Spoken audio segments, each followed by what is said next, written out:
The dance department Belle is too seductive. What's wrong with me being a bit stronger? Starting as an art school principal only accepting dance department bells, this life is too good. Chapter 1. Principal, I'm not feeling well. I want. Want what? Want medicine. In front of Nishang Academy, there was a tree-lined path that was always damp in the mornings and evenings. In the prosperous nation of Tianyun, where material needs had long been satisfied, people had begun pursuing spiritual fulfillment and were more than willing to spend money for it. This was evident from the occasional snippets of news that surfaced. Certain A-list celebrities could earn millions in a single day. Millions. Per day. And it was passive income. What did that mean? It meant their daily earnings surpassed what an ordinary person could make in a lifetime. Though everyone worked hard, the outcomes were worlds apart. Naturally, young people all had the same thought: being a celebrity is great. I want to be one too. This led to cutthroat competition in the arts entrance exams, more brutal than a battlefield. Against this backdrop, institutions like Nishang Academy emerged. Of course, these arts prep schools were also ranked, and Nishang Academy stood at the very top. Rumor had it that the academy's principal was young and had 3 strict enrollment rules. No male students. Only the most elite dance department bells were accepted, and they had to submit a full medical report before admission. You may be everyone's goddess, but I won't fawn over you. However, you're welcome to fawn over me. Even if you're taking calls from other admirers while doing so, I don't mind.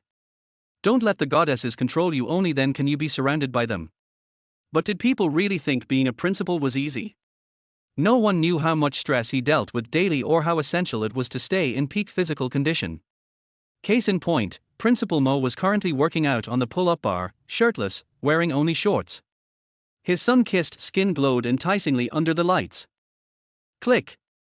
Not far away, student Di Ruober stared at Principal Mo's sculpted back muscles, her mouth falling open in awe. The iced milk tea in her hand slipped and hit the ground. Principal, how is it even fair to be this handsome? She murmured, watching the heartthrob effortlessly spin on the bar. Then, almost unconsciously, her gaze drifted to Principal Mo's phone resting on a nearby chair. She picked it up and said coyly, "Principal, can you pin my chat at the top? You have so many babies, I'm afraid I'll get lost in the crowd." Sure. I'll pin you," Principal Mo replied smoothly. At Nishang Academy, he had a simple policy for his dance bells: you shoot your shot, I'll return the serve. And he never hesitated to say yes. Di Ruober beamed at his agreement, but her smile quickly faltered. On the pull-up bar, Principal Mo suddenly engaged his core, suspending himself mid-air as he began rotating like a hula hoop.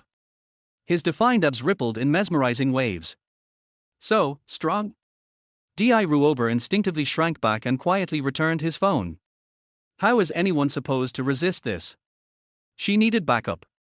After a brief silence, she pulled out her own phone and secretly sent a group message. 5v5 squad, assemble. I'll support. Principal is OP as ADC, we've been winning every match. 3 spots left. Hurry, we start soon. The replies flooded in instantly. Milky Snow, pick me, Principal. Pick me. Slippery Slide, I'm in. Spicy Snack, me too. After all, what young, beautiful girl didn't dream of being the most dazzling princess under the spotlight? But for an ordinary girl to climb the social ladder and become a star, she had to offer something in return. And for these aspiring starlets, the man who held their futures in his hands was naturally someone they'd go all out to please. Barring any surprises, Principal Mo would likely enjoy another lavish 4-course meal today. But then surprise. Click-clack. The sharp sound of high heels echoed down the hallway, followed by a sweet, melodious voice. Your Majesty, this concubine has come to beg for forgiveness. Di Ruober's blood boiled the moment she heard it. Secretary Kai. Of all times, you show up now just when I was making my move. Before she could react, a large hand gently patted her head. She looked up to see Principal Mo's amused eyes. Ruober, step out for a bit. Seeing her reluctant pout, he added reassuringly, don't worry. I'll make sure to support you from behind often. But for today, take the back door. Grudgingly, Di Ruober glared at him. Fine. But I'm putting this on your tab. Sure. Once she left, Principal Mo took a quick shower and strode through the gym into his office. Settling into his plush chair, he rubbed his face and cleared his throat. "Enter, my beloved. Your emperor pardons you." Creak. The door opened, and Secretary Kaimangnai glided in, her snow-white dress brightening the entire room. Her sparkling eyes curved into happy crescents, brimming with undisguised affection. Principal Mo gazed at her fondly, his eyes tracing the alluring curves beneath her white sundress. "Mengnai, what crime are you even confessing?" he asked softly. "This concubine has brought documents for your majesty," she chirped. Then to his shock she gracefully knelt, holding out a file as she crawled to his feet. "Your majesty, these are the profiles of our new dance students."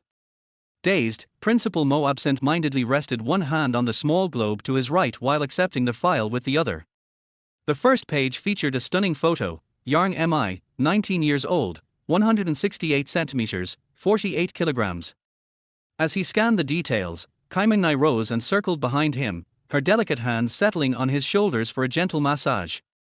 "She's pretty," the secretary mused, a hint of jealousy in her voice, "but a bit chubby, don't you think?" Principal Mo didn't scold her for peeking. His gaze was glued to the new student's impressive assets in the photo. Yes.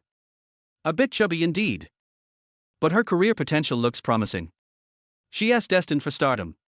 Your majesty, stop staring. Once she enrolls, she'll mold to your preferences soon enough. Kaimangnai's eyes grew misty as she whispered, "You've been holding loneliness this whole time. Did you miss me?" Principal Mo's ears turned red. He yanked his hand back from the globe. Force of habit. Secretary Kai loved calling him Your Majesty. To her, within Nishang Academy, Principal Mo was the emperor and she'd always dreamed of being his empress. But empress? No. Instead, she became, well, the regent. Once, she cooed, "Your Majesty, if you were really emperor, what title would you give me?" Principal Mo had paused. "A grand funeral." She playfully punched his chest. "So mean. You love bullying me." Laughing, he caught her hand. Fine. I'll name you regent." "What does that mean?" "You handle all state affairs. I'll just manage the harem, no politics for me." And so, Secretary Kai became the regent. Of course, the position came with perks like decorating his office. For some reason, she placed 2 small globes on his desk. "This one's left hemisphere," she said. "And this is right hemisphere." Back then, Principal Mo had been baffled.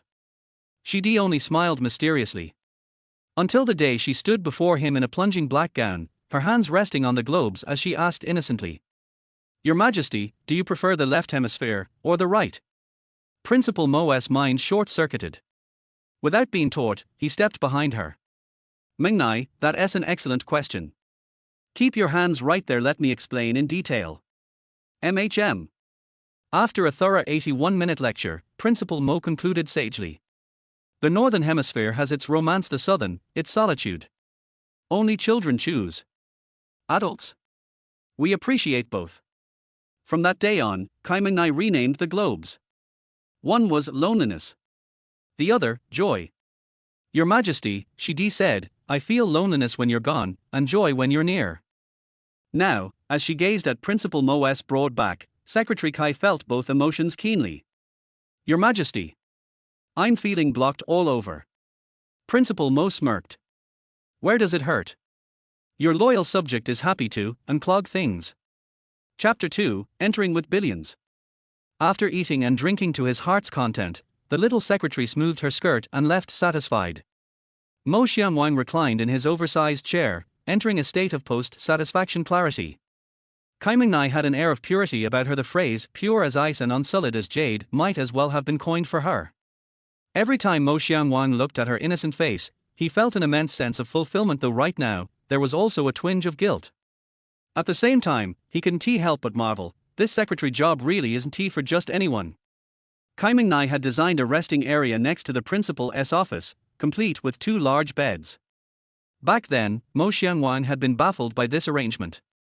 Kaimangnai had merely smiled mysteriously and said, "Your Majesty, this is called dry and wet separation." Mo Xianwang stared at the 2 nearly identical beds, utterly failing to grasp how they constituted dry and wet separation. That was, until one day when he was resting in his chair with his eyes closed. Knock sounded at the door.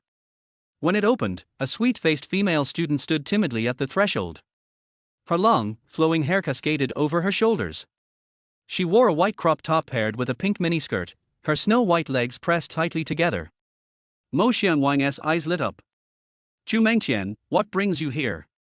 The girl shyly lowered her head, a blush creeping up her cheeks. I came to give the principal a pen." Mo Xianwang frowned. "A pen? I heard the principal likes copying ancient texts. This pen won't tire even after a whole night of writing." After Chu Mengtian left, Mo Xianwang finally understood. Kaimanai, what an exceptional little secretary. Through action, she had taught him, a boss's resting room needs 2 beds. One is for sleeping. The other is for sleeping. Some people gain everything after one sleep. Others gain everything after one sleep. Though he had only been the principal of the prestigious Nishang Academy for less than a year, this year had been more exhilarating than any other. In short, 1 man against 1,000. But before reaching the pinnacle of life, Mo Xianwang had walked a long and winding road. When he was 9, an old Taoist priest suddenly appeared at his home, claiming that Mo Xianwang had a calamity in his fate, one that, if unresolved, would lead to bloodshed. Mo Xianwang had wanted to shoot the old fraud's dangly bits with a slingshot. Miraculously, his parents believed the charlatan. And so, at 9 years old, Mo Xianwang followed the old priest to Tianyun mountain. Through winters and summers, 10 years passed. At 18, the old priest finally declared, "You may descend the mountain now." "Master, what about that calamity in my fate, has it been resolved?" "Once you descend the mountain and find the celestial maiden of Yaokai, you will find the thread of survival." Mo Xianwang fell silent. He knew that if the old priest didn't want to speak, no amount of questioning would help. So he simply left. But when he returned home, he discovered his family's house was gone. On the mountain, Mo Xianwang had only contacted his family using his master's phone. Now, with no phone of his own, he had no way to ask anyone. Because the old priest had forbidden him from indulging in worldly affairs, the last time he called home was 3 years ago. Standing in the ruins, Mo Xianwang was at a loss. Suddenly, the roar of a car engine sounded behind him. Turning, he saw a sleek black Mercedes G-Class parked nearby. The door opened, and a pair of slender legs in silver high heels caught his eye. A young woman in her early 20s stepped out, her white sundress hugging her graceful figure, an obviously expensive bag slung over her shoulder. Her skin was fair as snow, her features delicate as if painted.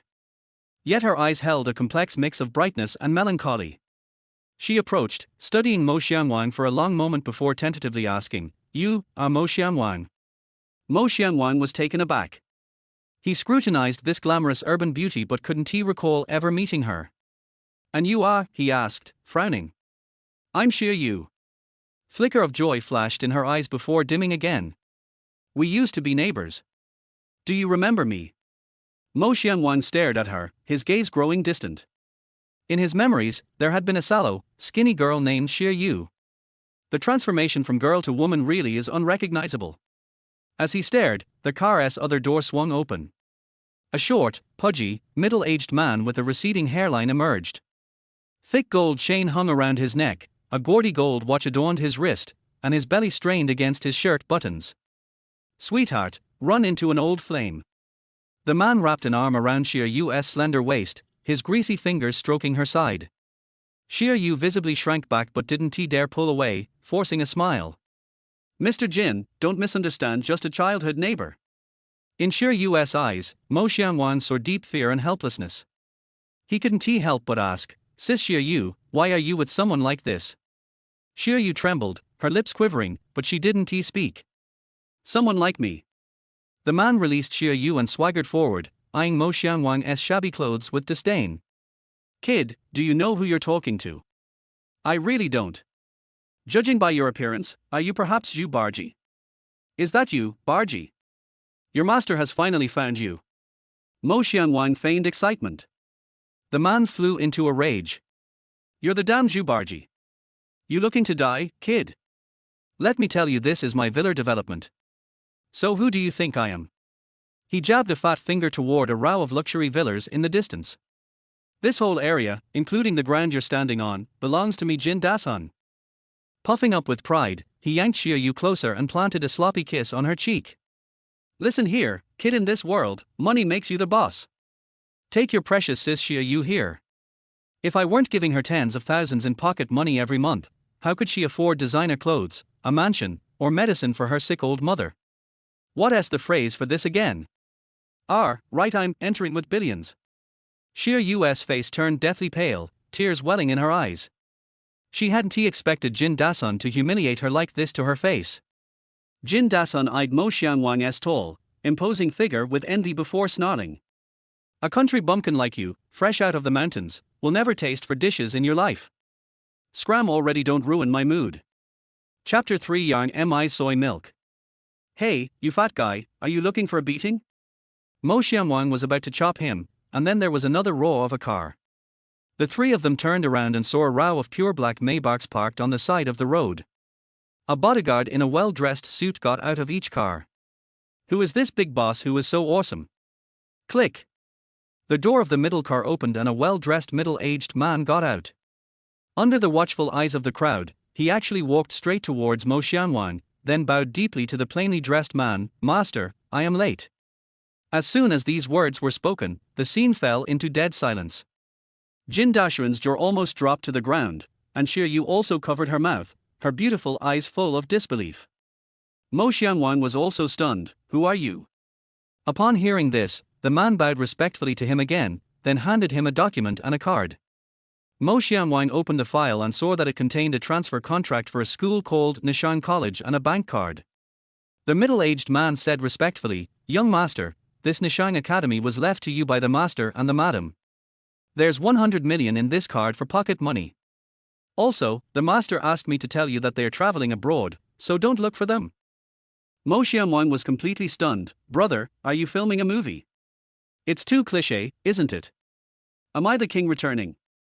It took a lot of effort for the middle-aged man to make Mo Xianwang accept his words. The man introduced himself as Go, saying that he was their family's housekeeper and also the admissions director of the legendary Zhongzhou Film and Television Academy.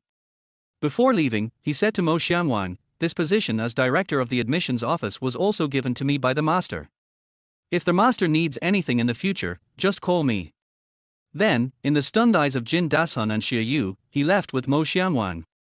After that, Mo Xianwang became the principal of Nishang Academy.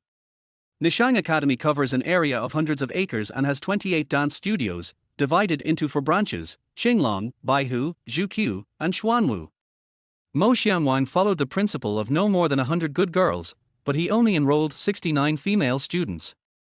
Together with 2 teachers and himself, there were only 72 people in the whole school. However, although the number of students is small, the quality is excellent. For example, the new female dancer Yang Mi is a stunning beauty. Although she was only wearing a simple white vest and light blue denim shorts, her explosive figure made ordinary clothes extremely attractive. Moreover, there is an indescribable energy about her that makes people unable to take their eyes off her. At this time, Yang Mi pulled the shoulder strap of her backpack and walked into the Suzaku branch, dance studio number 7.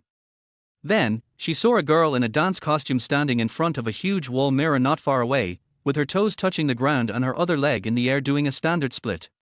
Another girl was behind her. She grabbed her ankle, which was hanging in the air, with one hand and pulled it back hard. The girl screamed in pain. Meng, the competition among the 4 academies will be held next month, and we haven't even decided on the lead dancer for our Suzaku branch yet. I guess we'll be last again this time. It hurts, Yating, be gentle. I'm the last one, so what are you doing with such force all of a sudden? Oh, you girl with glasses, how can I be as strong as our principal Mo? Your voice was so exaggerated last time that the whole Suzaku branch heard it. The girl named Yating curled her lips. Bunny teeth girl, how dare you say that to me? Last time, the principal gave you one-on-one tutoring, and you walked with your legs like a compass. The girl named Meng refused to suffer any loss and retorted. Oh, I don't know if we can enter Zhongzhou Film Academy in the future. When the principal was mentioned, the girl named Yating's expression darkened slightly. Why Yating, There's a rumor going around that our principal has a very good relationship with the admissions director of the Zhongzhou Film Academy. Getting a place in the school is a piece of cake for the principal. Tell me, is this true? Of course it's true, otherwise our Nishang Academy wouldn't be so famous. Listening to the conversation between the two girls and thinking of the various rumors in the art examination circle, Yang Mi couldn't help but sigh. It's really difficult to become a big star. Hello, are you new here? A pleasant voice sounded in her ears, interrupting her thoughts. Yang Mi raised her eyes and saw two girls standing in front of her. What a nice view! Even though Yang Mi was absolutely confident in her beauty, she couldn't help but admire these two girls in her heart the moment she saw them. It is said that the Nishang Dance Training Academy only accepts the most beautiful girls from various schools. Seeing it today, I can see that it is indeed worthy of its reputation. These two girls are not only extremely beautiful, but also exude a unique attraction, a kind of charm that makes men unable to help but raise their heads in admiration. Hello, newcomer, I'm talking to you. The girl who spoke earlier couldn't help but raise her voice when she saw that Yang Mi didn't answer. When she opened her mouth, two neat front teeth were exposed, making her look like a little rabbit. It seemed that she was the so-called rabbit-toothed girl. However, these two front teeth on her charming face are not offensive, but instead add an indescribable sexiness to her whole person. Oh, hello senior, my name is Yang Mi. Yang Mi came back to his senses, put on a polite smile and introduced himself. After saying that, she naturally took out a box of soy milk from the backpack behind her and took a sip with great pleasure. But she didn't know that these words and actions touched Liu Yating's sore spot. Liu Yating is an ordinary person. She hates people making fun of her figure the most, and especially does not allow people to call her Little Nezzer. Once, she was sleeping in, and her best friend Fang Mengmeng patted her on the back and told her to go to class.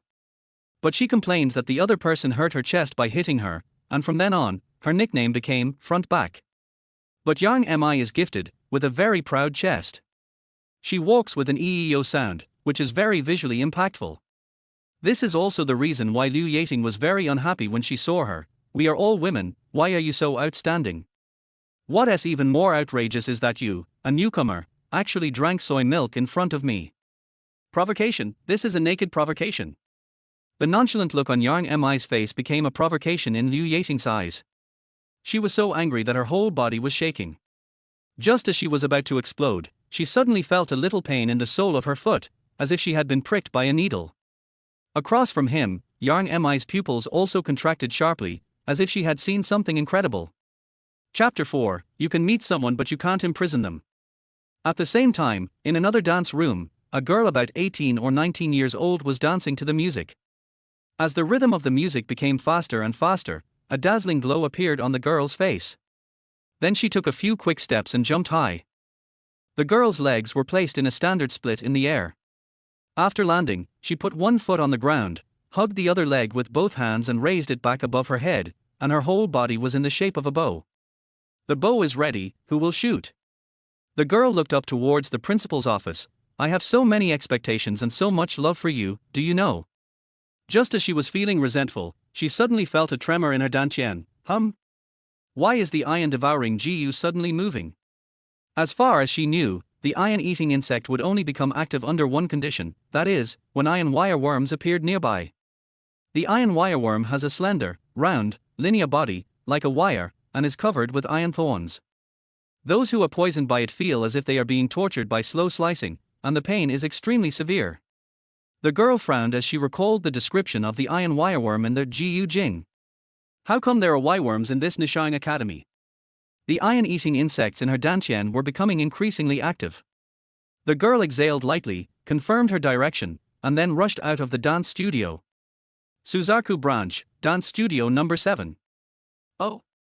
Liu Yating suddenly let out a scream that was not like a human, and her delicate body began to spasm uncontrollably. From time to time, a bulge like a wriggling earthworm would appear under her tight dance costume.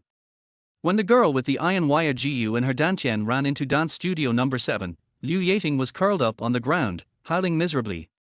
Girl with glasses, Fang Mengmeng stood aside, covering her mouth tightly with her hands, not daring to breathe. Next to her was a beautiful and talented girl who was looking at Liu Yating on the ground with a serious expression. Lead dancer Liu Yuton, you're here? Come on, help take a look, what happened to Yating? Fang Mengmeng pleaded in panic when she saw the person coming. The girl who just came in was Li Yutong, the lead dancer of the Qinglong branch. Upon hearing this, she looked at Liu Yating, who was twitching on the ground. R. At this moment, Liu Yating let out another heart-wrenching howl. Her whole body suddenly became stiff, and she was about to faint. We can't wait any longer. Li Yutong made a decision in his heart. She began to form seals with her hands, silently chanting, "All the poisonous insects become one, living and dying together." The insects shed their 9 transformations and returned to their original nature. As soon as she finished speaking, a small black bug appeared in her hand. The bug jumped out of her hand and slowly crawled towards Liu Yating. No, wait a minute. A gleam of light flashed in Yang Mi's beautiful eyes, as if she suddenly understood something, and she exclaimed in surprise. What are you waiting for, you evil person? You're not the one who's in pain, so you're not in a hurry, are you? Fang Mengmeng had been annoyed with Yang Mi for a long time, and when she heard her speak, she couldn't help but roared. What are you waiting for? Li Yutong showed a hint of displeasure on his face when he heard someone questioning him. Yang Mi's expression froze. Is this Nishang Academy so unfriendly? Tong Tong, don't be anxious. The 3 of them were in a stalemate when a slightly tired voice suddenly sounded from behind. Li Yutong trembled when she heard that. When she turned around, she saw Mo Xianwang's tall figure appear at the door. His breathing was a little rapid and there was a thin layer of sweat on his forehead. Obviously, he also discovered something unusual and rushed over. Swish, swish. Almost at the moment Mo Xianwang arrived, the lights in the entire building suddenly flickered violently. Then he felt a huge dizziness, and then his body went limp and he lost consciousness. A second before his vision fell into darkness, he saw Yang Mi, Li Yutong, and Fang Mengmeng also fall to the ground. A figure shrouded in black was slowly approaching them. While unconscious, Mo Xianwang didn't know that a small white bead in his dantian suddenly began to emit bursts of white light. The next moment, his brain shook violently, his pupils turned blood red, and the whole world in front of him also turned blood red. Kill!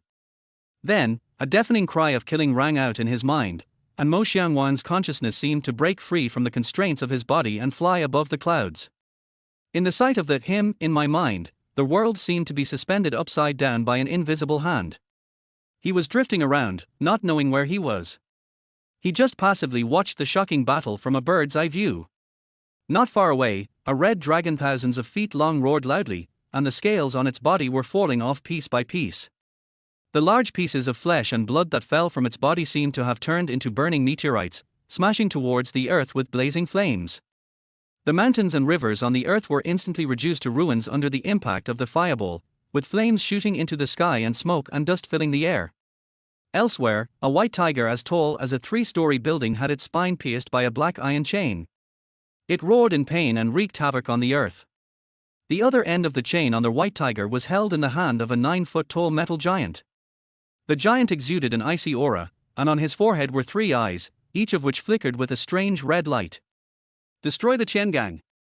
Suddenly, a deafening roar resounded through the heaven and earth like rolling thunder. Mo Xianwang turned his head and saw an immortal wearing a star map standing on the void, forming seals with his hands, and launching a devastating attack. Mo Xianwang was terrified. What kind of battle was this? Could these be the legendary gods and demons? Is this a war between gods and demons? Buzz. Just as he was thinking about it, suddenly a trembling sound spread throughout the entire battlefield, and time seemed to stop for a moment. Be it immortals, demons, mythical beasts, giants, they all stopped attacking and turned to look at a huge bronze tripod in the middle of the battlefield. Mo Xianwang looked down from the sky and saw a small white bead lying quietly in a groove in the huge bronze tripod, plain and simple. The next second, his consciousness suddenly returned and he smelled a disgusting musty smell. I subconsciously raised my hand to cover my nose, but found myself tied to a cold iron frame and unable to move my hands and feet. Looking around, he saw nothing but darkness, with only a faint spark flickering nearby, allowing him to barely see the surroundings. With the flickering sparks, I saw Li Yutong was also tied to an iron frame, twisting and struggling. At her wrists and ankles, a group of tiny poisonous insects were trying to bite through the chains that bound her, but they triggered some runes on the chains, causing bursts of tiny electric sparks to burst out continuously. Li Yutong's eyes were covered with a black silk scarf and a bite device was stuffed in her mouth, preventing her from seeing the outside world and unable to speak anything. Turning around again, he saw that Yarn Mi was also tied to an iron frame. Under the faint electric light, her skin exposed outside her clothes was dazzlingly white. She was treated the same way as Liu Torn, with her eyes blindfolded and her mouth gagged, unable to see or speak. Mo Xianwang struggled hard with his arms and couldn't help but let out a bitter smile. The iron chain that bound him was extremely strong, and there was some Sanskrit engraved on it that he didn't recognize. Really? You think highly of me? He couldn't help but laugh at himself. The eyes of the two stunning women were covered with black scarves, magnifying their fear infinitely in the darkness. Hearing Mo Xianwang's voice at this moment, both of them struggled more violently, making woohoo sounds from their mouths. He was the emperor for just 2 hours, and in the blink of an eye he became a prisoner. I wonder if being an emperor is something you can only meet by chance, but not imprisoned. Mo Xianwang complained in a low voice. Then, he shouted to the two women, "Don't worry, I'll find a way to save you now." After he finished speaking, he quietly used their 9 apertures exquisite technique. In an instant, his vision became extremely clear and his thinking became extremely sharp. Their 9 apertures and exquisite secrets is a method of cultivating spiritual power that Mo Xianwang learned on Tianyun Mountain. With clear perception, Mo Xianwang felt a slight pain coming from his shoulder, and then he found that 2 silver needles had been implanted in his body. The scene of his secretary Kaimengna massaging his shoulders in the morning appeared in his mind involuntarily. "Moana, is that you?" Mo Xianwang's eyes gradually narrowed and he couldn't help muttering to himself.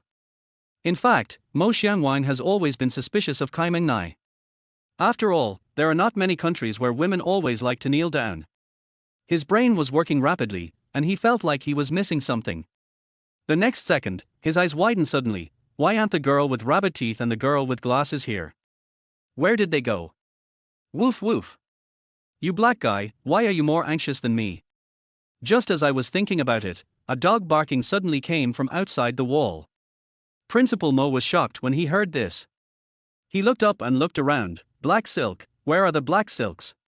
Dadater. He didn't see the black stockings, but the sound of high heels hitting the ground was getting closer and closer. He was very familiar with the frequency of this sound, but at this moment the other party deliberately slowed down the pace with every step, obviously trying to hide his identity. Mo Xianwang sneered, "You don't know yet how powerful the perception of the Mingtai realm is. Even your blood flow rate and heart rate can't be hidden from me. Otherwise, every time you come to see me in the office, you leave trembling with joy." Snap. A masked man covered in black pushed the door open and walked in, but he didn't even look at Mo Xianwang. He first tied a large black dog to the door, then walked straight towards Yarn Mi, who was closest to the door. "Tell me why you came here, or I'll inject 1 milliliter of XB2 heart-eating fluid into your veins every 10 minutes. His voice was obviously processed through a voice changer, and it sounded hoarse and weird. "Moana, stop pretending. Even if you wear high heels, I can still see your height." Mo Xianwang shouted loudly, trying to attract his attention. Oh! Even in this situation, hasn't the romantic Principal Mo forgotten his little secretary? The masked man still didn't turn around, but just teased in a hoarse voice. "Keep pretending. You smell her perfume on you, and I can tell it's a gift from me. Also, you have a plum blossom birthmark on your right thigh. Do you dare to let me see it?" Mo Xianwang shouted. The masked man ignored him and continued to move forward. Then he raised his hand indifferently and injected a whole tube of liquid into Yarn Mi's vein. The masked man went to the other side and injected Liu Torn with a tube as well. "Bastard, stop it." Seeing this, Mo Xianwang leaned forward suddenly and let out a deafening roar. However, his impotent rage was of no use. The two girls soon began to convulse violently, but they had bite guards stuffed in their mouths, so they couldn't make any sound and could only gasp. "Are you willing to tell me now? What is your purpose in coming to Nishang Academy?" The masked woman asked coldly as she looked at the two girls' painful expressions. Both girls had bite guards stuffed in their mouths, so they naturally couldn't speak. However, after hearing the masked man's questions, their painful whimpers stopped, and their bodies only trembled slightly uncontrollably. Their meaning is obvious, so we won't say it. Mo Xianwang had a question in his mind. "Brother Kwang, I am the principal here, why don't you ask me? Besides, you didn't cover my mouth, aren't you afraid that I'd scream?" Or are you, the kidnapper, just after my beauty and being kind to women? The masked man didn't even look at Mo Xianwan. Nonsense, I'm asking you, what do you know? She didn't seem angry at the two stubborn girls. Turning around, the masked man actually brought a plate from behind him, which was filled with delicious food. Come, let's eat first.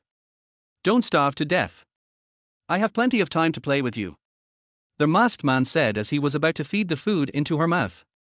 However, even after such torture, the 19-year-old girl still turned her head away with determination. As expected, Li Yutong also refused to eat. The masked man just chuckled and threw the plate to the big black dog in the corner of the room. However, the big black dog just sniffed it and didn't eat a single bite. See, even dogs won't eat the food you cook. Mo Xianwan saw this scene and continued to try to provoke the other party. He must make the other party lose his mind, so that they may have a chance of survival. As a result, he felt the air in the underground cell suddenly become colder, and 3 pairs of eyes in the darkness were staring at him fiercely. Only then did he realize that what he said seemed a bit ambiguous, and he quickly defended himself. Yang am I, Yutong, listen to my excuse, I'm not talking about you too. There really is a big black dog in front of you, you just can't see it. However, in his keen perception, his explanation seemed to be of no use. Yang Mi and Li Yutong still had cold faces and looked unhappy. The masked man was still standing in the shadows, and his breathing rhythm had not changed at all. Principal Mo sighed and wanted to say something else. Principal Mo, look there. Without giving him a chance to continue, a composite electronic voice interrupted him. Mo Xianwan looked up and saw a ray of silver-white light suddenly emerge from the darkness, flowing on the wall like an electric current. The next second, the wall seemed to be torn open by an invisible hand, and a light blue curtain of light slowly unfolded. In the light curtain, Liu Yating and Fang Mengmeng were quietly suspended in a huge transparent glass tank, with light green liquid wrapping around their snow-white bodies. Their eyes were tightly closed, and their long hair was floating slightly like seaweed, as if they were in a deep sleep, or as if they had already lost their life. Mo Xianwan's pupils suddenly constricted, and his voice became hoarse. Moaner, you killed them. He suddenly turned and glared at the masked man, his voice filled with suppressed rage. Are you fucking crazy? Chapter 5 Big Brother. Veins bulged on Mo Xianwan's forehead and his whole body was trembling with anger. The masked man seemed very satisfied with his reaction. He took a step forward, his hoarse voice tinged with a hint of teasing. Principal Mo, don't get so excited. They are still alive, but... He stood beside Mo Xianwan, turned around and looked at the picture on the light screen with him, and gently pressed a red button in his hand. In the corner of the glass water tank, a countdown timer with a flashing red light appeared. The red numbers on the countdown timer kept jumping and changing. 23 hours 43 minutes and 38 seconds, 23 hours 43 minutes and 37 seconds. There are less than 24 hours left. Principal Mo, please persuade your 2 good students to answer my questions. Don't let your willfulness kill all your classmates. The masked man's tone was full of threats. Mo Xianwan was about to speak again when the masked man suddenly shuddered all over. He turned around to look at the big black dog, and then left in a hurry. Menai, come back here, let me persuade them to untie us first. Mo Xianwan was stunned for a moment, but he quickly reacted and shouted at the masked man's back with all his might. In response, he heard the rapid sound of high heels hitting the ground, and the other party seemed to be in a hurry about something. Sensing that the other party had really left, Mo Xianwan breathed a sigh of relief. Woof woof. Just as he was thinking of a way to escape, the big black dog that had been squatting beside him actually growled at him twice in a provocative manner. Mo Xianwan glared back at it angrily. Shut up. Then, the big black dog shook its furry body, stood up, and twitched its black nose. A burst of excitement suddenly burst out of its 2 black bin-like eyes. Under Principal Mo's surprised eyes, the big black dog slowly walked towards Yang Mi, who was tied to the iron frame. Stupid dog, stop right there. Mo Xianwan felt the change in the blood flow rate of the big black dog. He was very familiar with this change. He felt a kind of excitement in it. The big black dog was obviously unhappy when he heard the scolding.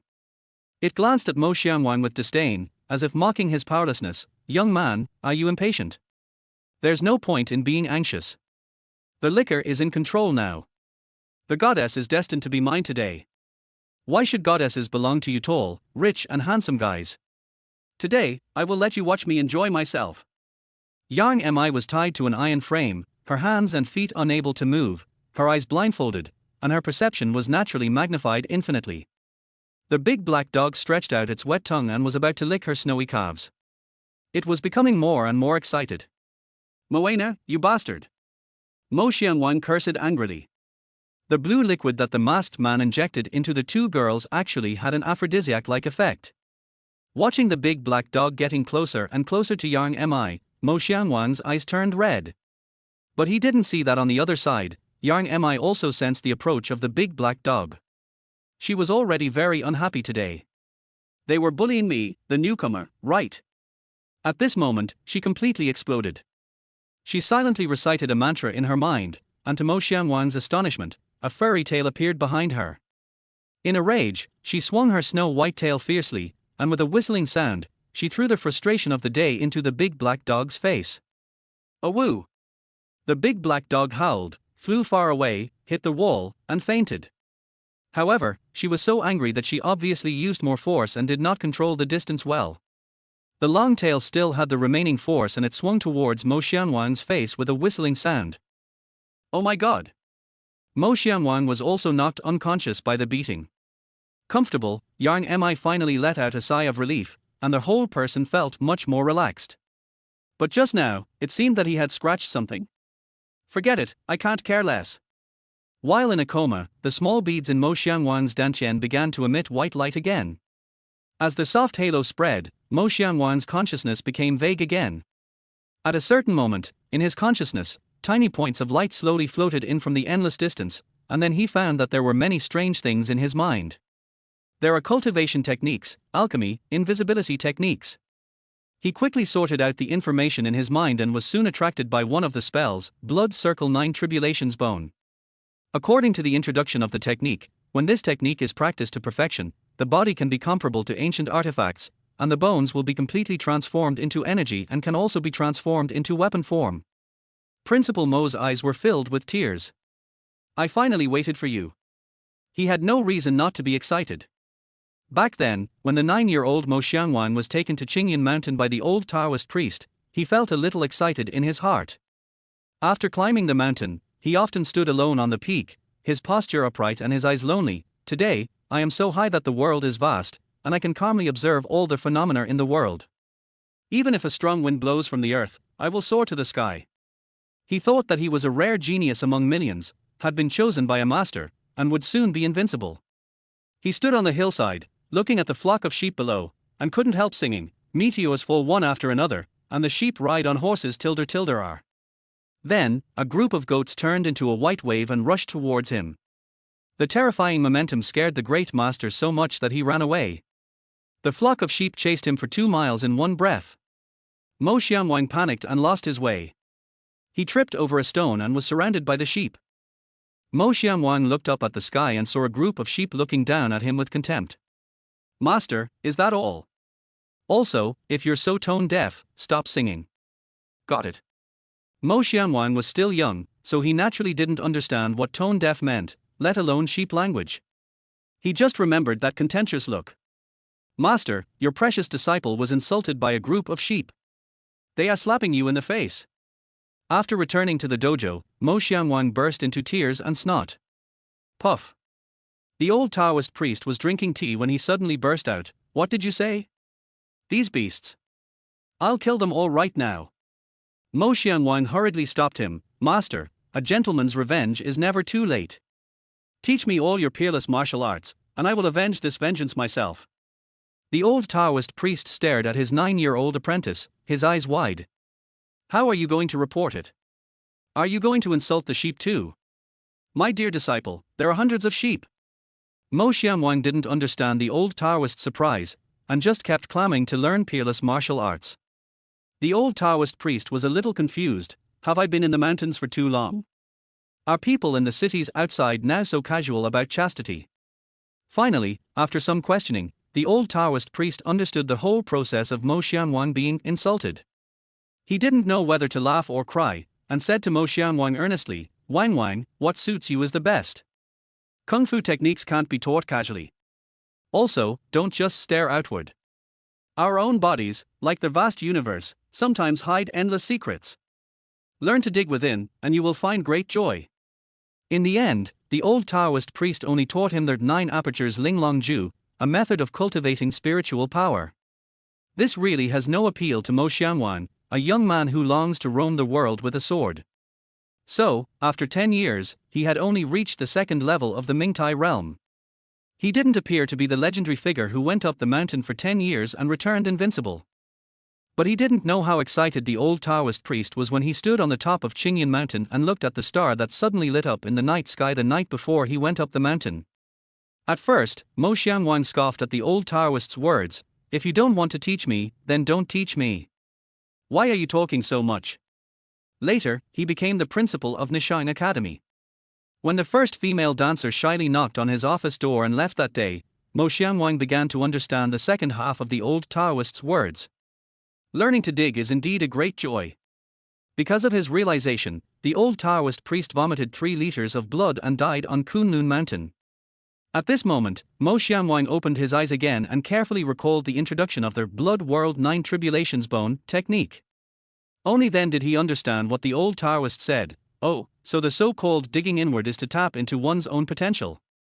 Mo Xianwan muttered to himself belatedly, then he suddenly thought of something and his eyes lit up. "Grandpa, don't hide, come out, don't be afraid, I am a person who respects the elderly and loves the young." Mo Xianwan looked around stealthily, his tone firm. However, after waiting for a full 10 minutes, no one responded to him and there was only awkward silence in the air. "Fairy sister, could it be you? You don't have to be shy, I'm easy to get along with." Mo Xianwan did not give up and shouted gently to the air again. After waiting for another 10 minutes, there was still an awkward silence in the air. "Oh, it seems there is no one left." Mo Xianwan sighed in disappointment. "Isn't that what the stories say? Why is there nothing here?" Mo Xianwan glanced at Yang Mi and Li Yutuan, who were obviously stunned by his middle school behavior, and chuckled. "The first calamity in the blood world, the bones ring and the dust is cleansed." Then, he let out a low cry, and the fishy and sweet blood energy exploded in his mouth. Then, he saw the bones all over his body glowing in the darkness, like a galaxy strung together in the starry sky. Their whole body felt warm, and a stream of air rose from the dantian and began to flow through their meridians along a specific trajectory. He also felt that the meridian fibers in his body began to vibrate in a strange rhythm. Puff! Countless capillaries were burst open by this airflow, and Mo Xianwan instantly turned into a bloody man. He couldn't see that after the dirty blood discharged from his body flowed over the special ropes, the ropes seemed to be corroded extremely strongly and began to slowly melt and break. Unconsciously, Mo Xianwan, who had regained his freedom, took a step forward and assumed a stance, kicking his legs, twisting his waist, and swinging his arms. The young man had waited 10 years for the peerless martial arts technique, and today he finally got it as he wished. He entered a state of selflessness in his practice. The smell in this underground prison cell was really not pleasant. Mo Xianwan himself was covered in blood and exuded a fishy stench. However, even in such a harsh environment, the young man exudes a serious temperament, and the whole person gives people a clean and elegant feeling. A mist of sweat soon enveloped him, and the boy's clothes were corroded into strips of cloth, swaying in the air with his movements. Fortunately, in this underground cell, the 2 beautiful women in the audience had their beautiful eyes covered by black scarves, so no one saw his embarrassed appearance. After completing a set of moves, Mo Xianwan let out a light breath, and then felt a pungent stench rushing into his nostrils. "Wow, which bastard defecated here and there?" Mo Xianwan roared, then ran to the corner of the cell and started to retch while holding onto the wall. "Ha! How can I move?" Mo Xianwan cried out in surprise, and then he found himself covered in blood, emitting a pungent smell of feces, and the wind made his butt feel cold. "Eating raw meat and drinking blood, that's me, right?" Mo Xianwan said self-deprecatingly, and subconsciously turned his head to see. Fortunately, the 2 beauties had been suffocated and passed out. Family members, who could have thought of this? Both of them endured the torture of the masked man, but they didn't expect to fall victim to the biological weapons of their own people. Mo Xianwan smiled awkwardly and walked to the iron frame. He found that there were traces of corrosion on the broken end of the iron chain that tied him, and there was a faint smell of blood on it. "My blood is so corrosive," he muttered to himself, his eyes suddenly blank, and he didn't know what he was thinking about.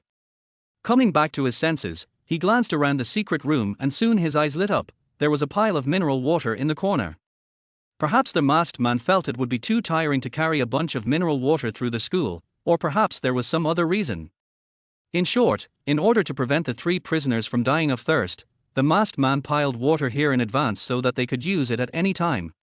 This also made Mo Xiangwang certain that they were still in Nishang Academy, but the other party actually knew this school better than he did, and there was even an underground secret room.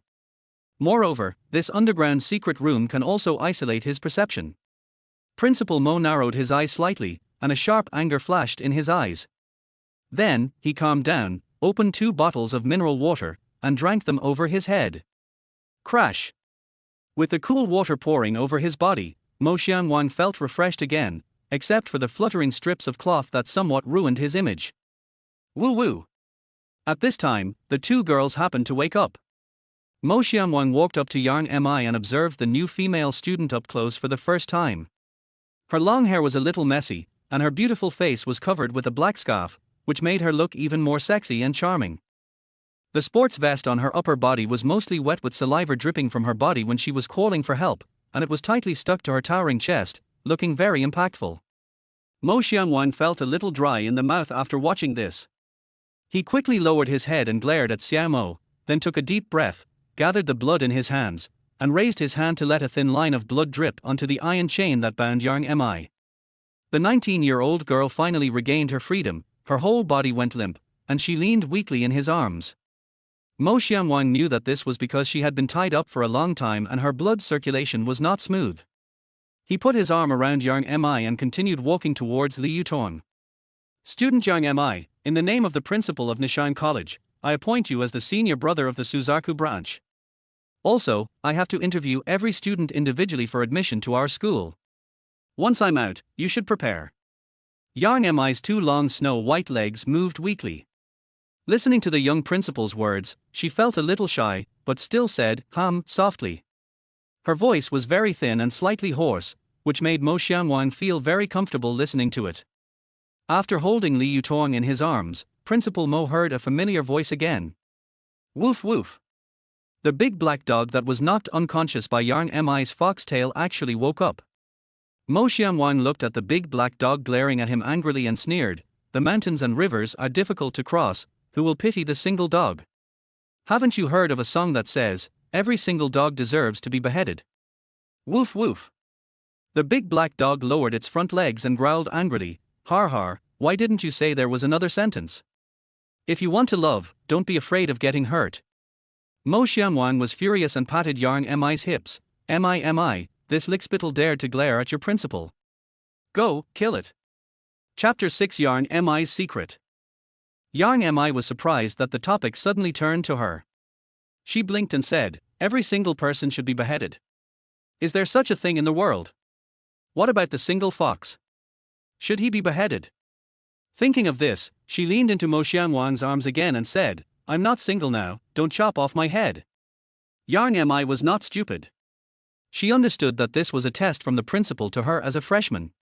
After thinking for a while, Yang Mi showed his long tail again and slapped the big black dog's head hard. Woo woo. The big black dog felt pain and let out a low and angry roar, with a fierce light flashing in its eyes. Yang Mi's eyes gradually turned cold, and he raised his tail high again, and then slapped it down hard, again and again.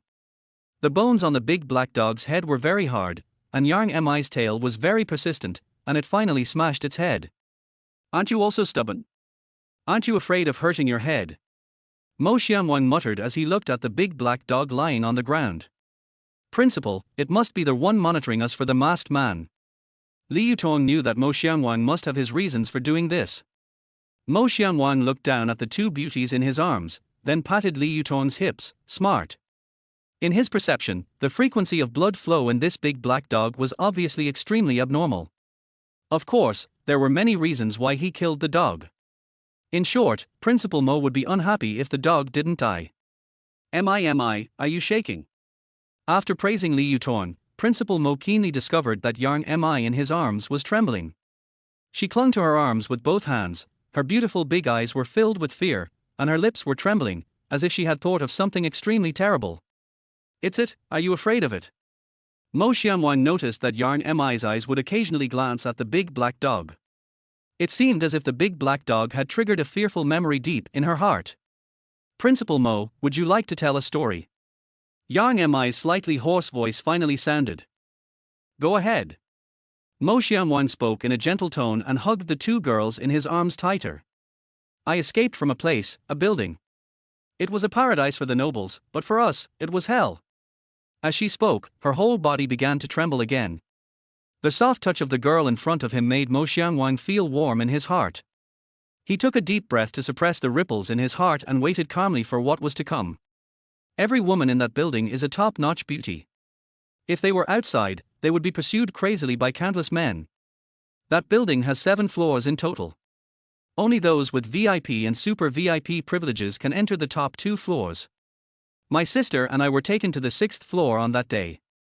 Yang Mi's voice gradually became calm, but beneath the calmness was a fear that penetrated deep into her bones, and a deep hatred. We were taken to a room. I can't even describe how magnificent it was. A palace? A heavenly palace. Some say one day in heaven is equivalent to 1 year on earth, but what those people in heaven earn in 1 day is more than an average person could earn in a lifetime. As soon as we entered the room, we were asked to kneel down. Then, the nobleman threw a worn sock to my sister and said in a frivolous tone, "Cute little dog, it's time to eat." As a woman, Li Yutong could empathize more with what she heard. She seemed to have a premonition of the terrible things that were going to happen next, and her face became extremely gloomy. Yang Mi paused, her throat seemed to be choked by something, and after a long while she spoke with difficulty. My sister was completely stunned and didn't move. The owner of the room got a little angry and loosened his grip, letting go of the little beast. He called the little beast Lily. The little beast looked like a little black dog and was very cute. It followed my sister's foot and crawled into her trouser leg. Fear beast. Li Yutong's voice suddenly sounded on the other side, and her body trembled slightly. I don't know if it's because of fear, or because of the cold, or maybe both. Mo Xianwang knew that it would be too cruel for Yang Mi to tell some things herself. So he patted Li Yutong's shoulder gently and motioned her to continue. Li Yutong took a deep breath and tried to keep his voice calm. The fear beast is very cute. Its only shortcoming is that it's timid and afraid of light. Once frightened, its soft fur becomes as hard as steel needles, and it starts scratching and biting. As Mo Xianwang listened, he couldn't help but remember what the old Taoist priest had once told him: the way women were trained in ancient brothels was also like this.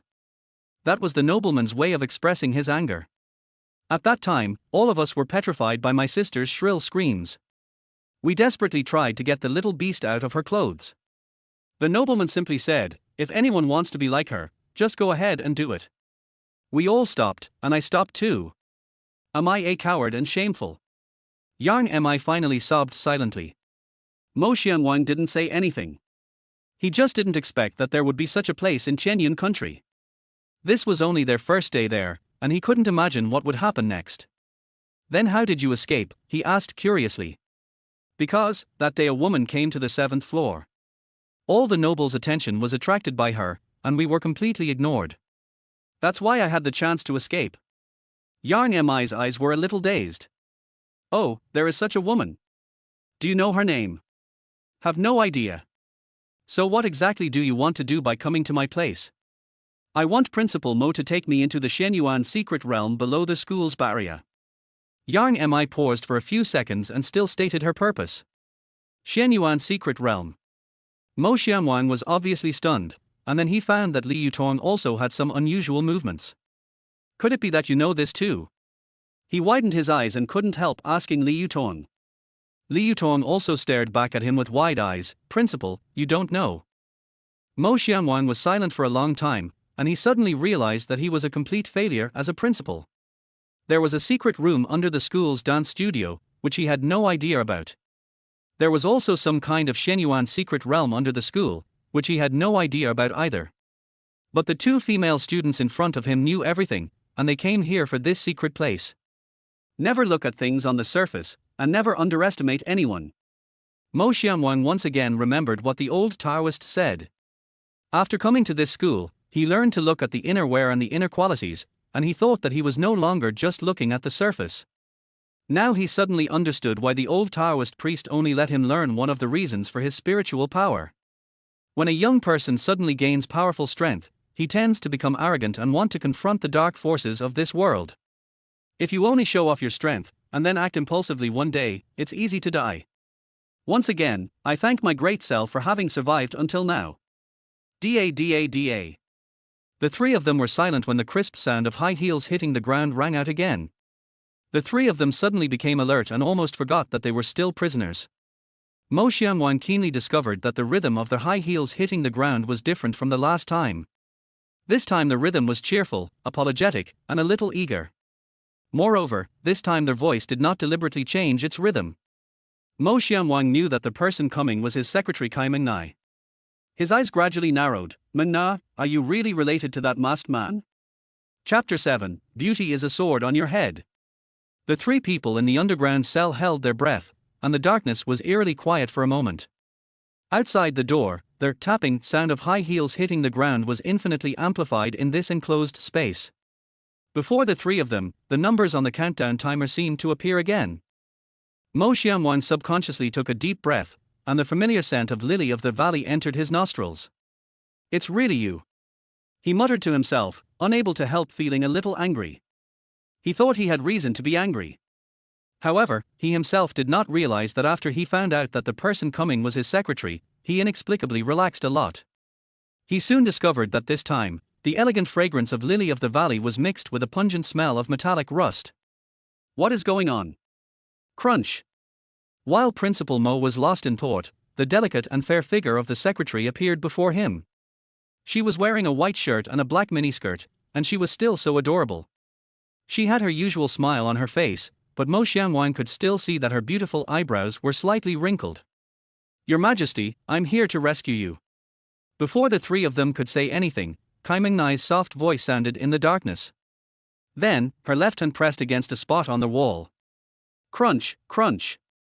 Soon, the sound of an iron chain pulling a spring was heard, and the three of them felt dizzy. After a few seconds, the dizziness subsided, and Mo Xiangyuan slowly opened his eyes, only to find that they were back in dance studio number 7 again. Mauna. Mo Xiangyuan subconsciously let out an angry shout, but found that only Yang Mi and Li Yutong were around him, and the secretary was not with the three of them. Har, the romantic Principal Mo really has extraordinary means. The masked man's familiar electronic synthesized voice sounded from all directions with sarcasm, making the three people's hearts tighten again. The three of them looked around the room, and then they felt a huge chill. The most eye-catching thing in the dance studio is a huge wall mirror. At this moment, there are three tall skeletons standing inside the mirror. At the top of the mirror, black blood was seeping out and spreading downwards along the mirror surface. Look at your feet! Li Yutong exclaimed again. The three of them lowered their heads in unison. Black blood oozed out from the cracks in the floor, like a group of small black snakes, winding their way towards the three of them. This horrifying scene made the pupils of the three people shrink suddenly, and they huddled together back to back. Do you think you can escape from my clutches? Have fun with my little cuties. The masked man's electronic synthesized voice floated in dance studio number 7, and the three of them felt their scalps tingling. In front of them, three tall skeletons stood in the mirror like three mountains, their empty eye sockets staring straight at them. R. Yang Mi screamed, and huddled in Mo Xiangyuan's arms, trembling. Li Yutong is not much better. Although she has a cold personality, she is still an 18 or 19-year-old girl after all. Being stared at by the fiery gazes of the three skeletons, I couldn't help but feel scared. Go, my little cuties. The masked man seemed very satisfied with the three people's fear, and he gave the order proudly. Crash! Under the nervous gazes of the three people, the skeleton in the middle raised his hand and punched the huge glass wall. Spider web-like cracks spread across the mirror at an alarming speed, and the huge glass wall shattered, sending glass shards flying all over the ground. Mo Xiangyuan subconsciously took a step back, and the two girls in his arms became limp and fell directly to the ground. Skeleton soldiers, they are the skeleton soldiers of the Night Crow Society. Li Yutong frowned and exclaimed. As she screamed, three skeletons, each over 2 meters tall and covered in blood, stepped on the broken glass on the ground and approached the three people step by step.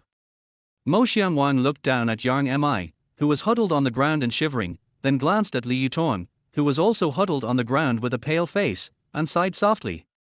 "Don't be so startled, it's scary, okay?" Mo Xianwang complained in a low voice and took a step forward. Mingtai Realm's perception was released, and his eyes became clear. He saw that the ribs of the three skeletons in front of him were engraved with strange blood-colored swastika patterns. Their mandibles open and close, making a sharp and harsh friction sound that makes people's scalps tingle. Mo Xianwang's heart trembled. "Hey, it seems that this time, I can only give it a try. Quench the bones and ring the sky." The young principal silently recited the mantra of the blood ring 9 tribulations bone, bit his tongue, and sprayed out a mouthful of hot blood mist. A rhythmic sound erupted from the spine in the body, and a sound like the ringing of chimes echoed in dance studio number 7. He stomped his right foot on the ground, and his body cut through space like a yellow lightning, followed by a spun in the air. The 206 bones in his body seemed to be ignited, emitting a faint golden color, making him look like a god of war. On the opposite side, the skeleton on the far left took a step forward and actually tore off one of its own ribs and threw it forward. The rib flew towards Mo Xianwang like an arrow. Mo Xianwang had no way to avoid it, so he crossed his palms in front of him, forming an ancient fist. Dang! His fists collided violently with his ribs, and the huge impact force made his arms numb. But he did not dare to stop for a moment. With the help of the recoil force, his body turned quickly in the air like a nimble fish, and his toes chopped heavily on the skeleton's neck at a tricky angle. Crack! With a crisp sound, a fine crack appeared on the skull's neck, and black mist slowly floated out from the crack. The skeleton seemed to be unaffected. It raised its hand and grabbed Mo Xianwang's ankle, and clenched its other bony hand into a fist, smashing it hard into Mo Xianwang's crotch. Mo Xianwang's ghost was so frightened that he shouted, "Hero, leave no trace under your fist." Then, he clenched his palm into a fist and slammed it hard against the skeleton's fist. When? With a muffled sound, Mo Xianwang took a breath of cold air, endured the severe pain in his arm, and took the opportunity to pull his foot back from the skeleton's hand. Covering his red fist and rubbing his aching ankle, he glared at the three skeletons opposite him with dissatisfaction. "Hey, I say, you can't lose your moral principles. How can you hit them there?" However, he was destined to be like an old peacock spreading its feathers, being too sentimental. The three skeletons completely ignored what he said and naturally would not give him the opportunity to delay. "Take the knife." Hearing a delicate and clear voice behind him, Mo Xianwang subconsciously reached out and grabbed a titanium alloy long sword. Although Li Yutong could not help in the fight, he quickly synthesized his metal insect into a weapon. Mo Xianwang, holding the long knife in his hand, glanced back at the two women lying on the ground. For a moment, he was a little dazed. This is really true, beauty is a knife over your head. Chapter 8, Being short really requires courage. Under the long knife, Yang Mi looked at Mo Xianwang pitifully and said aggrievedly, "Principal, even if you put a knife on my head, I can't stand up." Mo Xianwang's breathing stagnated. "Is this what you mean by a knife hanging over my head, a beauty?" As a principal with profound literary attainments, what he despised most was this kind of uneducated, leek fish. If this were any other time, he would have transformed himself into an upright tutor and given Yang a lot of hard time tutoring. However, he looked at the shining titanium alloy sword in his hand, then looked at the two beauties lying on the ground with frightened faces, and blinked. "Well, looking at it this way, it seems like there's nothing wrong with what she said. It's already this time, and you're still in the mood to talk about love. Principal Mo is such a playboy." The cold mechanical synthesized voice interrupted their flirting again. Mo Xianwang turned around and looked at the empty wall, a hint of doubt flashed in his clear eyes. In fact, he had been trying to provoke the other party, but in return he was only met with cold ridicule. Could it be that this masked man really wasn't Meng Nai? Crack! A teeth-grinding sound interrupted his thoughts. Mo Xianwang looked up and saw three tall skeletons taking standard mechanical steps, stepping on the glass fragments on the ground and approaching him again. "Wait, don't come over." Yang Mi hugged Mo Xianwang's calf tightly and whispered. In her eyes, the huge figures of white skeletons were reflected in the glass fragments on the floor, and she felt like she was surrounded by a group of skeletons. Mo Xianwang was actually also very scared, but seeing the beautiful Yang Mi relying on him so much, he suddenly felt that he could do it.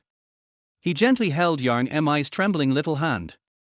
Then, Principal Mo, who was very accomplished in music, began to hum. "Zhang, you made this decision, and I won't listen to what others say. When Yang Mi heard this, she thought, Principal Mo is trying to give me courage. She subconsciously said, as long as you're willing to do the same, I'm willing to go to the ends of the earth with you. Li Yutong. Brother, we are fighting, can you please be serious? Do you two think this is a KTV love song duet? Mo Xianwang took a deep breath, looked at the three tall skeletons in front of him, and gritted his teeth. It really takes courage to face the six-eyed bald donkey. He gripped the long sword tightly in his hand, made a beautiful sword flower with his backhand, and began to step forward. Under the nervous gazes of the two girls, Principal Mo's pace became faster and faster. 5 meters away from the two skeletons, he stomped the ground hard and leaped up like a cheater, shouting, "Neon slash!" A 7-colored halo suddenly burst out from the tip of the knife. On the ground, hundreds of broken glass seemed to be pulled by something, forming a vortex of rippling light on the ground. The wind and clouds change as the long sword dances, and the sword energy is as surging as the sea waves. The rolling waves destroy the 5 mountains, and the sharp edge shakes the universe. Mo Xianwang fell to the ground and swung the long sword in his hand forward. Roar! The colorful vortex in front of him turned into a long silver dragon, roaring towards the 3 skeletons. Like being cut by a sword, the 3 skeletons exploded and turned into broken bones scattered all over the ground. Crash! Large pieces of glass fragments were also gone, scattered all over the place, splashing crystal spots of light on the ground. Mo Xianwang stood tall and straight, holding a knife, looking forward with a determined gaze, and he had the temperament of a king. Behind him, Yang Mi and Li Yutong were stunned, their mouths slightly open, and the same thought came to their minds, Principal Mo, he is so handsome. However, none of the 3 noticed that the black blood on the ground was still spreading silently. At this moment, if someone could look down from a high altitude, they would find that the dirty blood was gradually forming the shape of a rose. Black blood flowed silently over the broken bones scattered on the ground, and the undead were gestating in the blood-red roses. Click, click. There was a burst of dense bone splicing sounds, and the bone fragments scattered on the ground began to move slowly and splice together at a slow speed. In the blink of an eye, 3 tall skeletons stood before the 3 people again. Mo Xianwang, who was trying to be cool, was stunned. You even brought the resurrection fountain. His brain was spinning rapidly, and he wanted to find a martial art called bone-dissolving palm in his memory to use. Before he found the technique, Mo Xianwang felt a tightness around his waist, and then he flew backwards strangely. He quickly looked down and saw a furry tail wrapped around his waist. Mo Xianwang was slightly surprised. He turned his head to look at the corner and saw Yang Mi with a mischievous smile on her pretty face. She stuck out her tongue at him. Mo Xianwang felt warm and thoughtful. My senior brother is really caring and considerate. Just as he was feeling moved, Li Yutong's clear voice rang out, Principal, take off your sword. Mo Xianwang was in midair, and was slightly stunned when he heard the words. His mind went blank for a second. What do you mean? But he reacted quickly and threw the long sword in his hand suddenly. The long sword shot towards the 3 skeletons like a silver lightning. No one heard it. Amidst the violent sound of breaking through the air, there was also a barely audible rustling sound. The long sword was like a meteor chasing the moon, and in the blink of an eye it arrived in front of the 3 skeletons. In the corner, Li Yutong's eyes flashed, and his lips moved slightly. 10,000 poisonous insects, the golden cicada escapes from its shell. Under the astonished eyes of Mo Xianwang and Yang Mi, the rapidly flying long sword exploded with a loud bang. The blinding light was as brilliant as iron flowers, and the powerful explosion shattered the 3 skeletons into pieces again. Mo Xianwang was stunned at first, and then he was shocked. The old Taoist is right, the martial arts world nowadays is not about fighting and killing, now it's about technology and tactics. He could never have imagined that a seemingly weak little girl actually had such a hidden skill. Once again, I thank myself for surviving, this world is so dangerous. Hiss. The crisis was temporarily resolved. Yang Mi swung his long tail and put Principal Mo on the ground. Just as he breathed a sigh of relief, Mo Xianwang suddenly felt a sharp pain in his lower body, as if millions of steel needles were piercing him at the same time. He hurriedly looked down and saw that the ankle of his right leg had begun to turn black, and the black color was spreading around at a speed visible to the naked eye. My brain started to feel dizzy and the scene before my eyes started to become blurry. In a trance, a bubbling pool of blood appeared in his mind, with thick blood swirling in the pool and emitting a disgusting stench. Countless rotten organs floated on the surface of the blood pool, rising and falling with the rolling blood. Thin blood vessels extended from these rotting organs, like cold poisonous snakes, and began to crawl and bite on his body. Mo Xiangyang couldn't help but think of the bony palm holding his ankle. There was actually poison on it. Chapter 9, Yulon Dance. His consciousness began to become blurred, and Mo Xiangyang felt dizzy and his body became extremely heavy. At the critical moment, he bit his tongue hard, shook his head vigorously, and tried to keep himself awake. However, human body functions are not controlled by will. Soon, his legs went weak and he staggered to his knees on the ground. Gasping for breath, as if he was using up every last bit of air in his heart and lungs, Principal Mo felt the world before his eyes begin to turn upside down, his vision becoming blurry. Whoosh! Just as he was about to fall to the ground, 3 silver needles pierced through the air at an extremely fast speed and shot towards his legs. The silver needles landed on his legs at different angles, accurately piercing several acupuncture points. Only then did the black mass on his calf stop spreading, and the piercing pain also eased slightly. Yang Mi quickly stepped forward and hugged Mo Xiangyang, who was lying on the ground, in her arms. She looked at him affectionately and sadly. "I will stay with you. The last orange pear is your profile, falling in my arms. Slowly rest in peace. I can't wake you up. Tears are in the trenches, bursting the dam." Li Yutong looked at Yang Mi's back and was stunned. "Sister, I saved her, why are you still holding her?" She also came to Mo Xiangyang, with a sad face. "Silence doesn't mean it's my fault, and losing salary is not the only result." Mo Xiangyang felt like he was trapped in a soft embrace. The familiar fragrance of a young girl filled his nostrils, and he felt much more comfortable. He couldn't help but hum, "I really want to live another 500 years. Yang Mi and Li Yutong looked at each other and patted their chests together. Fortunately, they were alive. Then, both of them looked at the black substance on Mo Xiangyang's leg with serious eyes. At this time, it was like a ball of trapped water, slowly wriggling. Li Yutong thought about it, and then 3 silver needles appeared in the palm of his hand again, piercing into Mo Xiangyang's wrist at lightning speed. "This is a poison called Yulon Dance. Moving her hands, she began to explain the information she knew to the two of them. It is said that it comes from an organization called Blood Rose. This organization is extremely mysterious and specializes in various assassinations. Mo Xiangyang's eyes widened. Then why did they come to me? Is that unreasonable? I haven't even met them. How did I offend them? Li Yutong sighed softly and continued, "That's hard to say. Bloody Rose only does things for money and never asks about the employer's identity or purpose. Moreover, their members are extremely good at disguise." As she said this, she glanced at Yang Mi. "Perhaps, at this moment, one of their members is a beautiful woman holding you in her arms." Yang Mi had tolerated her for a long time and replied indifferently, "Perhaps, she will also disguise herself as a nurse who can treat people, deceive your trust and gratitude, and thus achieve her own ulterior motives." Li Yutong's eyes swept across Yang Mi's proud upper body without leaving a trace, glared back at her, and continued. "This Yulon Dance is one of their signature poisons. Once it enters the human body, it quickly destroys the meridians and internal organs, devouring the person's vitality bit by bit." Li Yutong's tone was filled with fear. "Moreover, it is parasitic and will mutate according to their host's physical condition." The more Mo Xiangyang listened, the colder his heart became. Is there any way to detoxify it? Li Yutong's face darkened. "No, once this Yulon Dance invades the human body, it will be like a maggot attached to the bone.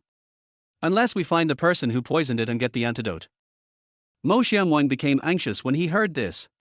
He looked up and shouted at the air in front of him, "Menai, come out, why do you want to kill me? If you have any conditions, you can put them forward. If you want the position of queen, it's not impossible to negotiate." Nishang Academy is Mo Xiangyang's home ground. As if his words were followed by the law, his cry was quickly responded to. On the floor, black blood flowed like a stream, silently sliding over the broken bones. Then, the broken bones began to tremble slightly, and gradually, the trembling became more and more intense. On the other side, Yang Mi was also trembling slightly with fear, and her arms around Mo Xiangyang tightened, making Mo Xiangyang's breathing gradually difficult. Crackle, crackle. As the 3 people shuddered, the broken bones were gradually pieced back together with the nourishment of the black blood. How is it possible? Yang Mi seemed to have seen something incredible, and her little mouth opened so wide that an egg could fit in. Her attention was diverted, and the strength in her arms gradually loosened, giving Mo Xianwang a chance to catch his breath. Then, the scene before him shocked him. This time, the broken bones were no longer made up of 3 skeletons, but 3 tall black men. The 3 black men were all over 2 meters tall. Standing there, they looked like 3 black iron towers, their skin shiny dark. They all had a rose tattoo on their chest, the petals were an eerie red, and there was a dagger pattern at the pistil.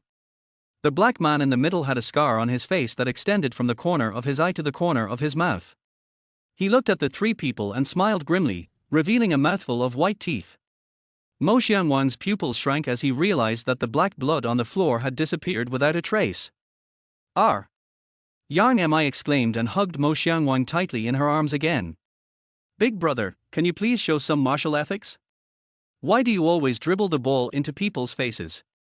Mo Xianwang couldn't help but complain after being hit in the face repeatedly. Li Yuton's expression tightened, and he interjected, "Principal, this Yulon dance has another characteristic. Once you practice it, your blood flows faster, and the poison spreads faster." Mo Xianwang's expression turned grim. "You mean, if I take action, I'll die faster?" "Har har, Principal Mo, if you don't take action, you will die faster. My 3 little cuties will not show mercy." The mechanically synthesized voice was full of pride. "How long will it take for this poison to take effect?" Mo Xianwang put away his sword and looked at Li Yuton seriously.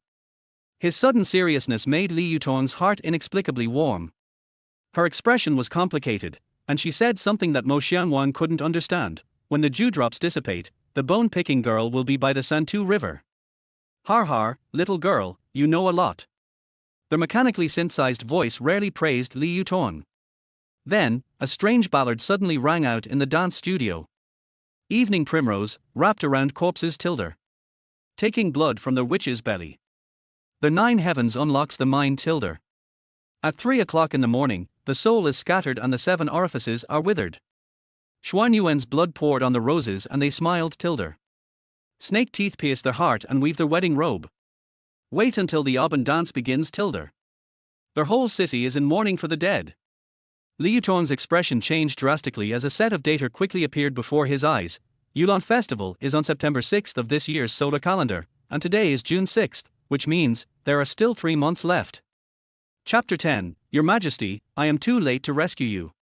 What you mean is, I can live for another 3 months. Mo Xianwang looked at Li Yuton with a calm gaze. Since he was a child, he was told by an old Taoist priest that he was destined to have a disaster. When this day finally happened, Principal Mo felt relieved. Har har, if Principal Mo behaves well and doesn't do strenuous exercise, he can still live to see the Hungry Ghost Festival. The mechanically synthesized voice said in a mocking tone. "Moana, if you have no objection, I can do nothing." Mo Xianwang looked at the air in front of him with a teasing look on his face. "Principal Mo, you don't seem afraid. What are you afraid of?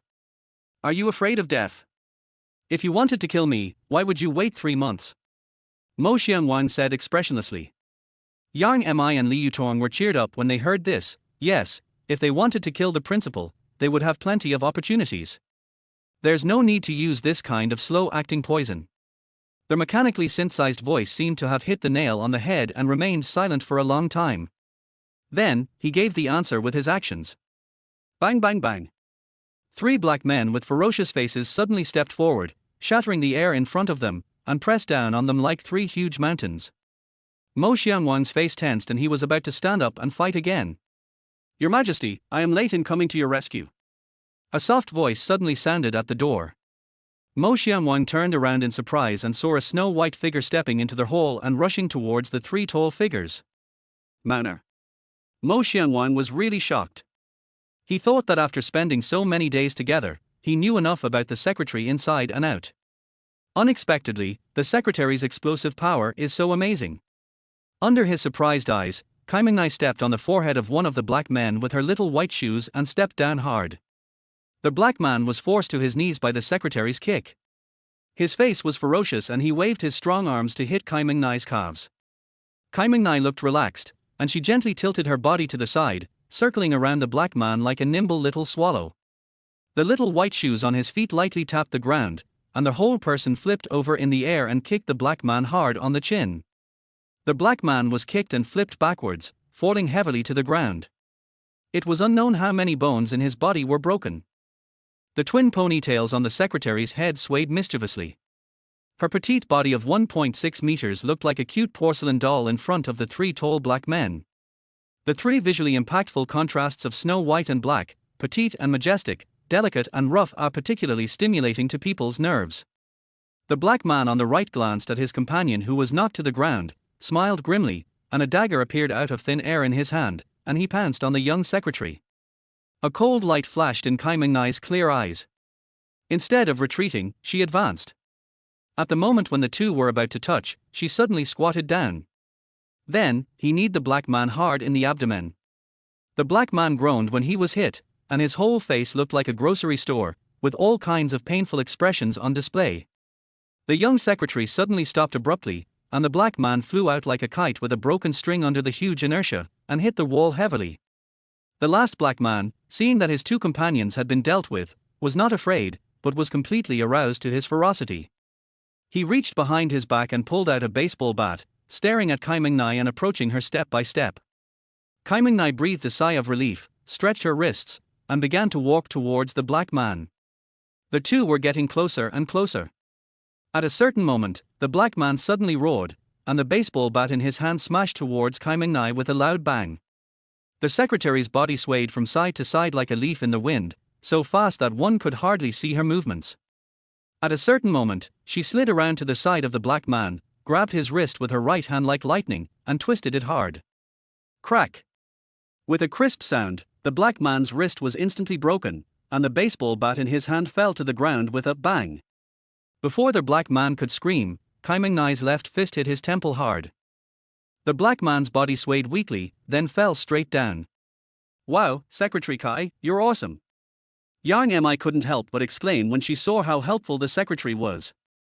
Mo Xianwang mentioned it many times, and Yang Mi finally knew Kai Ming-nai's identity. However, she was happy too early.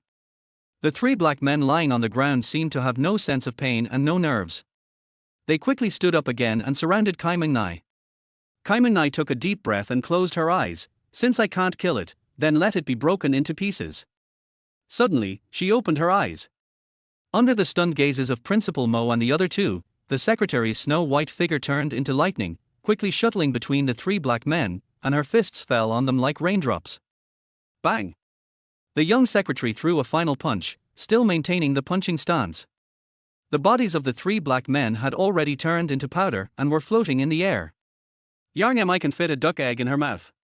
Liu Tong can fit an egg in his mouth. At this moment, they finally realized what it meant to have a small body with great power.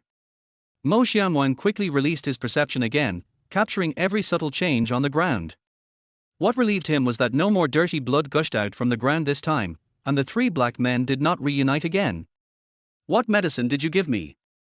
After Kai Ming-nai finished the injection, she did not rush to find Mo Xianwang, but shouted coldly at a place in front of her.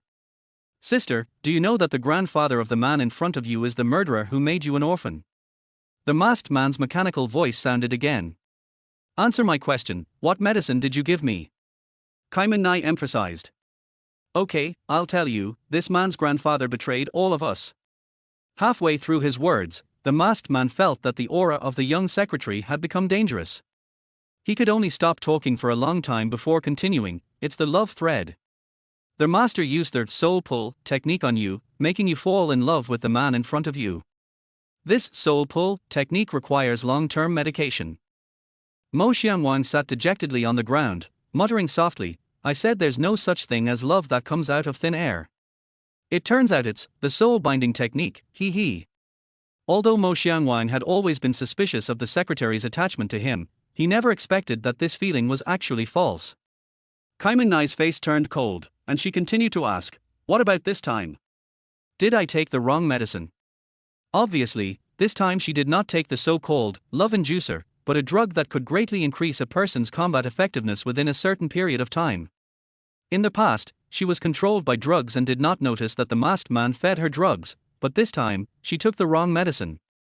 So, she found out. She did not make a sound, but followed the masked man quietly, and then she happened to appear and come to the rescue. Moreover, she had to make the masked man speak out in front of Principal Mo. The masked man was silent for a long time before he spoke with difficulty. This time, because I captured Principal Mo, I was so excited that I fed you the divine power liquid and fed the love thread to a black dog. Mo Xianwang finally understood why the masked person had left the underground in such a hurry. She must have been anxious to go back and let Kaimeng eat their love silkian. And the reason why the big black dog had such a reaction was because he took the wrong aphrodisiac. Chapter 11, your concubine, cannot be the queen anymore. Mo Xianwang instantly figured out a lot of things in his mind. Then he looked up in the direction of the masked man's voice. What did you just say? In front of him, his secretary Kaimeng, who had her back to him, didn't seem curious about this question at all. She actually sighed softly. The masked man didn't notice the secretary's reaction. His mechanical, cold voice was tinged with hatred. In the 13th year of Tianyun, the Dongbra kingdom invaded. Ghost-Eye General Matsudaira Sasuke led his army to capture Kumu Castle. On the day the city was captured, the Dongbra army burned, killed, looted, and committed all sorts of atrocities. Blood flowed like a river in Kumu city, turning it into a living hell. Where there is oppression, there is resistance. Finally, a group of eccentric individuals in the city formed the Hidden Yao League, specializing in assassinating Dongbra kingdom officers and undermining the morale of the Dongbra people. The blacksmith, the boatman, the singing and dancing girl, the ghostly faceless butcher, these 7 people with special skills are the leaders of this organization. Mo Xianwang was shocked when he heard this, and his mind was involuntarily brought back to that period of heroic and tragic times. He went to the mountain when he was 9 years old. What he heard most was the old Taoist priest chattering about some principles that he could not understand. He rarely heard such stories and secrets, and he could not help but be attracted by them. The masked man's voice rang out again. On the night of the 15th day of the 7th month of that year, when the moon was full over the river, the 7 leaders of the Hidden Glory Alliance, led by the boatman Lu Chenju, gathered at the mass grave west of Deadwood City. That night, Mo Huikong, the intelligence officer known as Treading Without a Trace on Snow, was the last to arrive. He's clearly the best at Qingdong, so how could he be the last to arrive? Grandfather. Hearing this, Mo Xianwang exclaimed. When he was a child, he heard his father Mo Xuanyu say that his grandfather died when his father was very young. As for his grandfather, he had only vaguely heard the name and had no impression of him in his mind. Har har, it was your shameless grandfather. After he arrived that night, the warriors of Dongbra Kingdom surrounded the mass grave west of the city. That night, of the 7 leaders of the Hidden Light Alliance, 5 died and 2 escaped. The one who escaped the fastest was Mo Huikong, who had the best Qinggong skills. Yang Mi felt that Mo Huikong's situation at the time was somewhat similar to her own situation when she first came to Nishang Academy, and she couldn't help but speak out in dissatisfaction. Just because Mo Huikong came last, it doesn't mean that he betrayed the organization. Har har, you little fox, you start to fawn before you even enter the school. The masked man's cold voice was full of sarcasm. You may not know that Mo Huikong had already developed feelings for a woman from Dongbra country at that time. The reason he was late that day was because he had a tryst with that woman from Dongbra country. What did you say? Although they had never met, Mo Xianwang naturally would not allow others to slander his grandfather. Principal Mo, are you surprised? On the night of the alliance, your grandfather had a jade plaque hanging around his neck. Do you know what was written on it? Mo Xianwang vaguely guessed that the words on the jade plaque must be very unfavorable to his grandfather, but he still asked, what does it say? The masked man's cold voice rang out. It's a string of characters from the Dongbra kingdom, which means, treat you like you would treat cherry blossoms. Everyone present was stunned, but soon understood the meaning of the words on the jade token. Why do you think that what you know is true? The secretary's soft voice suddenly sounded. Sister, we were both rescued by the master and raised together by him. Others can question me, but how can you question me? The masked man's voice was filled with confusion and grievance. Do you think letting him die during the Oban festival is revenge? You don't know anything at all. The secretary said such a strange thing. Then, she bounced up again and rushed towards a wall. With a loud bang, Kaimeng footsteps created a large hole in the wall. Amidst the rising dust, a masked man wearing a black metal mask fell out from the wall. The veil on her face had been removed, revealing a face covered with a metal mask and a petite figure. Moana, are you crazy? You're actually going to help our enemies after this. Har har, have you ever thought that you are the one who recognizes the thief as your father? What do you mean? The masked man trembled all over, obviously shocked by Kai Ming-nai's words.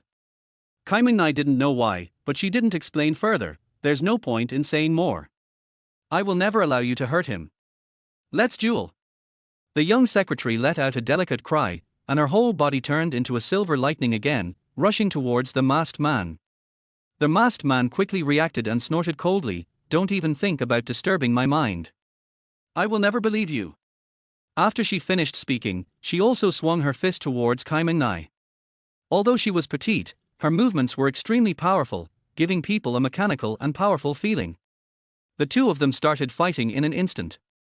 Kai Ming-nai's movements seemed gentle but powerful, while the masked man's attacks were like a storm, and each move carried great destructive power. Mo Xianwang, Yang Mi and Li Yutong were stunned again. They had experienced too much today and were so agitated that they couldn't react for a while. Now it seems that the secretary and the masked man really know each other, but their relationship seems very complicated. Kai Ming-nai seemed to know some secrets, but she chose not to tell them. He was just thinking about it when a cry suddenly rang in his ears. Oh no, the effect of the medicine is fading. Mo Xianwang looked intently and saw that Kai Ming-nai was gradually losing strength and her movements were becoming slow.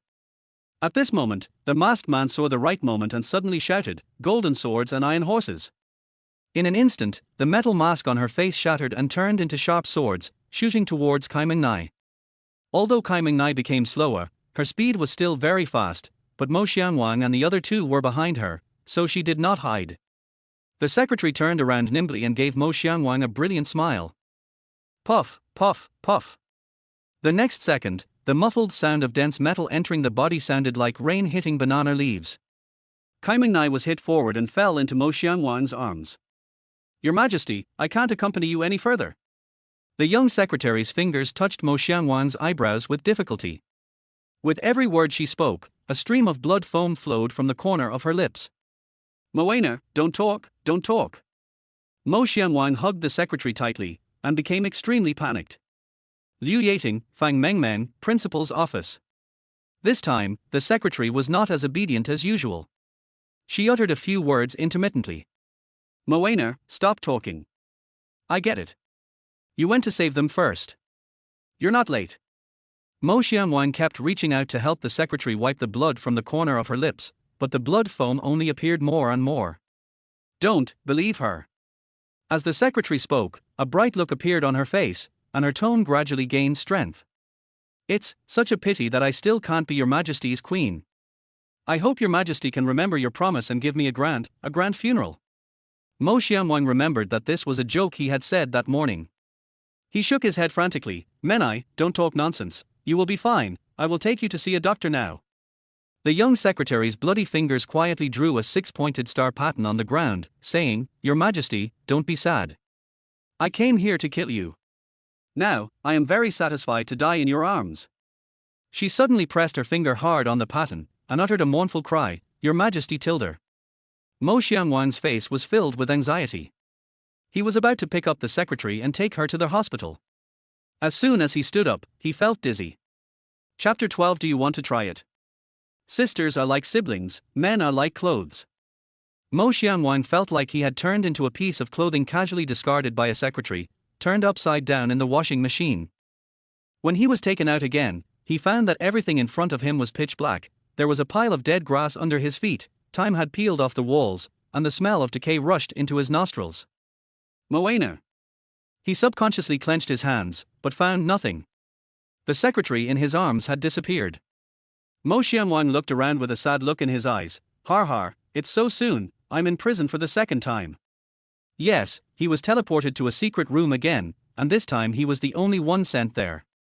I don't know if Yang Mi, Li Yutong and the masked man are still in dance studio number 7. If they were still up there, Yang Mi and Li Yutong would be in danger facing the masked man alone. Menai was injured so badly, I don't know if anyone took her to the hospital. I don't know how Liu Yating and Fang Mengmeng are doing. Mo Xianwang was filled with worry when his leg suddenly hurt again and he fell to the ground powerlessly. Yulon dance. Looking down at his calf, he found that the black area was beginning to spread around. He bit the tip of his tongue hard, put his legs in a stance, and began to practice their blood 9 tribulations bone technique, trying to expel the poisonous blood from his body. Ouch! Just as he took a step, his feet felt empty and he fell down again. When he landed on his butt, he found himself lying in a huge coffin. Well, I'm pretty good at finding places, eh? Principal Mo laughed at himself, supporting his body with his hands and looking around, only to find that his hands went limp. After all, he was still young. When he touched something in the coffin in the dark, he was scared out of his wits. He lowered his head tremblingly and found an old man lying under him. The old man's face was haggard and his skin was full of wrinkles. At this moment, his eyes were closed, his eye sockets were sunken, his nose was collapsed, and his lips were a strange iron blue color. He was wearing a tattered robe embroidered with some faded, old-fashioned patterns. Old man, don't blame me. I didn't mean to sit on you. I fell from above and had no choice. Mo Xianwang hurriedly explained. Then he put his hands on the edge of the coffin, jumped lightly, and jumped out of the coffin. However, he didn't notice that the moment he jumped up, a few drops of blood on his body fell with the wind and dripped onto the old man's withered face, and then melted into it like a stone sinking into the sea. The old man's dry skin actually turned red. After a few seconds, his tightly closed eyes slowly opened, revealing a pair of cloudy and deep eyes. Mo Xianwang took a deep breath, turned around with a limp, and saw a pair of sharp eyes staring at him like an eagle. Ghost! With a strange cry, he jumped up on the spot, then staggered and fell to the ground. The old man felt the breath in his body, and doubts arose in his heart. He asked in a hoarse voice, "Boy, who are you? Where are you?" Mo Xianwang sighed inwardly, "I've seen so many strange things today." A beautiful girl grew a fox tail, a skeleton jumped out of the mirror, and the secretary turned into a girl with supernatural powers. Now, even the dead in the coffins have been resurrected on the spot. He just hoped that this was just a long dream and he just wanted to wake up quickly. Although the dancing girls in the school often secretly called him shared bicycle, at this moment, he would rather be their shared bicycle. Even if the newcomer Yang Mi was added, he could accept it. After regaining his composure, Mo Xianwang replied, "This place should be underneath a school. I am the principal of this school." Seeing that he was answering cautiously, the old man simply followed up on his topic and asked, "Since you are the principal of this school, why are you here?" Mo Xianwang was stunned for a moment, then said truthfully, I was poisoned. I was trying to heal myself when I accidentally triggered a trap and fell here." The old man's eyes fixed, and he looked Mo Xianwang up and down, and suddenly asked a strange question, do you have dragon-shaped bone patterns on your body?" Mo Xianwang was stunned and shook his head subconsciously. "No, what is a dragon-shaped bone pattern? Why do you ask that, old man?" The old man's eyes dimmed, and he murmured softly, "Maybe I was wrong." Mo Xianwang found what the old man said strange and was about to ask more about it when he suddenly felt a burning sensation in his dantian, and their blood and 9 tribulations bone technique actually started to work on its own. A hot current flowed through the meridians, and wherever it passed, the meridians seemed to be burned, causing unbearable pain. He couldn't help but groan, his hands tightly grasping the edge of the coffin, beads of sweat the size of beans oozing out of his forehead.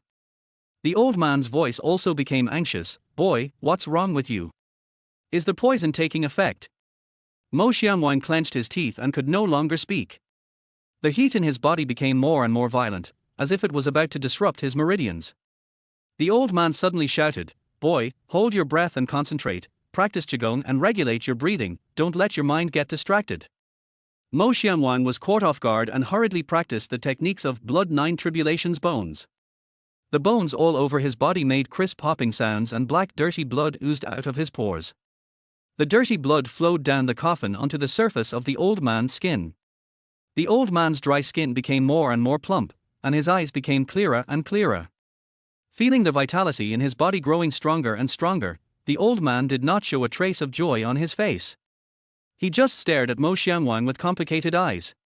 Mo Xianwang only felt a ball of golden flame burning in his bone marrow, causing him great pain, but he could also clearly feel that his strength was increasing rapidly. He was in both pain and happiness, but as the technique was working, the impurities in his body were constantly being expelled, but the black substance did not decrease at all. The old man looked at the ball of black blood, a sharp look flashed in his eyes, and he said in a deep voice, "Although your skills are powerful, they are useless against this poisonous creature. Mo Xianwang put away the technique and gave a bitter smile. We can only try our best to save the dying horse. Maybe we can find a glimmer of hope. After hearing this, the old man was silent for a long time, and suddenly asked bluntly, is your last name Mo? Mo Xianwang was stunned, and his entire body instantly became alert.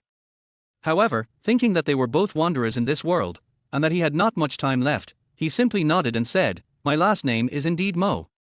How did you know that, old sir?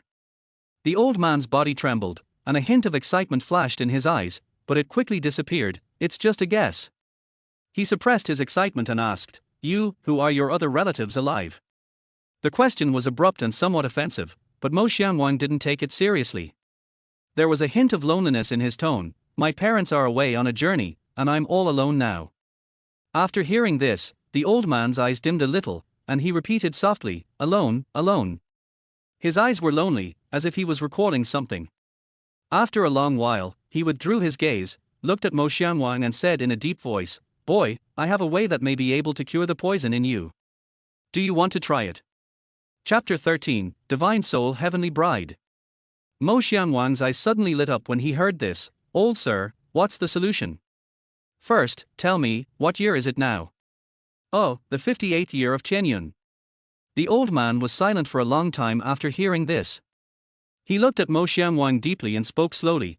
Do you know that there is a unique skill in this world called soul marriage, which can transfer all of one's own power and even the damage suffered to others? Even the poison you were poisoned with can be transferred. Of course. Mo Xianwang was overjoyed. This is truly a case of looking back over mountains and rivers, only to find a bright new way out. Old sir, could you please teach me this technique? However, he was too happy too early. The old man shook his head calmly. No. Mo Xianwang's breathing stagnated. Then why are you telling me this for so long, just to tease me? If you're incompetent, don't tease others. You'll arouse them, but you won't be able to do anything. It's very uncomfortable, don't you know? The old man's eyes widened. Grandson, you say I'm incompetent. Mo Xianwang retorted sharply, isn't it? You just tend to tease people and make them feel like they are in a state of suspense. Besides, who are you calling a grandson? I'm calling you, what's wrong? You're my grandson. The old man's tone suddenly changed as he spoke. The little fellow is quite clever, even resorting to provocation. However, this technique cannot be passed down orally. It can only be passed on through a secret method. Mo Xianwang was a little stunned, and cautiously asked, Old man, what do you mean? I will pass on all my life skills and this technique to you. In exchange, the poison you were poisoned with will be transferred to me. Mo Xianwang was trembling all over. How can this be possible? The old man had a complicated expression. Boy, I'm already over 80 years old and have long since become indifferent to life and death. If you hadn't come here by chance, I would have fallen into a deep sleep forever. Now that you're here and have awakened me, this is God's will. This divine soul marriage technique must be performed when both parties are awake and willing. Once it begins, it's like dancing on the edge of a cliff, there's no room for distraction. If you are distracted even for a moment, your soul may be damaged at best, or even shattered at worst. The old man spoke in a very serious tone. The reason why he said it so clearly in advance was that there was a more important meaning. However, he couldn't express this profound meaning now, otherwise the child would definitely refuse. Mo Xianwang fell into silence. In another secret room, the masked man's metal mask had disappeared, revealing a cute little face. But at this moment, this face was filled with disbelief. Impossible, how could this be, how could this be? Mona, why don't you tell me why this happened? Yes, you're afraid that if I find out and behave differently, the organization will become suspicious. Or even that I might not believe you at all. You sacrificed your life, leaving me to find the truth on my own.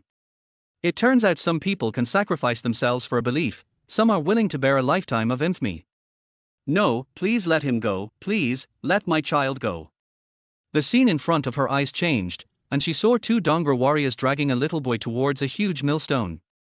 In front, a woman was kneeling on the ground begging desperately, but was dragged into a small wooden house by the warrior behind her with a grin.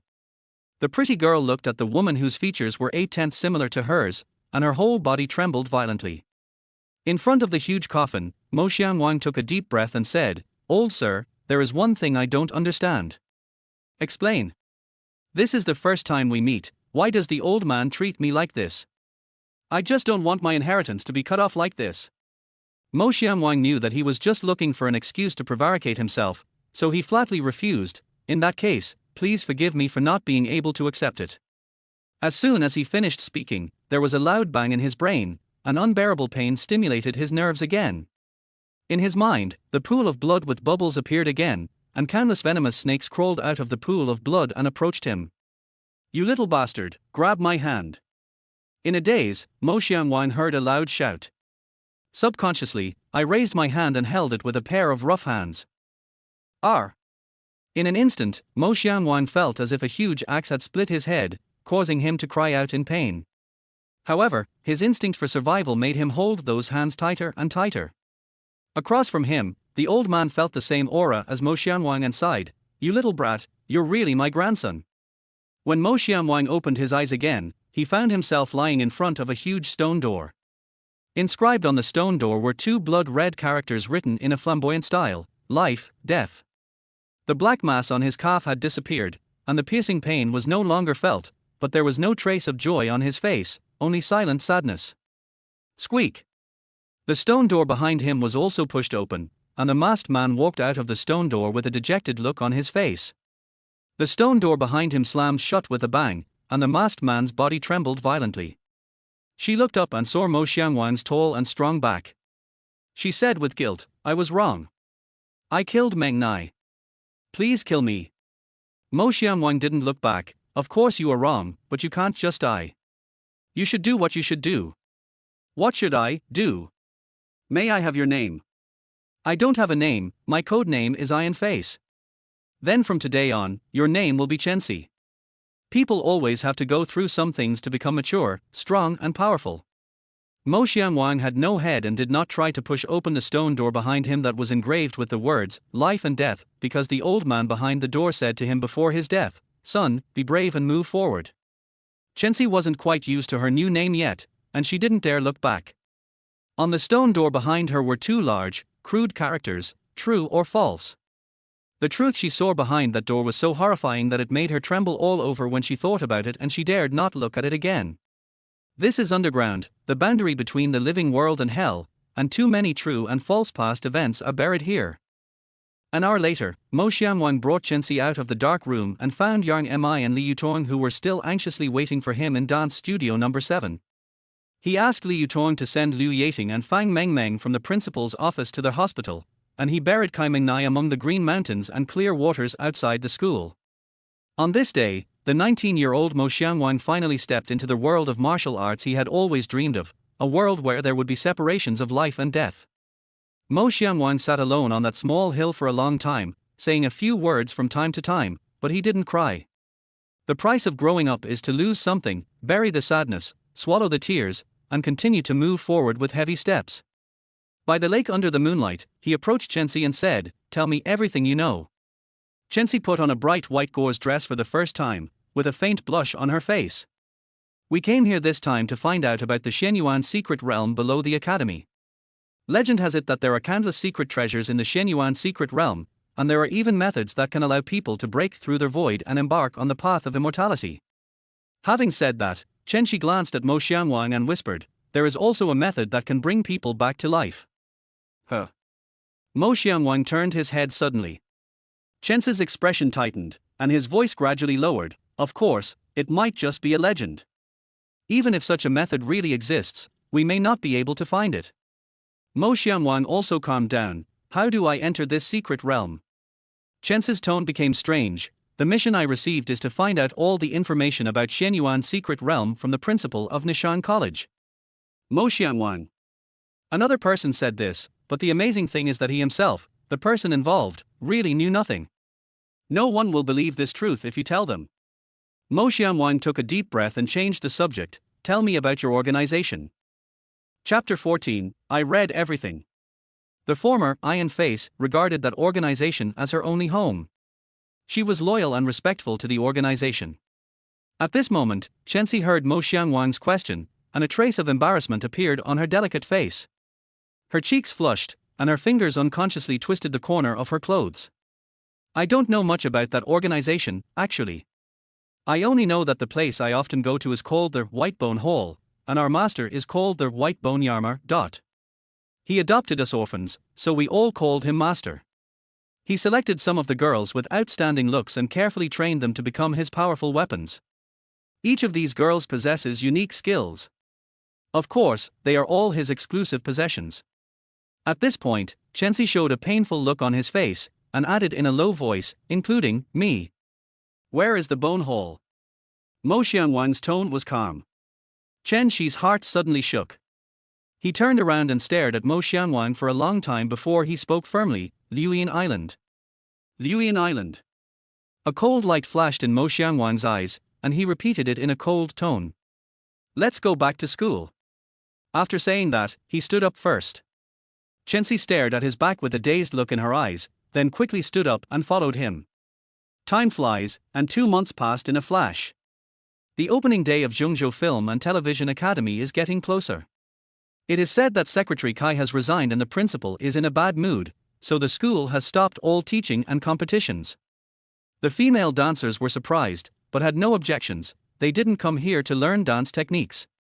Therefore, the female beauties in the college began to enter and exit Mo Xianwang's office more and more frequently.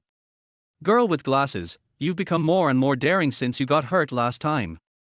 You're being lectured in the principal's office, and you actually dared to call me Bunny Tooth Girl. You still have the nerve to say that to me. You've obviously increased the frequency of brushing your teeth recently. You must be eating well. Yang am I didn't expect you to react so strongly. You actually smoked for 10 minutes. Liu Tong, if you dare tell anyone about this, I'll strangle you to death with my tail. That's a physical problem.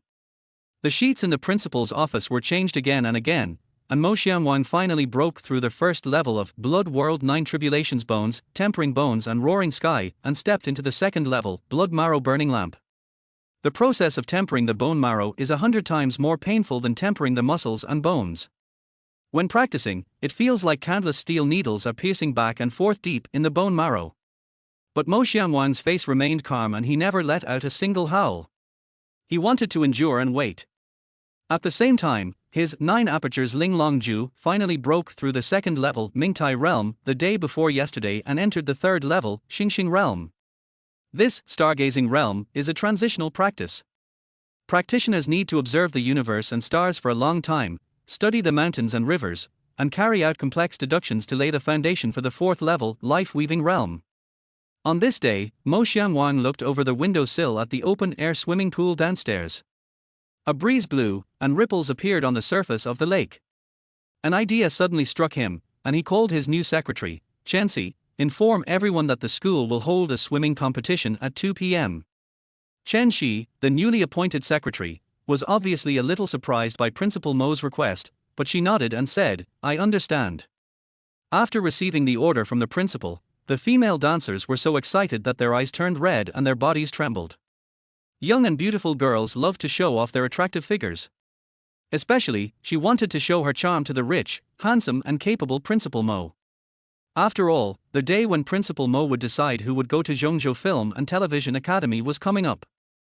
The swimming pool of Nishang College is open air, and the window of Principal Mo's office can just see the situation at the swimming pool. At 1:50 in the afternoon, the azure water in the swimming pool sparkled in the sunlight, which was a beautiful sight. The edge of the swimming pool is also colorful. Female dancers wearing various swimsuits are standing in groups of 3 or 5 by the pool, adjusting each other's shoulder straps and hairstyles. Although art students have their own beauty, they all have one thing in common, an enviable body shape. Swan necks, butterfly backs, long beautiful legs, and slender waists that can be held in one hand, standing together in rows. It's like a man's paradise. In the principal's office, Mo Xianwang gazed at the bustling swimming pool below the window, his eyes deep and complex, and he murmured something strange, he who feeds wolves will eventually feed wolves. When Principal Mo's tall figure finally appeared by the swimming pool, the girl's enthusiasm reached its peak. He was wearing navy blue shorts, and his wheat-colored skin glowed with health in the sun. Long-term mountain climbing had made his muscles firm and smooth. Wow, the principal is so handsome.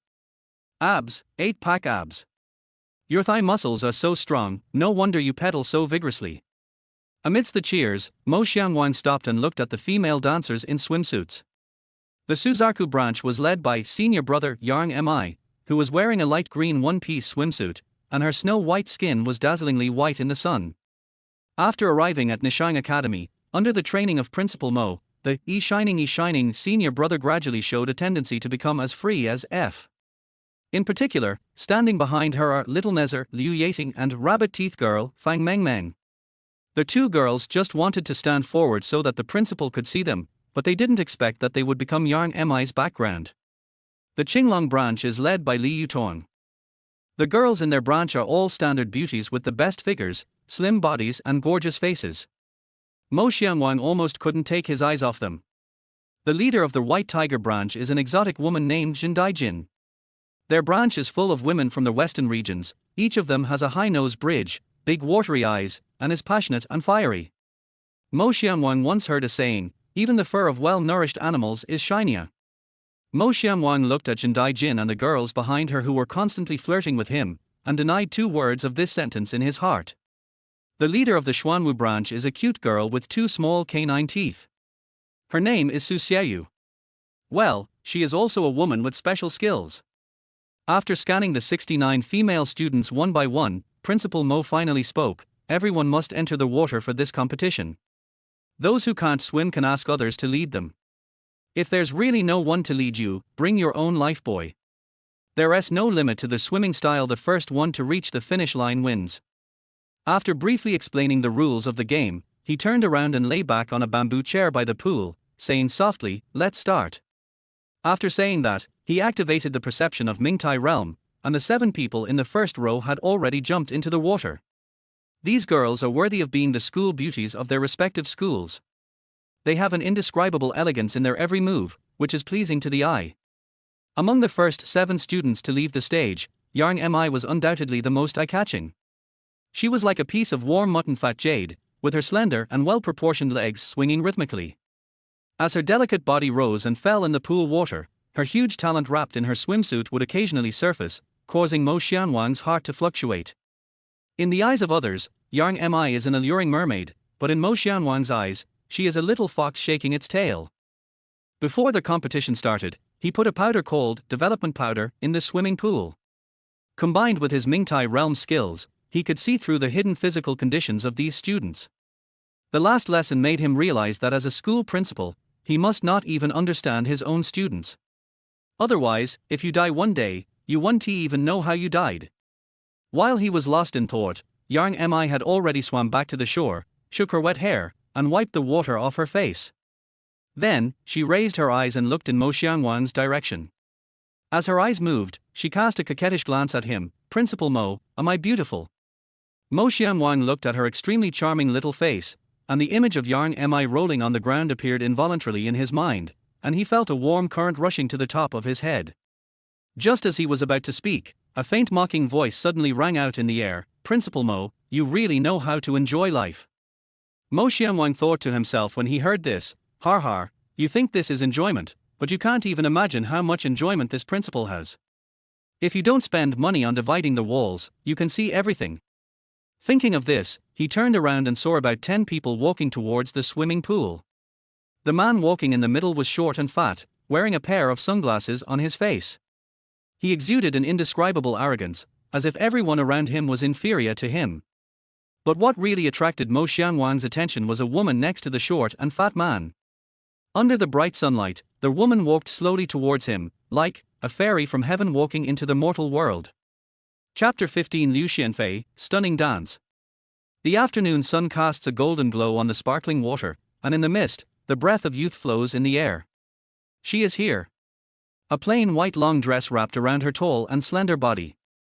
Her skin was almost transparent in the sunlight, emitting a faint glow. She was cool and beautiful, with black hair cascading to her waist. The most amazing thing was the aura she exuded. It was a feeling of being out of this world, as if she was not walking on the ground, but walking on the clouds. Mo Xiangwang felt his chest starting to feel hot.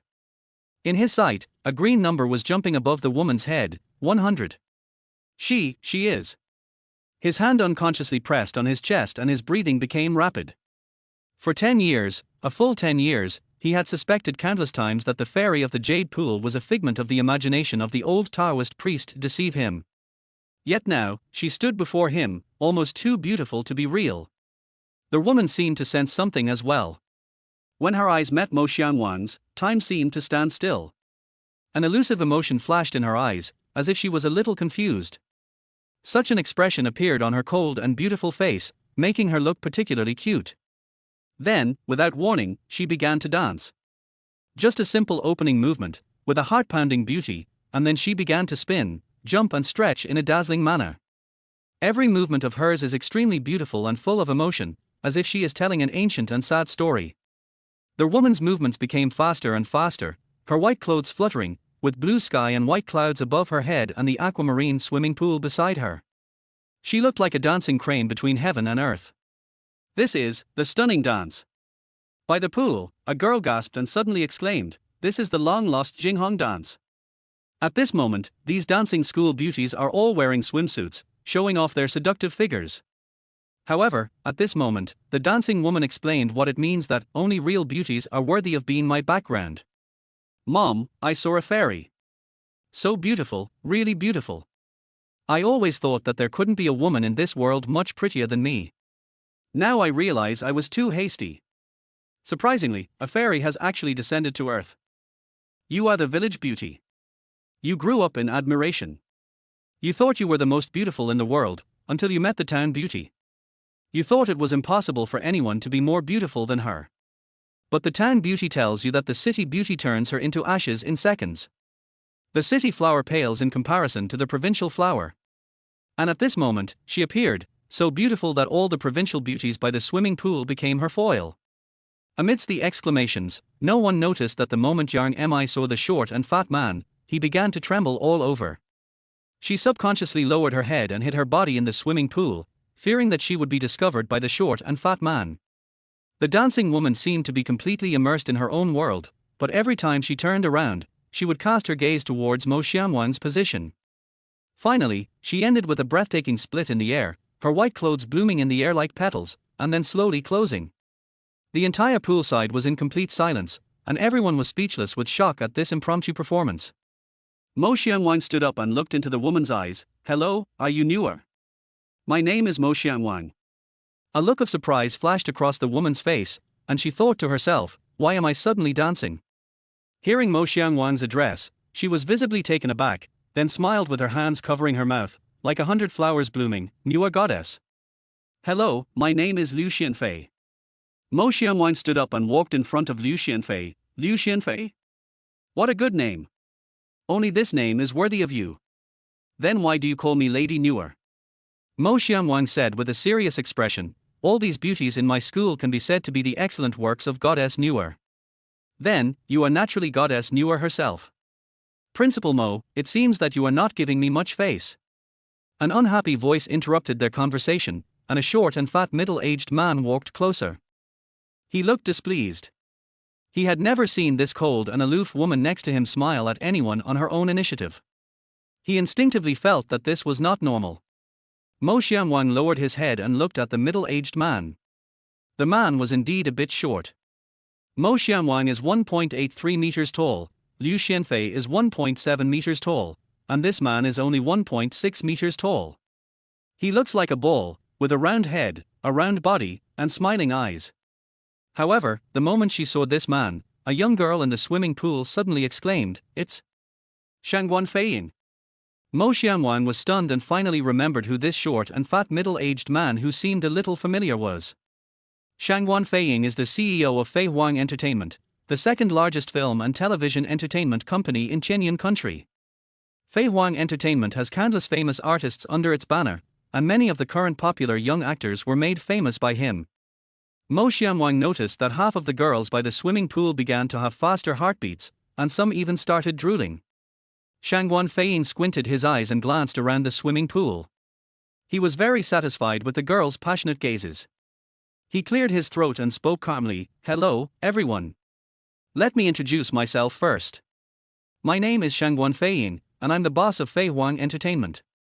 I know you are about to enter the art world of your dreams. First of all, I want to congratulate you. Everyone knows that Fei Huang Entertainment makes some artists famous every year, and I personally like to discover some potential seedlings. Now, I want to tell everyone that if you're willing to join Fei Huang Entertainment, I, Shengguan Feiying, am eagerly awaiting you all. Mo Xianguang sighed inwardly. Finally, this day has come. At this time of year, some directors and entertainment companies will go to some art schools to select talents, which is called casting. What to choose and how to choose is a matter of deep thought. However, this is a matter of mutual consent, and no one can stop it. When the girls by the swimming pool heard Shangguan Feiying's words, their eyes lit up, and the mermaids in the water rushed out of the water, splashing water. When Shangguan Feiying saw this scene, he couldn't help but smile proudly, and his chin unconsciously lifted up. Don't listen to him. Don't join Fei Huang Entertainment. Otherwise, you won't be able to get out unless you lose half your life. That place is a devil's den. Everything you can imagine will happen, and even things you can't imagine will happen. A hoarse and pleasant voice suddenly sounded in the swimming pool. Mo Xianguang was stunned and turned to look at Yang Mi in the swimming pool.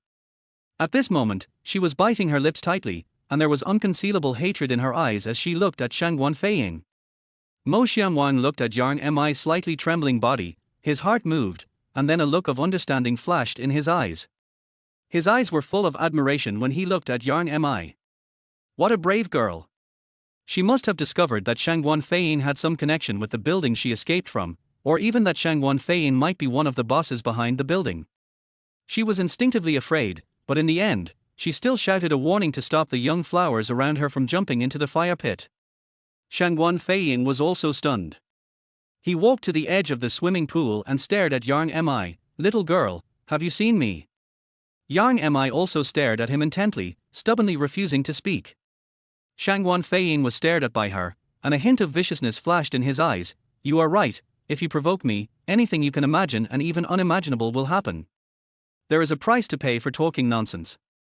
Chapter 16 Beauty, why are you running? Boss Shangguan, you are threatening my students in my school. It seems like you don't take me, the principal, seriously. Mo Xianguang stepped forward and stood between Shangguan Feiying and Yang Mi. He was tall, like a towering mountain standing in front of them, and his tone was filled with unquestionable majesty, which made Yang Mi behind him feel full of security. The school beauties by the swimming pool also had a glint in their eyes. Compared to the short and fat Shangguan Feiying, Mo Xianguang looked taller and more handsome. Which girl doesn't he have love in her heart? Who doesn't he want a handsome boy to stand in front of her without hesitation when she is most helpless? Mo Xianguang turned his head and glanced at Liu Xianfei, who looked like a fairy descending to the earth. Faced with such a situation, her eyes were still like a pool of clear water, without the slightest ripple. Principal Mo's heart moved, and he vaguely guessed that the breathtakingly beautiful woman in front of him should be the one Yang Mi had mentioned, the one who attracted everyone's attention in that mysterious building. Although Mo Xianguang was puzzled as to why Liu Xianfei was still as pure as ice and jade after coming out of there. However, wasn't this exactly the outcome he hoped to see? After all, Yang Mi had also managed to keep her innocence when she escaped from that building. Mo Xianguang speculated that the big man behind the building must have extremely strict requirements for women, and some top-notch women must remain virgins. Whether it was for Yang Mi or Liu Xianfei, he would inevitably confront that building in the future. Since we will be enemies sooner or later, why should we be afraid of him? Shangguan Feiying heard Mo Xianguang's question and put on an icy smile. How long has it been since someone dared to talk to me like that? He was so angry that he laughed. He didn't expect that this small Nishang Academy would have a student who was so desperate, and the principal was also a lunatic. Mo Xianguang suddenly yawned and patted his mouth with his hand. I was just busy watching the beauty swimming. I am sleepy now. I have to go to sleep. Boss Shangguan, please go back. Shangguan Feiying didn't expect Mo Xianguang to directly order him to leave. He narrowed his eyes slightly, and his aura turned cold. Principal Mo, don't you want to listen to what the students think? Mo Xianguang knew in his heart that even if he didn't ask now, some students would still contact Shangguan Feiying privately. He calmly glanced at the girls by the pool. Anyone who wants to go can go. I won't stop you. When his eye swept over them, most of the girls blushed and lowered their heads, but there were still a few girls who held their heads high and looked at him fearlessly. Principal, my family is not well off. We've spent all our money on my dream of becoming a star. Even if I get into Zhongzhou Film and Television Academy, I'm not sure I'll have a future. Principal, I want to try it too. I also want to. Someone started talking, and soon more than a dozen girls followed suit. They had no other way out, so they had to seize this opportunity even if it meant giving up everything. Shangguan Feiying smiled complacently. Principal Mo, in today's society, money and power are the truth. They just want to pursue the truth. Principal Mo won't stand in the way of their bright future, will he? Mo Xianwang took a deep breath and glanced at the dozen or so girls. Have you all thought it through? This time, more than a dozen girls didn't dare to look him in the eye, but they all nodded. Mo Xianwang took a deep breath and said nothing more. They were all adults and it was their own right to make their own choice. Har har har, brother Shangguan is right. In today's society, money and power are truth. And truth is often in the hands of a few people. Next to Shangguan Feiying, a young man stared at a figure by the swimming pool. His Adam's apple rolled, and he also stepped forward. Shangguan Feiying saw the young man looking at him and raised his eyebrows slightly. Xiaofeng, I see your face is very red. Which girl have you taken a fancy to? The man called Xiaofeng licked his lips, staring intently at the figure by the pool, and asked proudly, what's the name of that girl in the green swimsuit? If Mo Xianwang were asked to use one word to describe this man, it would be seductive, and well, a little effeminate. The girl in the green one-piece swimsuit he was talking about was naturally Yang Mi, who had spoken earlier. At this moment, water droplets rolled down Yang Mi's fair neck and slid across the great figure in front of her, making her mouth dry. Her wet black hair stuck to her cheeks, making her delicate face even more bright and charming. She was so beautiful that people couldn't take their eyes off her. Mo Xianwang looked straight ahead and asked, who are you? The young man glanced at Mo Xianwang, snorted coldly, then walked to the edge of the swimming pool and looked down at Yang Mi with lustful eyes. Hello, classmate, my name is Liu Xiaofeng, and I am the son of the mayor of Mingyu City. After saying that, his unscrupulous eyes swept over Yang Mi. Mo Xianwang gave Yang Mi a look, and he understood. He climbed ashore without saying a word and quickly wiped his hair with a towel. She was tall, with curvy figures wrapped in her swimsuit.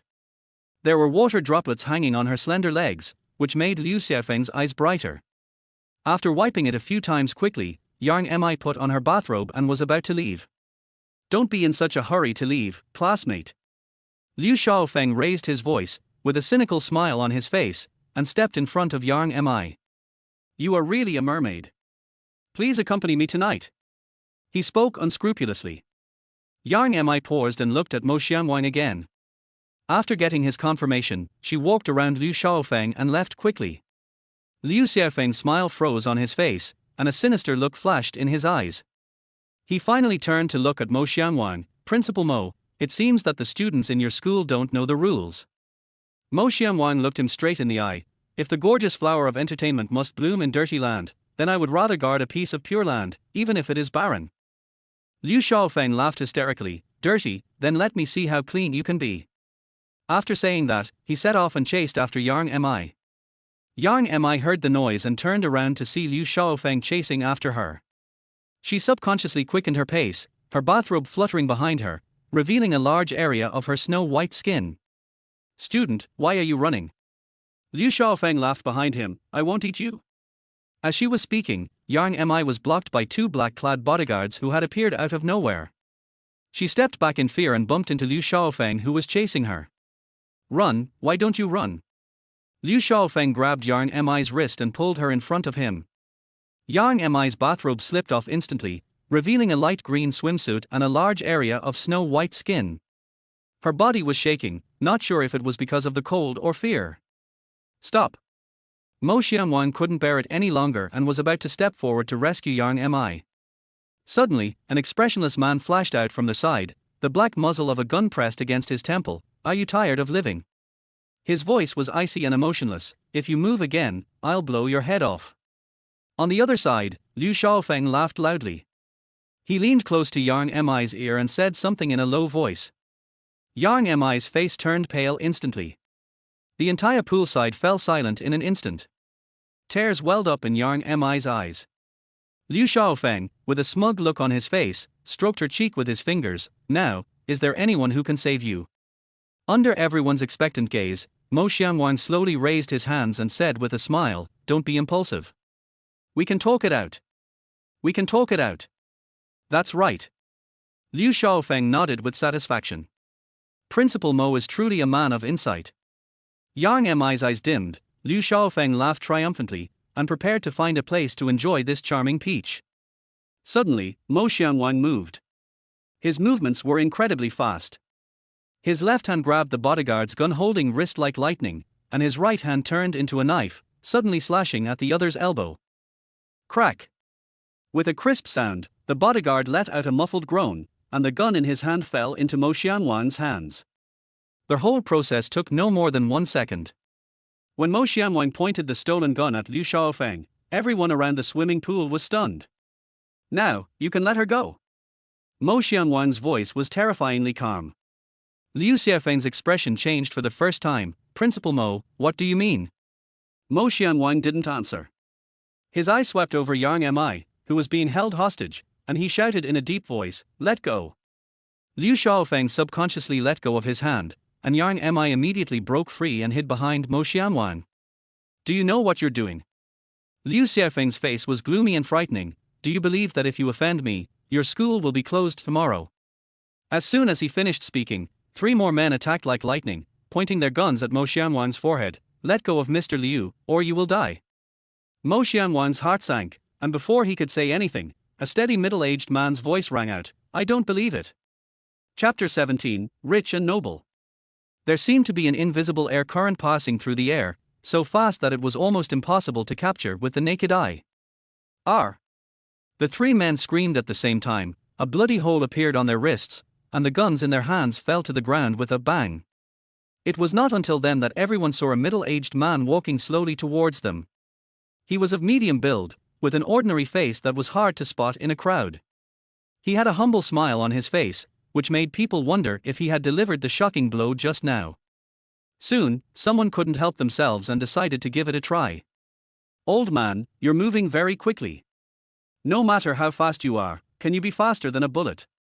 A man suddenly jumped up and pointed his gun at the middle-aged man. Bang! Gunshots rang out. "R!" A huge cry suddenly broke out from the crowd.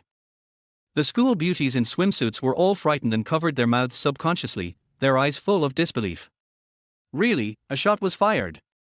The middle-aged man's expression remained unchanged. In a flash, he raised his right hand and a golden light burst out from his hand. Time seemed to have slowed down countless times. With a crisp, ding sound, a golden bean and a bullet collided in mid-air and fell to the ground at the same time, making a crisp sound. The man who fired the gun let out a heart-wrenching scream, and 4 bloody holes appeared on the joints of his limbs. The immense pain made his legs go weak, and he fell to his knees with a thump, his face filled with fear. The middle-aged man's expression remained unchanged as he walked forward slowly, neither fast nor slow. Every step he took seemed to step on everyone's heart. The strong self-confidence that emanated from his bones made everyone present hold their breath unconsciously. There was complete silence. Golden beans, golden beans. Suddenly, someone in the crowd trembled and exclaimed, He is a rich and noble prince. Rich and powerful princes only want to be rich and powerful." This name seemed to have some kind of magic, causing Liu Shaofeng and his bodyguards to change color. Even Shangguan Feiyin couldn't help but take 2 steps back, his eyes full of fear. The wealthy Prince Go Fugue's favorite weapon is golden beans. It is these golden beans that have become the nightmare of the hostile forces of Tianyun Kingdom. No matter you are the enemy commander or a well-hidden sniper, these golden beans will fly from where you least expect and pierce your eyebrows. And who else could use golden beans as weapons if not a king? Therefore, the bigwigs in the army all valued Go Fugue very much and promised him important positions to win him over, but Go Fugue refused them all. Back then, I was being beaten, scolded, and insulted like a dog on the street, and it was my master who held an umbrella over me to shield me from the rain. When I have food to eat and clothes to wear, I swear that I will give my life to my master for the rest of my life. Since my master died in battle, I naturally have to take good care of his descendants. If I can't even do this, do I deserve to be called Go? At that time, the senior military leaders all sighed when they heard this. Yes, in this world, how many people are worse than dogs? If you become rich and powerful, don't forget your friends. How many people can do that? Although the legendary wealthy Prince Go Fugui did not serve in the army, he followed Mo Huiran's descendants into the business world. But no one dared to speculate what the bigwigs in the army would do if Go Fugui was willing to speak. After all, who knows which big shots have had their lives saved by this legendary figure. Seeing Mo Xiangwang staring at him blankly, Go Fugui walked closer, his tone still humble. "Master, what should we do with these people?" When he asked this, Mo Xiangwang came back to his senses. "Go, Uncle Go." He really couldn't imagine that this butler who claimed to be surnamed Go would be so powerful and could actually block bullets. Taking a deep breath, Mo Xiangwang glanced at Liu Shaofeng, Shang Guanfeiying and the others. "Uncle Go, they surrendered today because they were afraid of your reputation." After a pause, he said resolutely, "Let them go. One day, I will rely on myself and make them dare not even set foot in this school." Go Fugui's eyes lit up when he heard this. Okay. He didn't kill anyone today because he was cautious. Liu Shaofeng was about to leave with his men, and Mo Xiangwang watched Shang Guanfeiying also leaving with a dozen of his students. His heart moved, and he looked at Liu Xianfei. "Miss Liu, can you stay in my school for a few more days?" Liu Xianfei was obviously a little moved, but her eyes soon dimmed. "In half a month, it will be Xianfei's 18th birthday. There are many things to prepare. I'm afraid I can't stay outside for much longer." Shang Guanfeiying saw Mo Xiangwang's expression and clearly understood what he was thinking. He stepped forward and said meaningfully, "Principal Mo, don't worry. Xianfei will be well taken care of." Then, he added with a double meaning, "I will also train these students of yours well." Mo Xiangwang could hear the cruelty and subtle threat in his tone, and his eyes became sharp. "Boss Shangguan, I wonder if you have ever heard of the idiom, prejudice. Shang Guanfeiying was stunned for a moment, but soon understood the meaning of this sentence, as well as a hint of hidden warning. "These girls used to be mine, so don't go too far." However, after looking at Go Fugui beside Mo Xiangwang, he snorted coldly and said nothing more. Mo Xiangwang stopped arguing with him and asked Liu Xianfei, "Miss Liu, when is your birthday?" Seeing his bold and straightforward question, Liu Xianfei couldn't help but blush. "September 7th. Where does Miss Liu live?" "Rouge Building." Mo Xiangwang glanced at Yang Mi subtly, and after receiving her affirmative look, he turned to Liu Xianfei and said solemnly, "Okay, I will definitely be there to celebrate your birthday when the time comes." Liu Xianfei's eyes lit up for a moment, then dimmed again quickly. "You can't get into that place." Shang Guanfeiying suddenly interrupted. "Didn't Principal Mo say that? First come, first served." Mo Xiangwang's sharp eyes swept over Shang Guanfeiying, then looked at Liu Xianfei. "Xianfei, don't worry, I will definitely be there." Shang Guanfeiying sneered, thinking to himself, "You ignorant boy, you have no idea who is going to get her. You will suffer a lot in the future." However, Go Fugui was here at the moment, so Shang Guanfeiying did not argue. He looked at Mo Xiangwang meaningfully and left with everyone. When the ethereal figure finally disappeared from sight, Mo Xiangwang swept his gaze over the remaining 56 girls.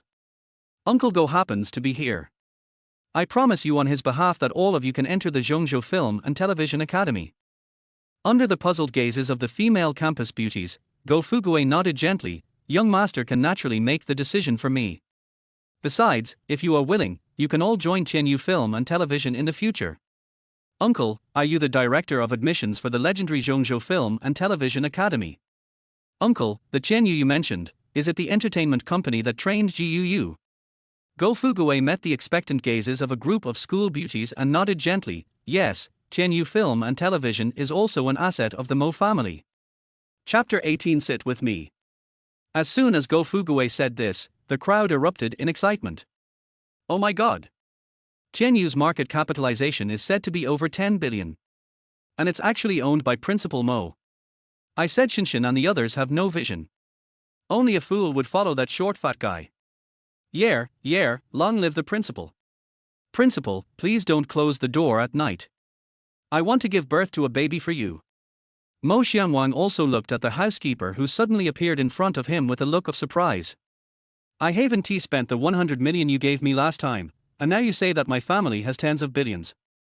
Go Fugui also looked back at him calmly. "What do you think, young master?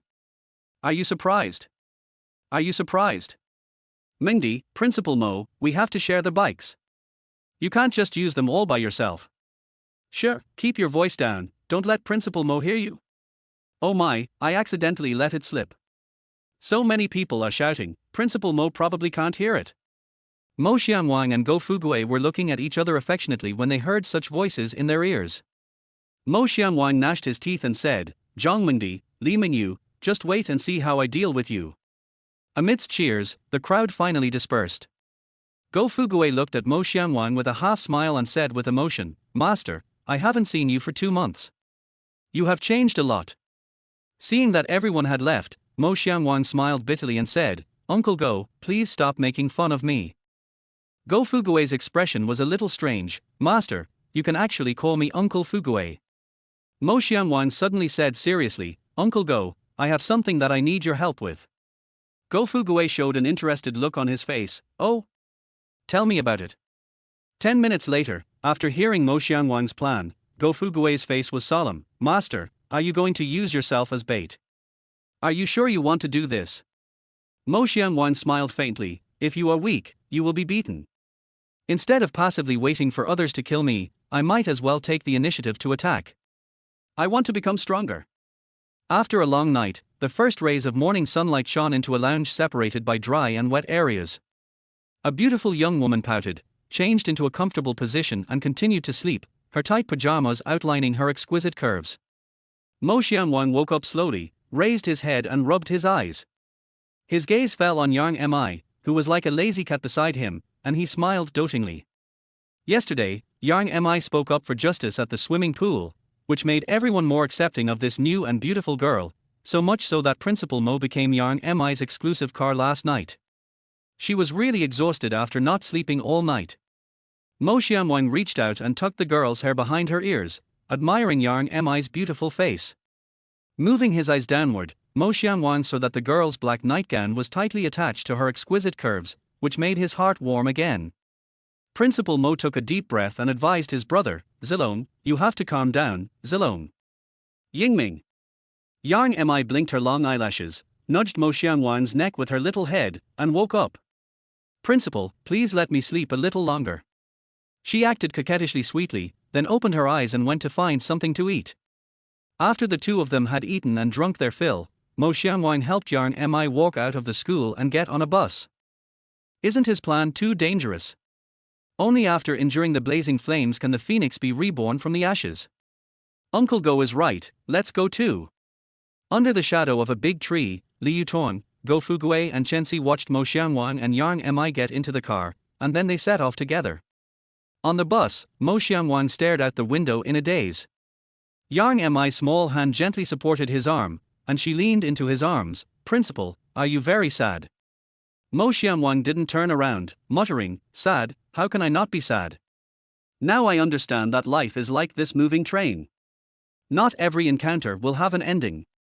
There are always people who appear in our lives and then leave unexpectedly. Give time some time, let those who have left leave in peace, and let today be a new beginning. Yang Mi didn't quite understand, but she nodded. The principal is right, we all need to live well. Brother, my son asked me an ancient poem and I couldn't answer it. It said, how many feet does the waterfall plunge? It's like the Milky Way falling from the sky. As the two were talking, a voice message like this suddenly rang out from a man's phone. The man sneered, I just owe you 3,000 yuan, right? Do you really need to beat around the bush? Then, he also replied with a voice message, after 100 battles in the yellow sand, I can wear my golden armor, but I can't defeat Lulan. Brother Sai, you're going to die. If you can't even speak, you're going to die.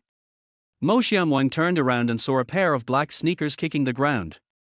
Amidst the rustling sound, the voice that had spoken earlier raised its tone, I mean, you're going to die.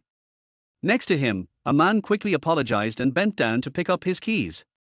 Mo Xianwang and the others were on a bus that was heading to a place called Anping Town. There were quite a few people on the bus today, and some of them were standing. However, Mo Xianwang and Yang Mi got on the bus earlier, so both of them had seats. Mo Xianwang had an aisle seat, and Yang Mi sat inside next to the window. As soon as the man bent down, others began to move to make room for him. Amidst the sound of footsteps, a pair of high heels made a rapid, tapping sound on the bottom of the carriage. Ouch! This woman obviously rarely wore high heels. She lost her balance and fell into Mo Xianwang's arms. Filled with soft fragrance and warmth, Mo Xianwang quickly raised his hand to support the woman. I'm sorry, I'm sorry. A pleasant voice came quickly, and a panicked little face appeared in front of Mo Xianwang. The woman was about 20 years old, with two big cute eyes on her small face and long, thick black hair that fell on his arms. She was obviously not good at putting on makeup, and even from the perspective of a straight man like Mo Xianwang, her makeup was a little too rough. However, the woman was wearing a black tight-fitting long skirt and black stockings on her snow-white long legs.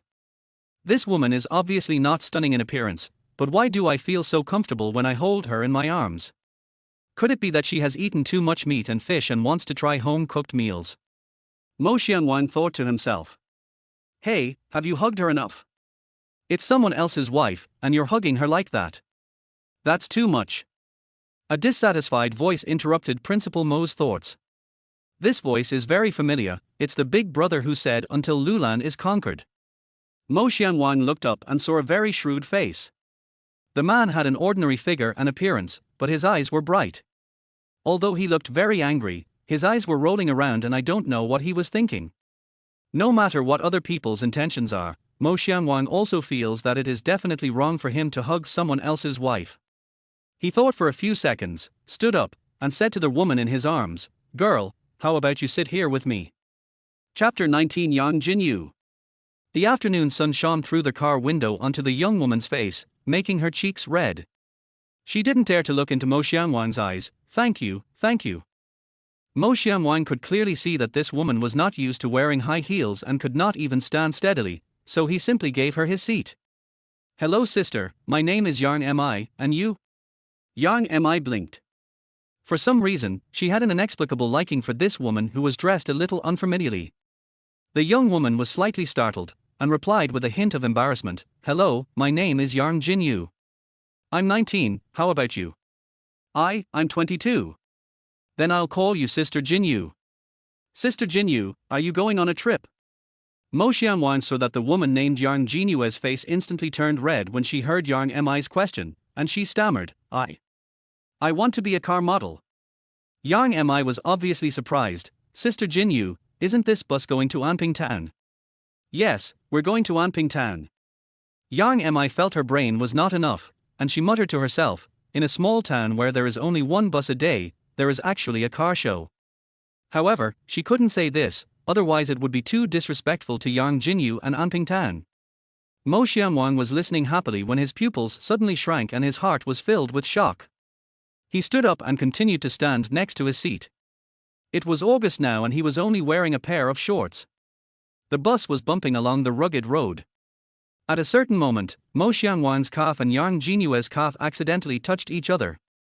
In an instant, Mo Xianwang felt a tingling sensation in his calves, and then a strange suction force came from Yang Jinyu's calves. Before setting off this time, in order to confuse his opponent, Mo Xianwang deliberately asked Shenxi to plant the Yulon dance poison on his legs again. According to Li Yutong, this poison cannot be cured by anyone except the person who poisoned it. And now, at this moment, Mo Xianwang could no longer hold back and released the perception of the Mingtai realm. He saw that the patch of black poison on his calf was wriggling wildly as if it had encountered a deadly natural enemy. However, no matter how hard it tried, it eventually became smaller and smaller, as if it was being devoured by a natural enemy.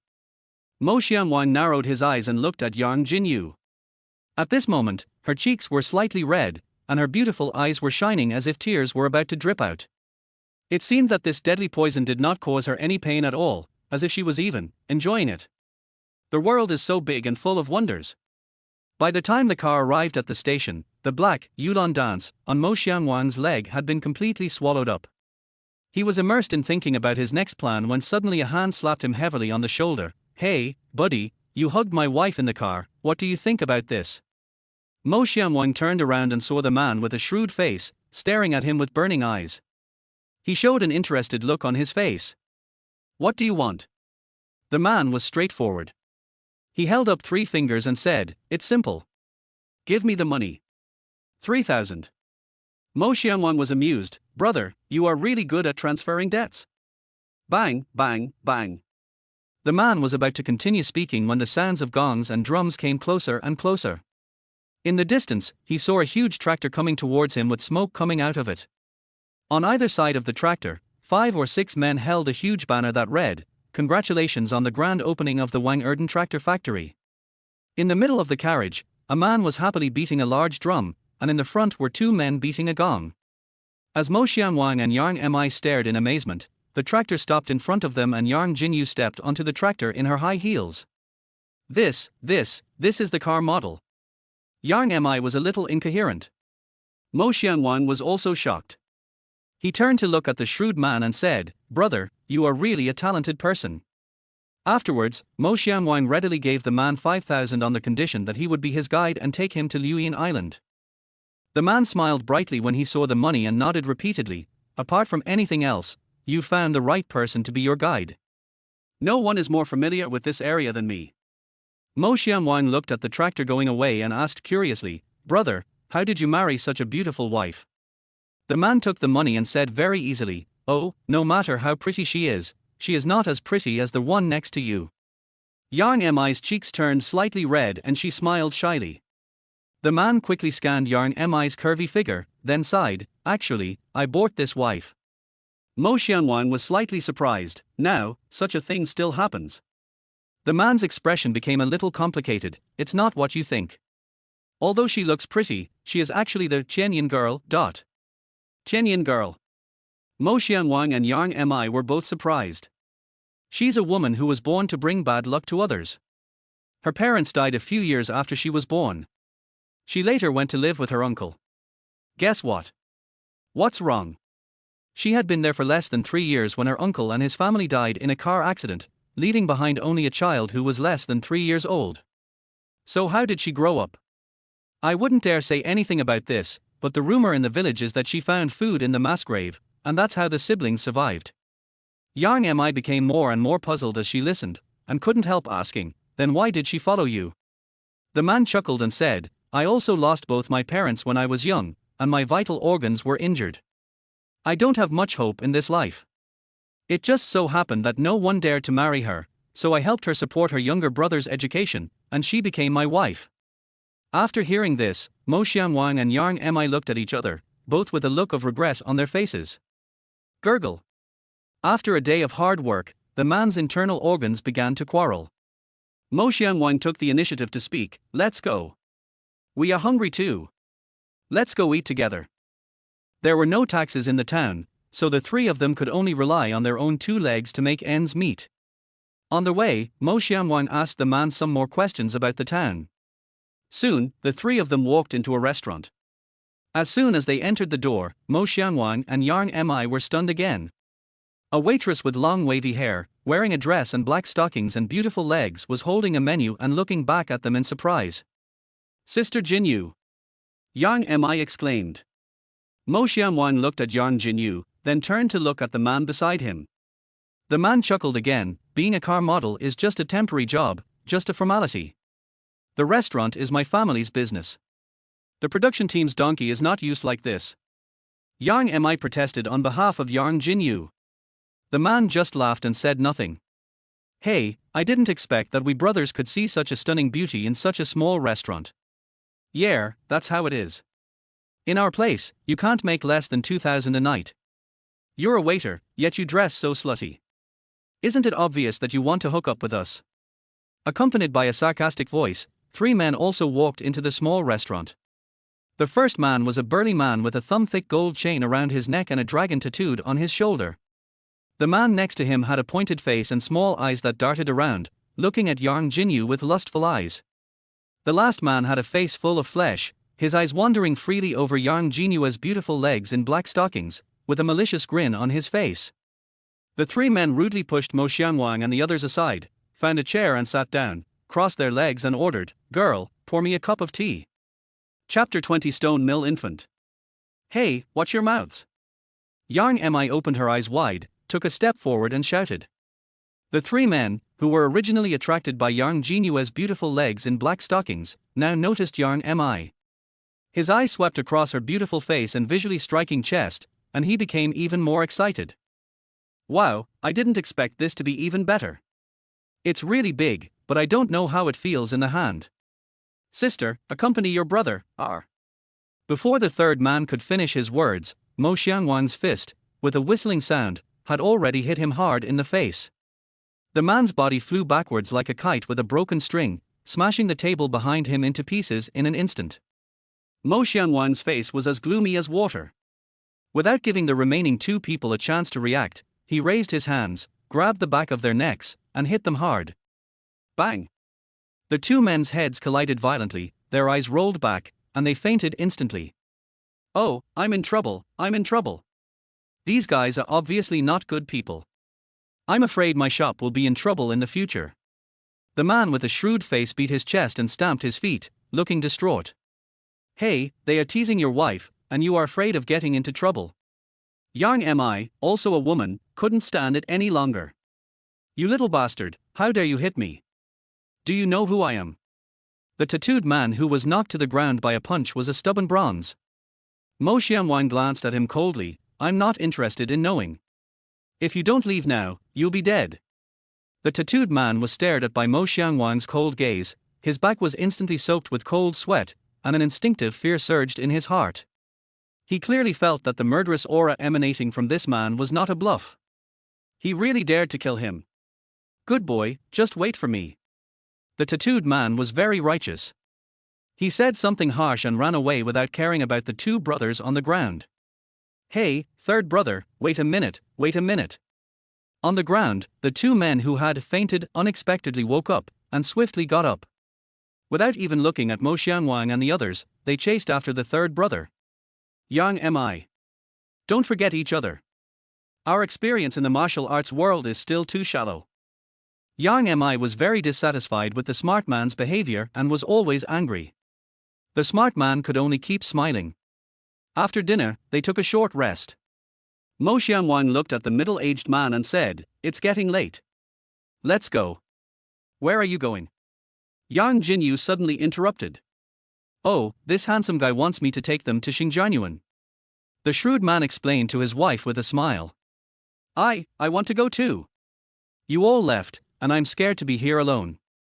Yang Jinyu bit her lower lip and timidly expressed her request. The three of them thought about what happened in the afternoon and felt uneasy about leaving Yang Jinyu here alone. However, not long after Yang Jinyu changed into sportswear and followed the three people up the mountain, she regretted it. On the mountain road, the four of them stood close together, moving forward cautiously. The mountain wind was as shrill as a resentful ghost, making people feel cold in their hearts. From time to time, there was a rustling sound in the surrounding grass and trees. The two women trembled slightly with every step they took, for fear that a ferocious beast would suddenly jump out from beside them. The information Mo Xianwang received from Chenxi was, to reach Liuyin Island, one must cross the Xingjian Abyss. Mist shrouds the water's edge, and the abyss's shadows are only visible at night. The meaning of this sentence is very clear. If you want to go to Liuyin Island, you must find Xingjianyuan. Xingjianyuan is on the misty river bank and only appears at night. Mo Xianwang was very surprised. Can a place move? The answers given by Chenxi and the shrewd man were also very consistent. You can only understand this place if you go there yourself. Stop. While thinking, the smart man suddenly stopped, raised his right palm and made a stop gesture to everyone. The dead leaves under their feet made a crisp crackling sound. Yang Mi and Yang Jinyu were both startled and hugged Mo Xianwang's arms on the left and right. The shrewd man didn't look at them. He lowered his head and stared at a compass in his hand. At this moment, the compass needle seemed to have gone crazy, swinging violently on the dial. Woo! Suddenly, a baby's cry was heard in the shadowy dense forest. The crying was filled with endless resentment and fear, like tearing a bloody wound in the silent valley, sending chills down the spines of several people. Ghost! Yang Mi was timid to begin with, and she let out a loud scream in an instant, then shrank tightly into Mo Xianwang's arms.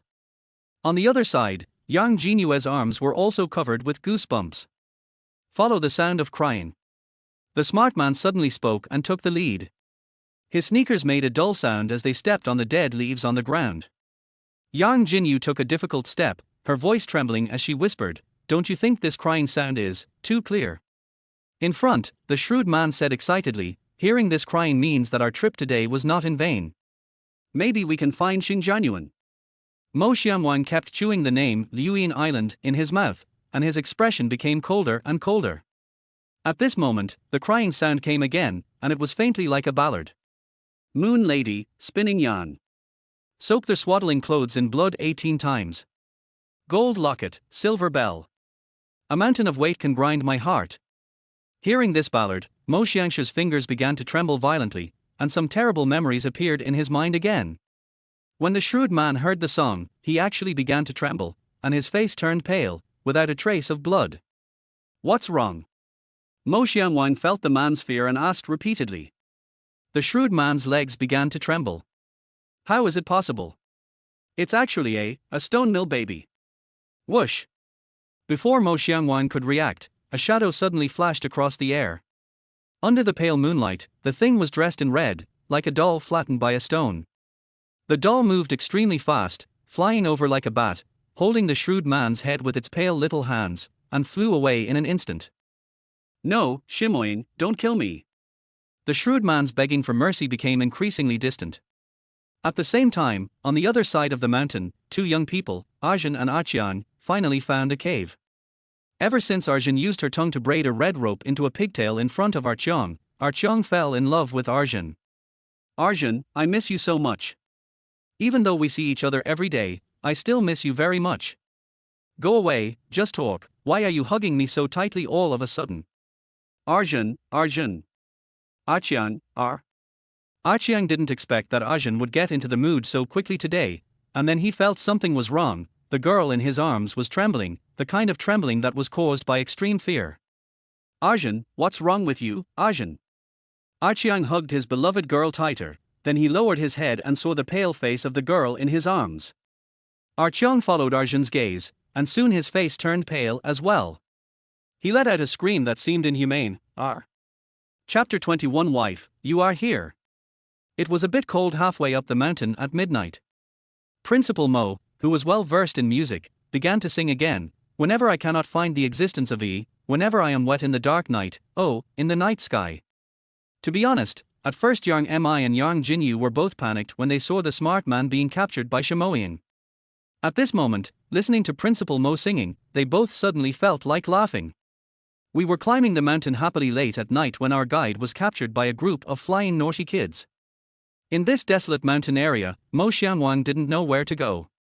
He wanted to retreat, but he was unwilling to do so.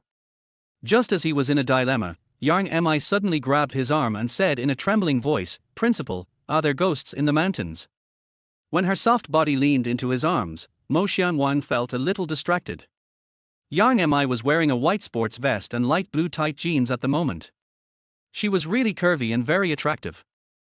The hem of her sports vest was casually tied into a bow, revealing her fair and slender waist. Her jeans were tightly fitting around her hips, making her legs look long and straight.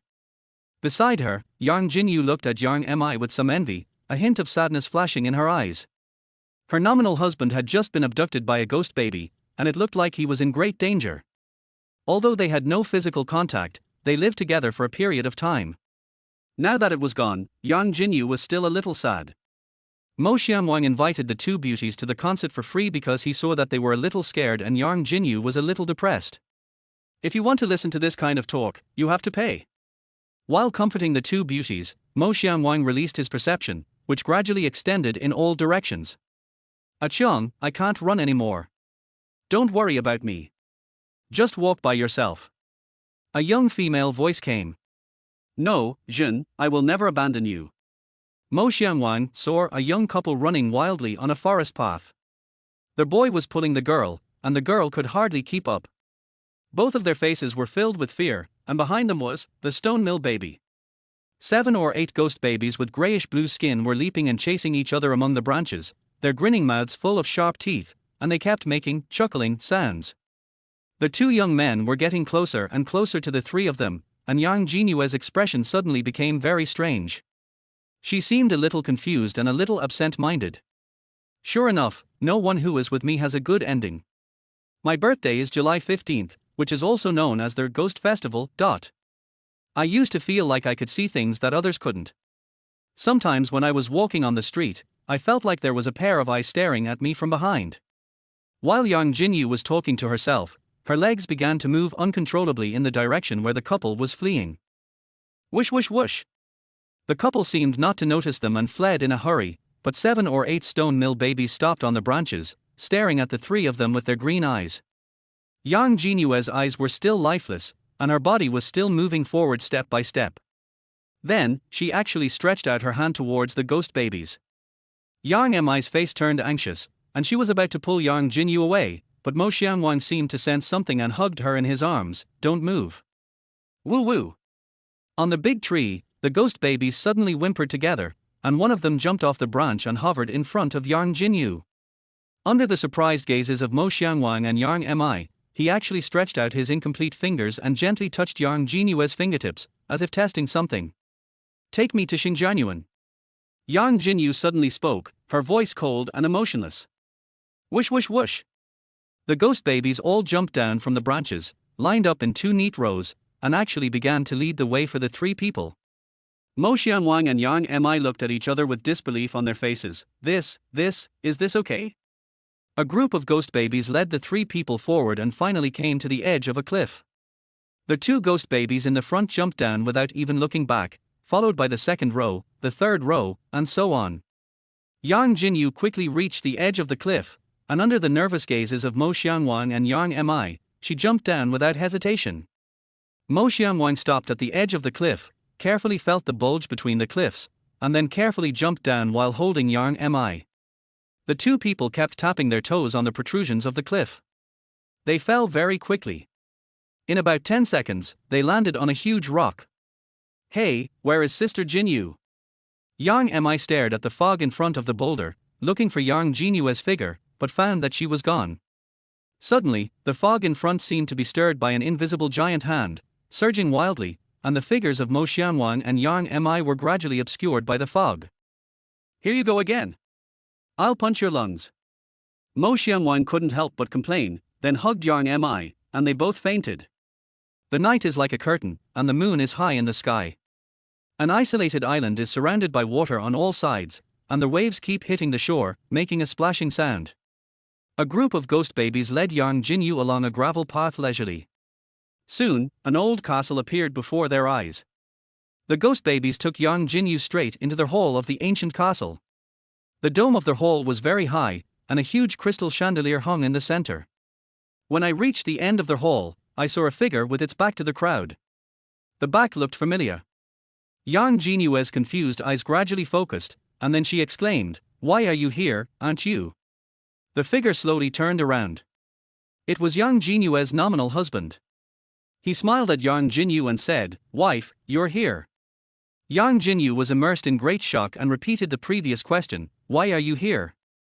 The astute man was named Li Xiongwei. When he heard his wife's question, he sneered, "Mo Xianguang and Yang Mi are just acting. They are not a couple at all." Acting? Why? They came here to kill me, so I'll just take advantage of their tactic and lure them to my base camp, where I can catch them in a trap. Kill you, why? Because I am the white bone Yarma. The more Yang Jinyu listened, the more confused she became. Suddenly, something occurred to her. Then why would you be with me? Li Xiongwei's eyes flashed with enthusiasm when he heard this. I am Yang Luo, and you are the daughter of Tianyun. Aren't we a match made in heaven? Yang Jinyu suddenly understood everything. Why did he support his cousin? Why did he dare to climb the mountain in the middle of the night? Why did he lead everyone to chase the ghost baby when he saw it? After figuring everything out, Yang Jinyu said expressionlessly, "Then why did you bring me here now?" My dear, you don't know yet, but this Mo Xianguang is of Shenyuan bloodline, and his whole body is full of treasures. Naturally, I want to enjoy it with my dear wife." Yang Jinyu frowned, and soon thought of a possibility. She said in disbelief, "You actually want to eat his flesh?" Chapter 22. I and the school beauties were trapped on an isolated island. When Mo Xianguang and Yang Mi were also escorted into their hall, the smug look on Li Xiongwei's face reached its peak. When Mo Xianguang and Yang Mi saw Li Xiongwei, they were so surprised that they were speechless. "Sister Jinyu, why are you here?" Yang Mi looked at Yang Jinyu in front of Li Xiongwei in disbelief. Yang Jinyue's face froze, and she opened her lips several times, but for a moment she didn't know where to start. Mo Xianguang's eyes were relatively calm, and he even looked at Li Xiongwei with a bit of indifference, as if he was looking at a dead person. Li Xiongwei felt a little uncomfortable being stared at like that. "So, prisoner, you seem quite unconvinced.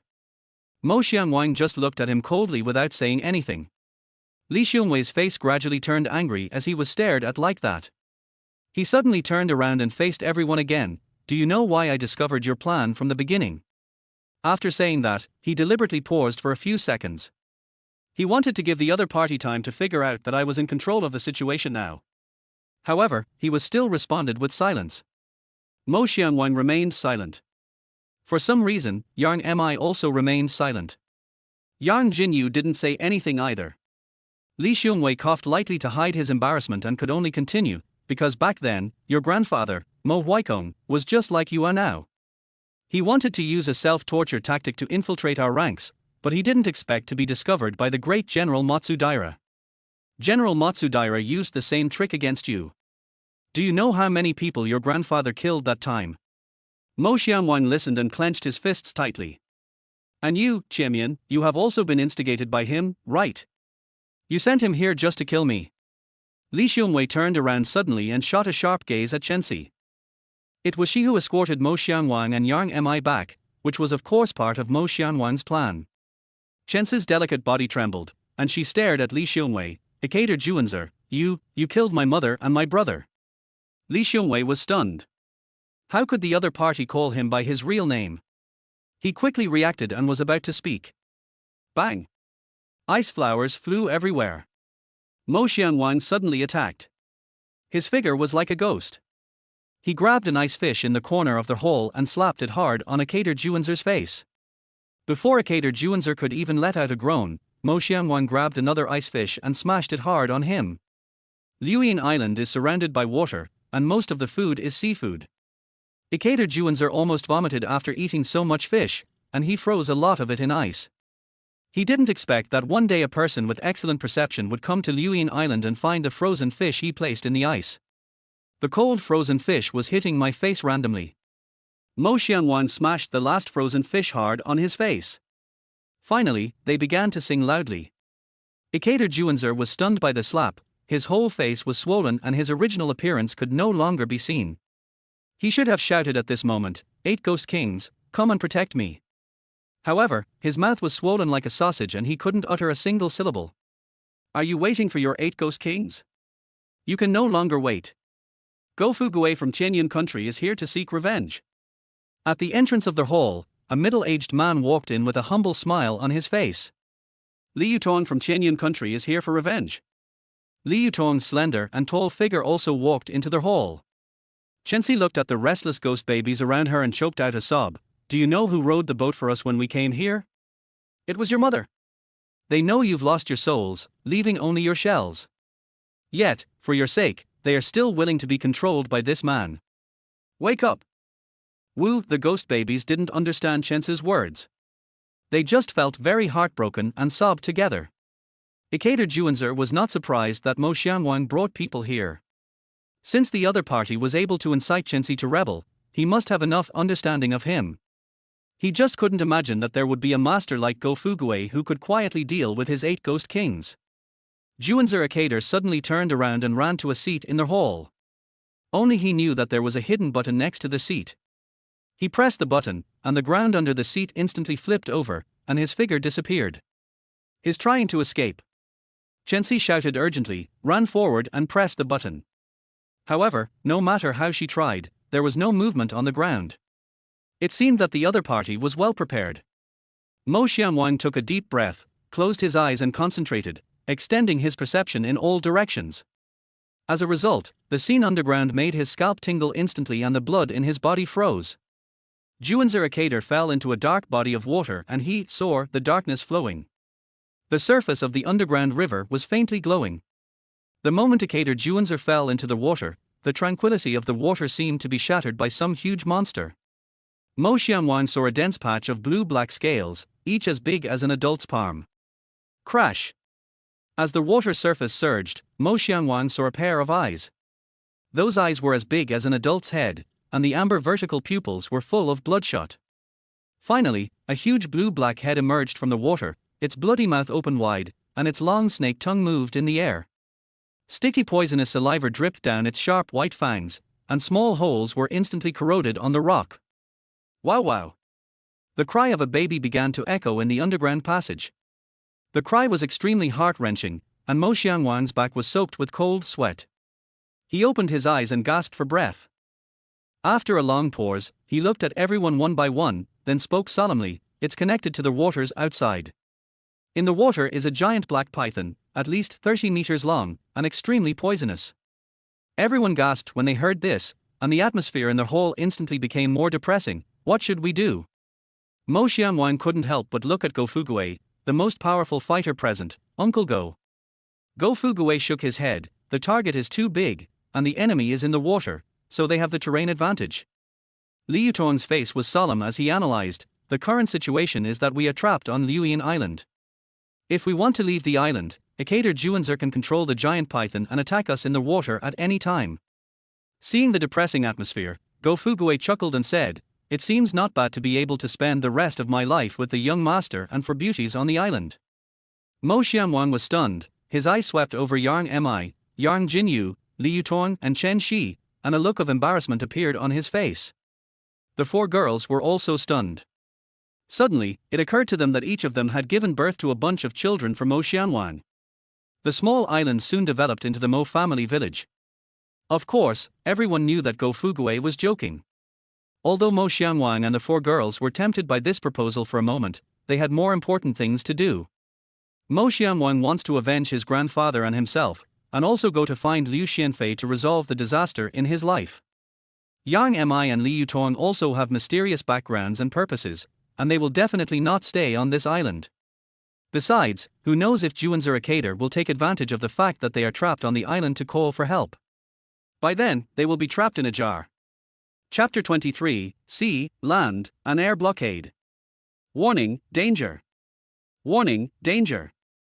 Everyone was at a loss when the alarm sounded again in Liu Tong's ears.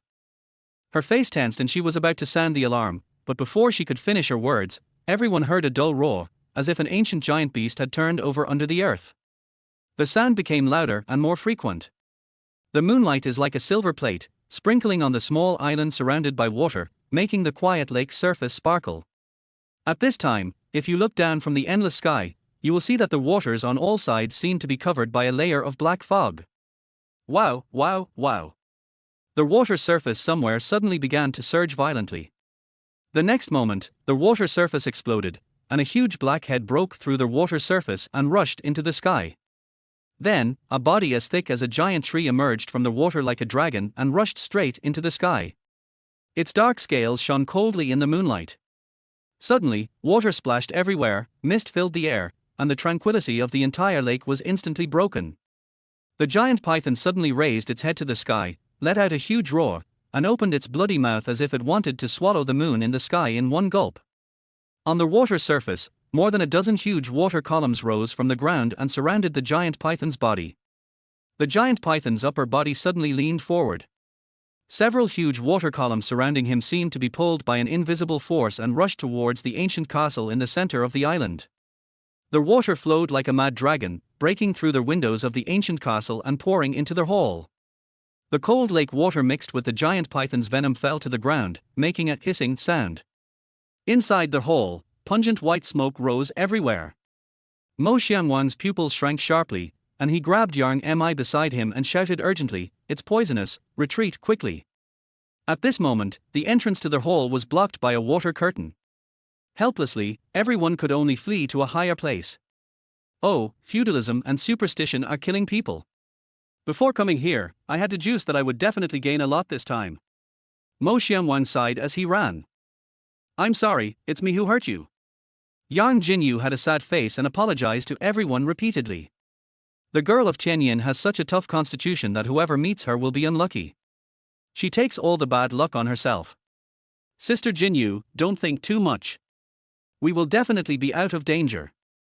Yang Mi held Yang Jinyu's hand and winked at Mo Xianguang as she spoke. Senior brother is right. Without you leading the way, we wouldn't have gotten here. Mo Xianguang was halfway through his speech when he suddenly realized that the water level on the ground was getting higher and higher. Perhaps it wouldn't be long before everyone would be corroded into bone residue. Well, it seems that coming here is like stepping into the gates of hell. Yang Mi. Liu Tong. Are you a comforter? Sure enough, Yang Jinyu felt even more sad as she saw more and more water on the ground. Everyone supported each other and climbed to a high place to look at the entrance of their hall. They were shocked by the scene before them and were speechless. Under the faint moonlight, 3 huge water columns outside the gate connected the sky and the earth. Surrounded by the shimmering water columns, a huge black shadow hovered in them, roaring towards the sky. If this continues, we'll all die here sooner or later. Liu Tong's cold voice was filled with unconcealed despair. Mo Xianwan's face turned serious. In this desperate situation, he became extremely calm. Under the expectant gaze of everyone, he actually closed his eyes. Extending his perception in all directions, he wanted to find an escape route for everyone, but the road ahead seemed to be blocked. An absurd idea suddenly occurred to his mind: there is no way out underground, unless we can go to the sky. Soon, he burst out laughing again. How is this possible? His thoughts raced as he once again probed into the underground passage. Then, Mo Xianwan's heart was shaken. It's over. We might really be going to heaven. At this moment, in the underground where there is no sunlight, a figure is busy working. It is Juanzer Akader. At this moment, his face was distorted and his eyes were full of madness. He was carefully placing bundles of explosives in various corners of the underground passage. With his mind shaken, Mo Xianwan's perception became incredibly clear, and he could even see every subtle change in Akader Juanzer's expression. With each time he placed a bundle of explosives, the smile on his face grew wider. Har har har, if I can't get it, none of you can either. In the underground passage, several mice were frightened by the sudden laughter and fled everywhere, making rustling sounds in the dark. Mo Xianwan's perception followed the figure of the mouse to a cave, and then his heart seemed to be tightly grasped by a big hand, causing him so much pain that he couldn't breathe. It was a cave blocked by a large rock. Several women were huddled inside the cave, holding several shivering children in their arms. They didn't know that outside the cave at this moment, Juanzer Akader had just placed the last bundle of explosives under a huge rock and stood up straight. He dusted himself off, glanced around the underground passage, and a look of satisfaction appeared on his face. Then he turned and walked towards the exit of the passage. Standing at the entrance, he pinched the fuse of the explosives and took out a lighter. Goder. The flame danced between his slightly trembling fingers, illuminating his bloodshot eyes. Destroy this world. Juanzer Akader let out a crazy roar and brought the lighter close to the fuse. In the hall, Mo Xianwan watched all this with his eyes wide open, unable to make any sound. At this moment, they had no way to retreat, and any warning he issued would be redundant. In the underground passage, the flames spread rapidly along the fuse, making a hissing sound. Juanzer Akader turned and jumped into the water, his eyes shining with excitement, as if he was waiting to watch a grand fireworks display that was about to begin. Rumble. A deafening roar finally broke the silence of the night. In an instant, the earth shook and the entire castle began to sway violently, with stones, soil and wood chips flying everywhere. What happened? Is there an earthquake? Yang Mi hugged Mo Xianwan's arm tightly, terrified. It's Akader Juanzer. He wants to blow up the castle. Mo Xianwan opened his eyes, glanced at everyone, and smiled bitterly. At this moment, the entire castle was shaking, and large pieces of rocks kept falling from above. Mo Xianwan and Go Fuguei kept attacking and smashing the rocks above everyone's heads. Chenxi also summoned his skeleton soldiers, who kept attacking and smashing the falling rocks above everyone's heads. There are meteorites falling overhead, corrosive acid water underground, and a giant python dozens of meters long is lurking outside the gate. It seems that this time, we are really going to be a pair of star-crossed mandarin ducks. Mo Xianwan hugged Yang Mi in his arms and laughed. Seeing that Mo Xianwan was still so optimistic at this time, Go Fuguei also laughed. Young master is right. 18 years later, we will be heroes again. In the water outside the castle, Juanzer Akader looked at the castle engulfed in flames, with his arms open, as if embracing this feast of destruction. The black python also looked down at the few small insects struggling in the destruction with an indifferent expression, with a bloodthirsty gleam in its eyes. You, how dare you disturb my sleep? You really don't know how to live or die. Suddenly, a lazy voice came, and the smile on Akader Juanzer's face froze. Chapter 24 Longbow Sunset. A huge column of water was still rolling around the black python, but its scarlet eyes suddenly shrank. Under the faint moonlight, a soft halo suddenly appeared in the air. A few seconds later, a dazzling light lit up in the center of the halo. Ikater Juanzer subconsciously raised his hand to cover his eyes. When his vision returned, a girl in a light blue dress appeared in front of him. The moonlight suddenly became very gentle, giving people a dreamlike feeling. The girl was quietly suspended between the water and the sky, like an elf from a fairy tale.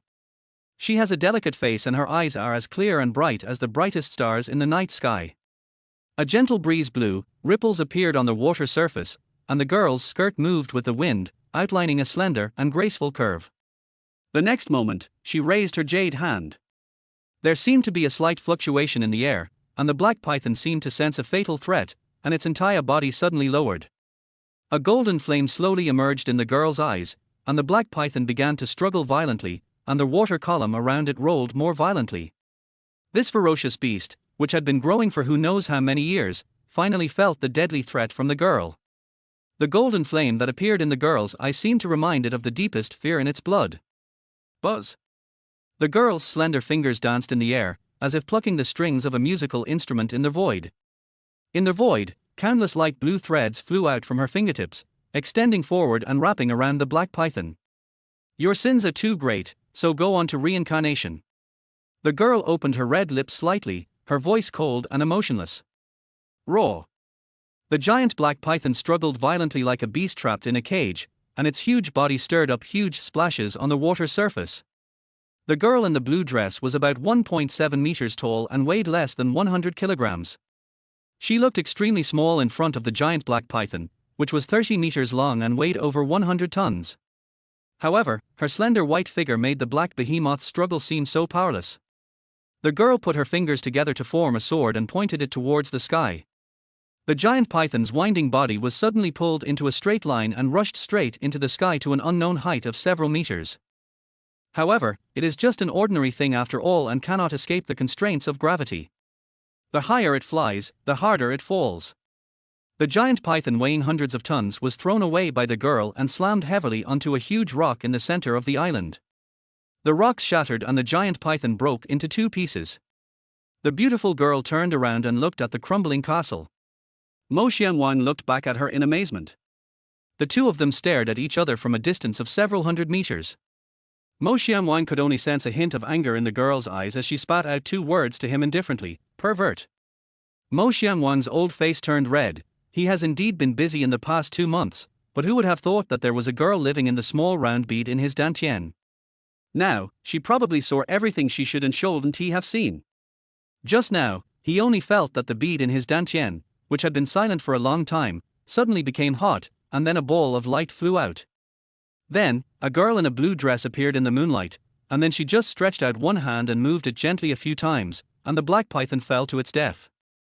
The girl looked at Mo Xianwang in a daze, snorted coldly, and then waved her jade hand again. In Jiu Baozhong, everyone felt a gentle attraction coming from above their heads, and then their bodies became lighter and they all flew up, passed through the roof of the ancient castle that no longer existed, and landed lightly on the ground. Looking around, everyone found that they were far away from the castle and in an open area. We rescued. We are saved, we are saved. Yang Mi, who finally reacted and survived the disaster, couldn't help but hugged Mo Xianwang and jumped and shouted. Mo Xianwang felt a little stuffy in his chest, but he also secretly breathed a sigh of relief. What is that? Yang Mi's face was pressed against Mo Xianwang's chest. Suddenly, she saw something and screamed. Mo Xianwang then gently pushed Yang Mi away, took a chance to breathe, and looked forward with her. Then, everyone was stunned by the scene before them. Mo Xianwang's Adam's apple rolled as he observed the giant black python that almost took their lives up close for the first time. It was no longer breathing, and its black body occupied half of the valley. The broken parts exposed its white bones, and the dark red blood formed a pool on the ground. At this moment, it was less than 3 meters away from everyone. Each snake scale was the size of an adult's palm, and the edges of the scales were glowing with a cold blue-black metallic light. Even though it was dead, its terrifying eyes still gave people the illusion of being stared into by the abyss. The 4 girls were obviously frightened. They staggered back a few steps and then collapsed to the ground. Mo Xianwang, who was in a daze, suddenly trembled all over. The round bead in his dantian suddenly became hot, as if there was a fire burning in his dantian, making him feel hot and restless. He frowned, trying to calm himself, and carefully sensed the meaning that the bead wanted to convey.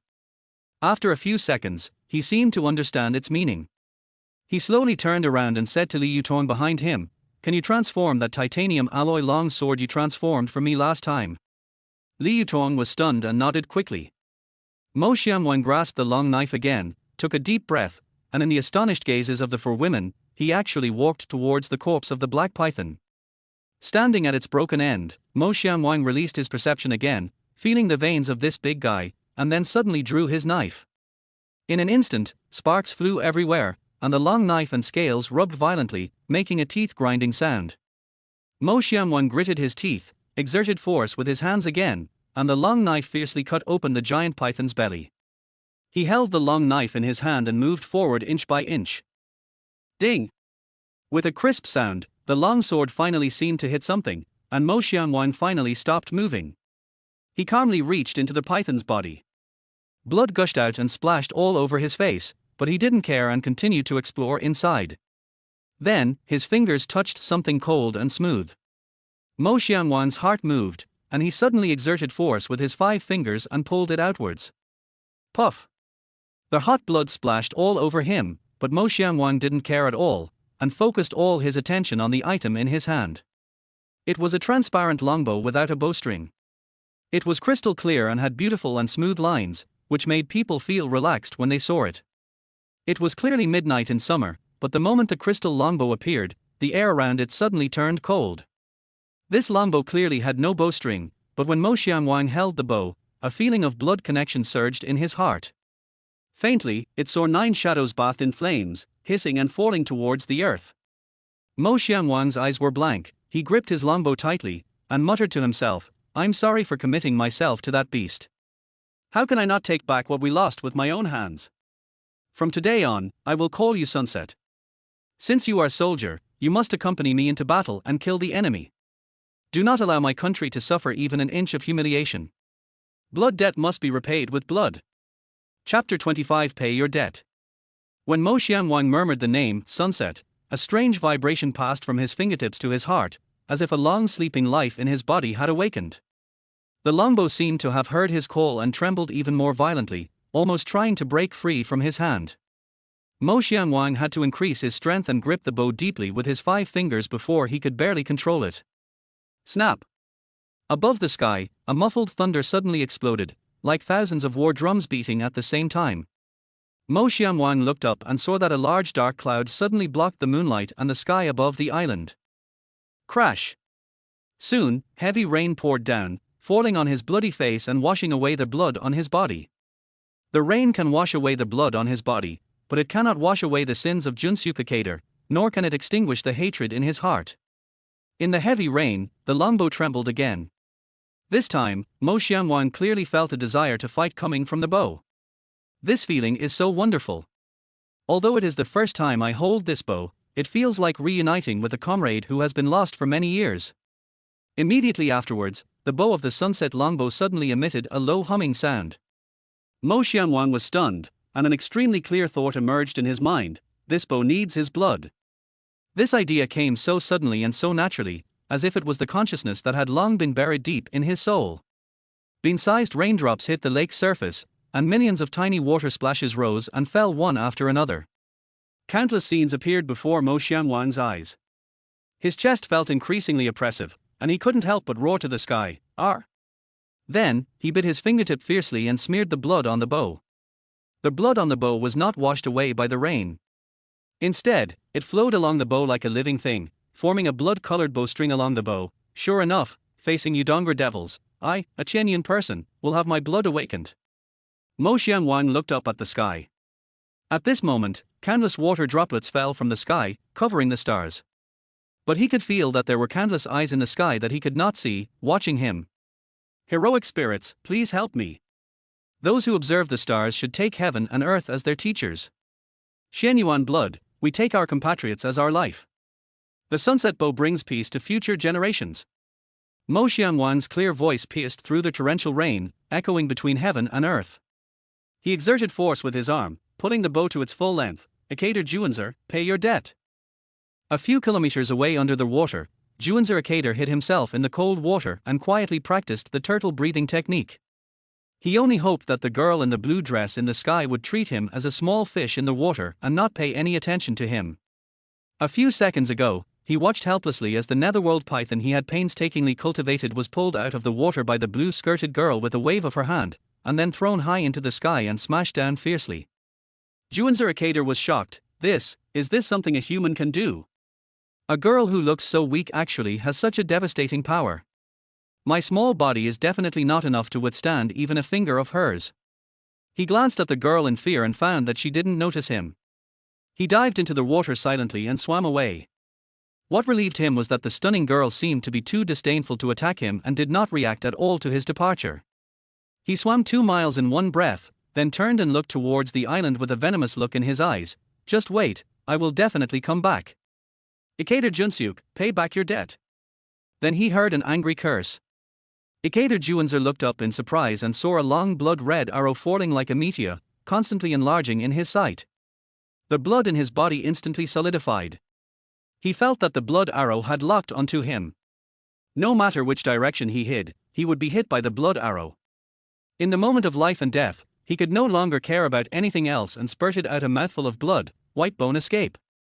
Under the heavy rain, the water surface suddenly exploded, and a figure broke out of the water, bringing up thousands of water droplets, like a bird breaking free from its restraints, wanting to fly to the horizon.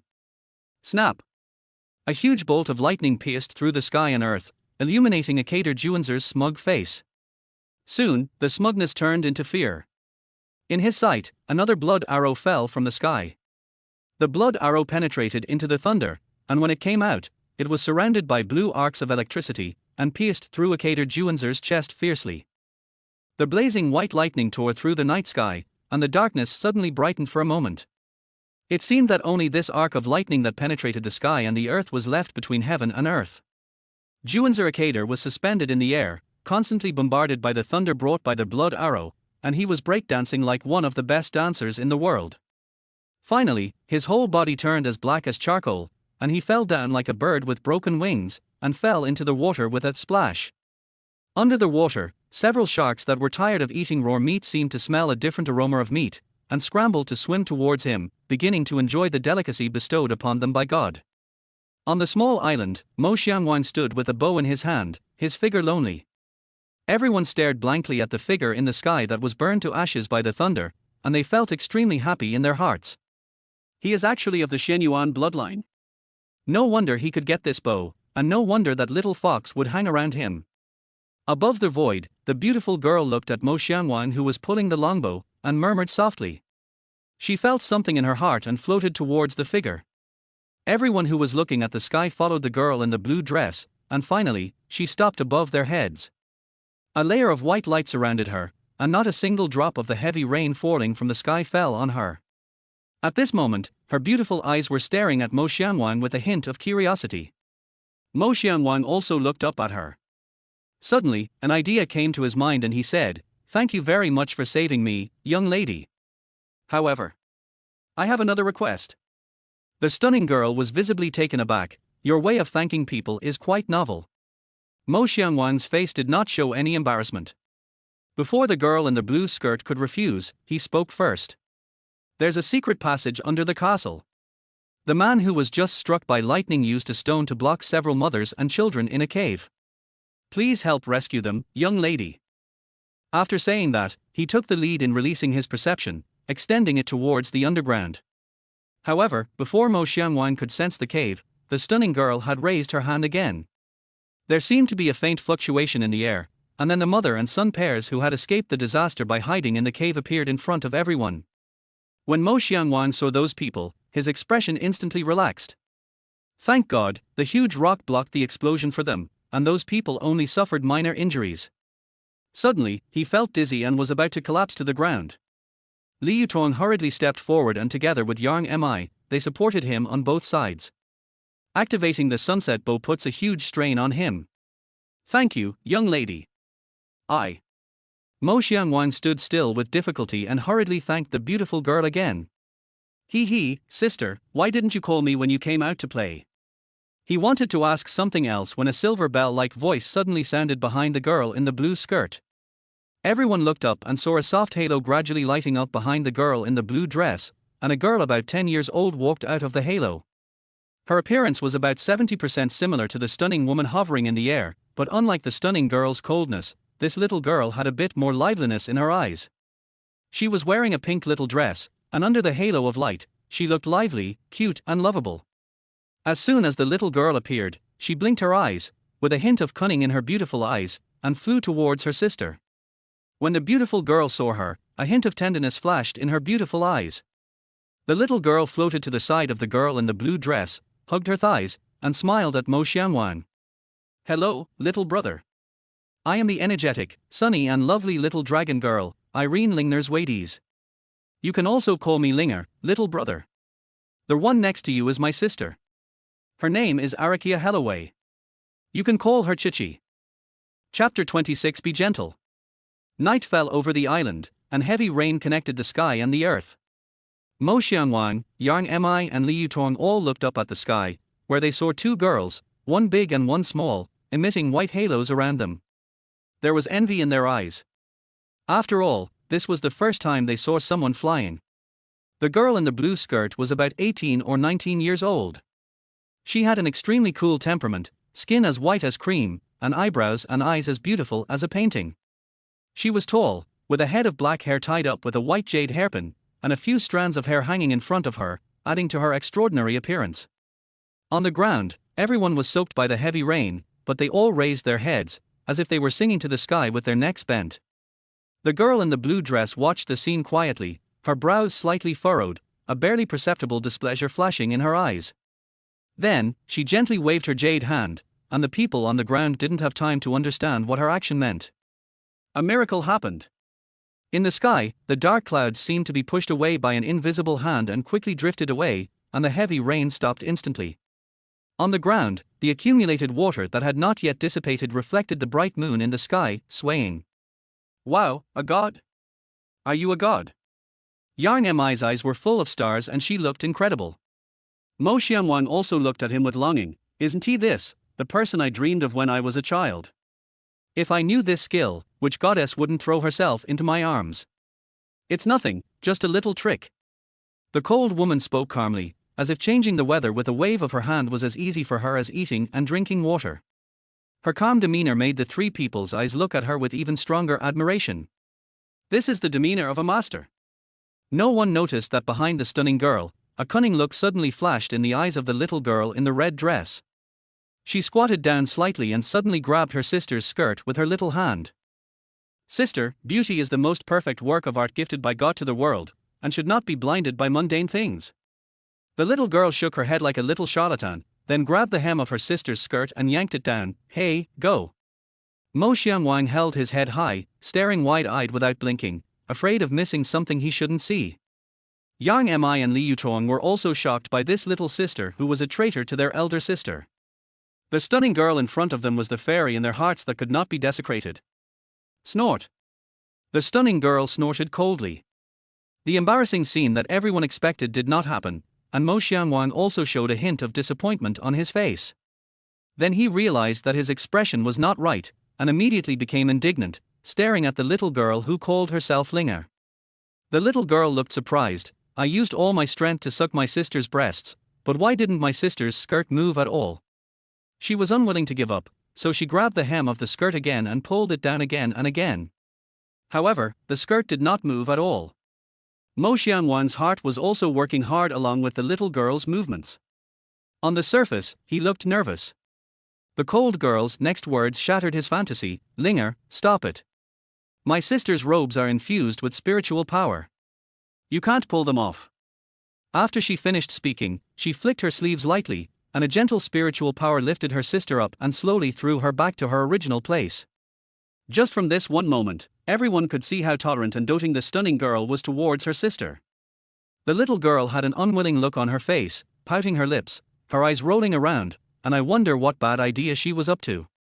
It was obvious that she didn't listen to her sister's words. Mo Xianwan had a righteous look on his face, but in his heart he was secretly looking forward to the little girl's next move. The stunning girl lowered her head, looked at everyone, and said in a hollow voice, "Linger is naughty. I'm sorry to have made you laugh." Mo Xianwan smiled gently, "Miss, you are wrong. Miss Linger is innocent and naive, what is there to laugh at?" A conflicted look suddenly appeared on the beautiful girl's face, as if she wanted to say something but hesitated. Mo Xianwan showed an interested look on his face. It seemed that this fairy-like woman really had something to do with me. On the other side, the little girl named Linger took advantage of everyone's attention being diverted and used the light body technique again to quietly go behind her sister. This time, she didn't try to pull at her skirt, but instead gathered strength in both hands and pushed hard at her sister's back. "Little brother, the beauty fell down, catch her!" the little girl shouted excitedly. Mo Xianwang had been secretly observing the little girl's every move for a long time, and at this moment he felt secretly happy. How can I do this? However, as soon as the little girl's hands touched the beautiful girl's back, she felt a gentle but irresistible force rebounding back. The stunning girl didn't move at all, but was pushed backwards by the recoil force. Wow! The little girl danced in the air and was about to fall head over heels. A graceful figure flashed by, and the stunning girl stretched out her arms and caught her sister. "Have you had enough fun?" The stunning girl looked down at her sister in her arms, her eyes filled with both reproach and unconcealable fondness. "Sister, why don't you fall for it?" The little girl shrank her neck, her face full of frustration. The stunning girl shook her head gently. "Sister has magical powers to protect her body, you can't push her away." At this point, she looked at her sister with a look of pity on her face. Mo Xianwan's eyes lit up. There is a story behind this. The stunning girl took her sister's hand and said sternly, "If you act like this again, I'll make you copy the Calm Mind Sutra 100 times. When she heard she had to copy a book, the little girl immediately became dispirited and pulled her sister's sleeve and acted coquettishly. "Good sister, is it okay if I was wrong? I just want you to play with me for a while." When the stunning girl heard these words, her whole body trembled, and a layer of mist welled up in her eyes. Then, she slowly turned around and whispered to Mo Xianwang, "Please open the barrier as soon as possible." Mo Xianwang was shocked when he heard this. "Another person said this to me. What on earth is inside this Shenyuan secret realm?" The stunning girl obviously had something to say to him at first, but perhaps because of her sister, she only said this incoherent sentence to him in the end. Before he could ask any more questions, a halo of light appeared around the stunning girl, and two figures, one big and one small, gradually turned into spots of light and disappeared. At the moment when the two figures were about to disappear, Mo Xianwang saw a little girl in a red dress behind her sister, blinking at him. It seemed that she wanted to tell him, "Don't worry, I will definitely succeed next time." In an instant, Mo Xianwang accepted this Taoist friend named Linger in his heart. He also winked at the little girl. "Dao Yu, I'm waiting for you, you must succeed." The thunder in the sky has dissipated at this moment, otherwise, it would have testified for him that Principal Mo's blessing was absolutely 100% sincere. "Principal, don't look anymore. They have already gone far away." Yang Mi's hoarse and pleasant voice suddenly sounded in his ears. Principal Mo felt a sudden pain in his waist, and he instantly grimaced. "Hiss, it hurts, senior brother, please be gentle." Chapter 27. Don't trust anyone. The next morning, a piece of news became a hot search. A fisherman went fishing at night and accidentally captured a scene of a cultivator going through a tribulation. The video was only 6 seconds long and the picture was not clear. There was only a tiny black shadow floating in the air in the darkness, being struck by a series of strong thunderbolts. Although the video is not long, it is shocking enough.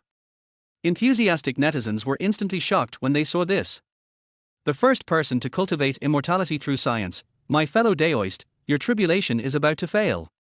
Everyone, I happen to have a copy of 5 years of foundation building and 3 years of simulation at a reasonable price of 30 yuan per copy.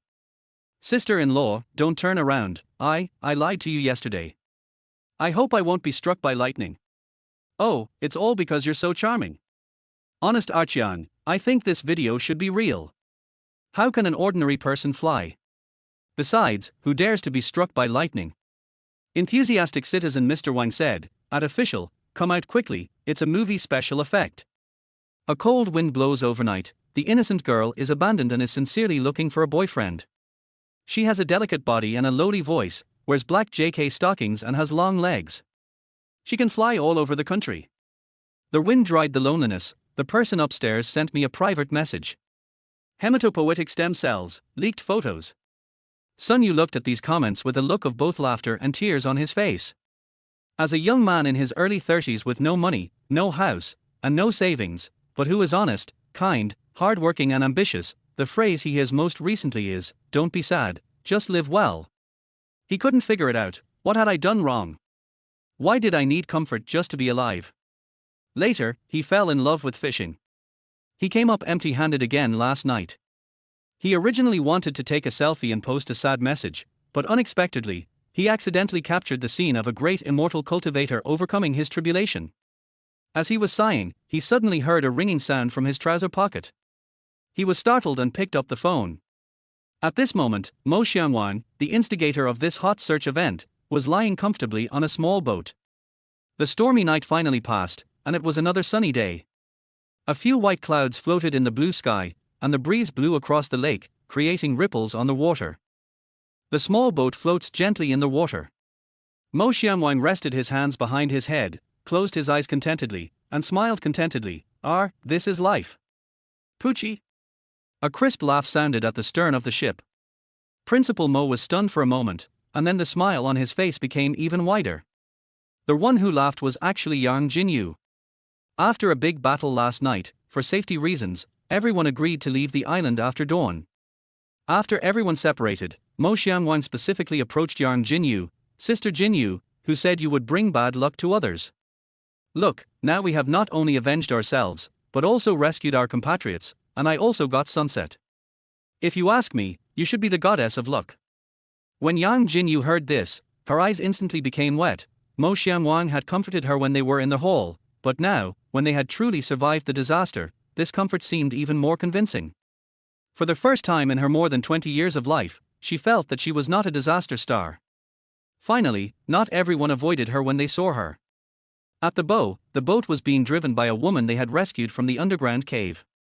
She looked at a girl in a white dress at the stern and asked with concern, "Sister, is my boating skill not good enough?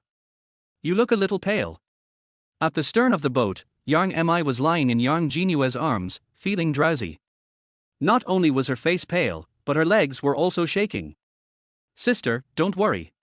She behaved like this not because of your bad driving skills, but because someone's driving skills are too good." Li Yutong, who always had a cold personality, actually spoke up. "The man driving skills are so good."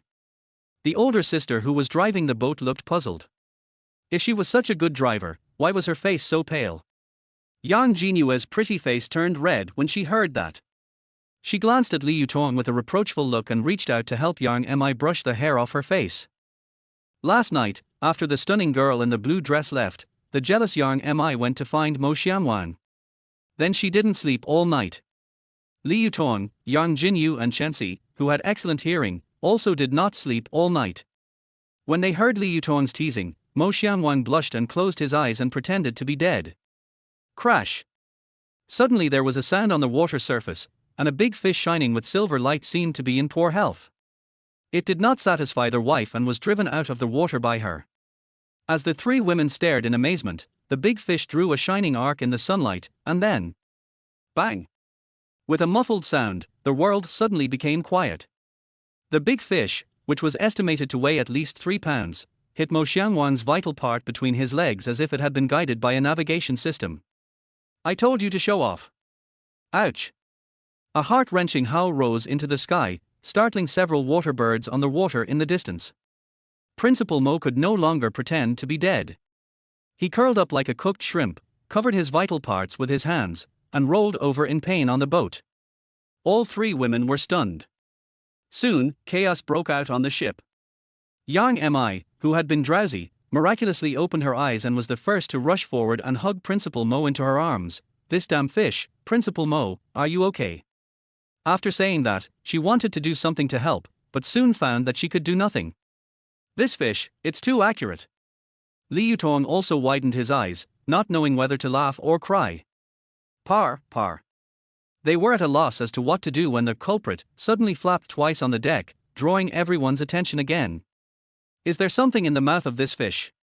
Li Yutong frowned and suddenly spoke. Chenxi also cautiously approached the still struggling fish. "It looks like a bottle."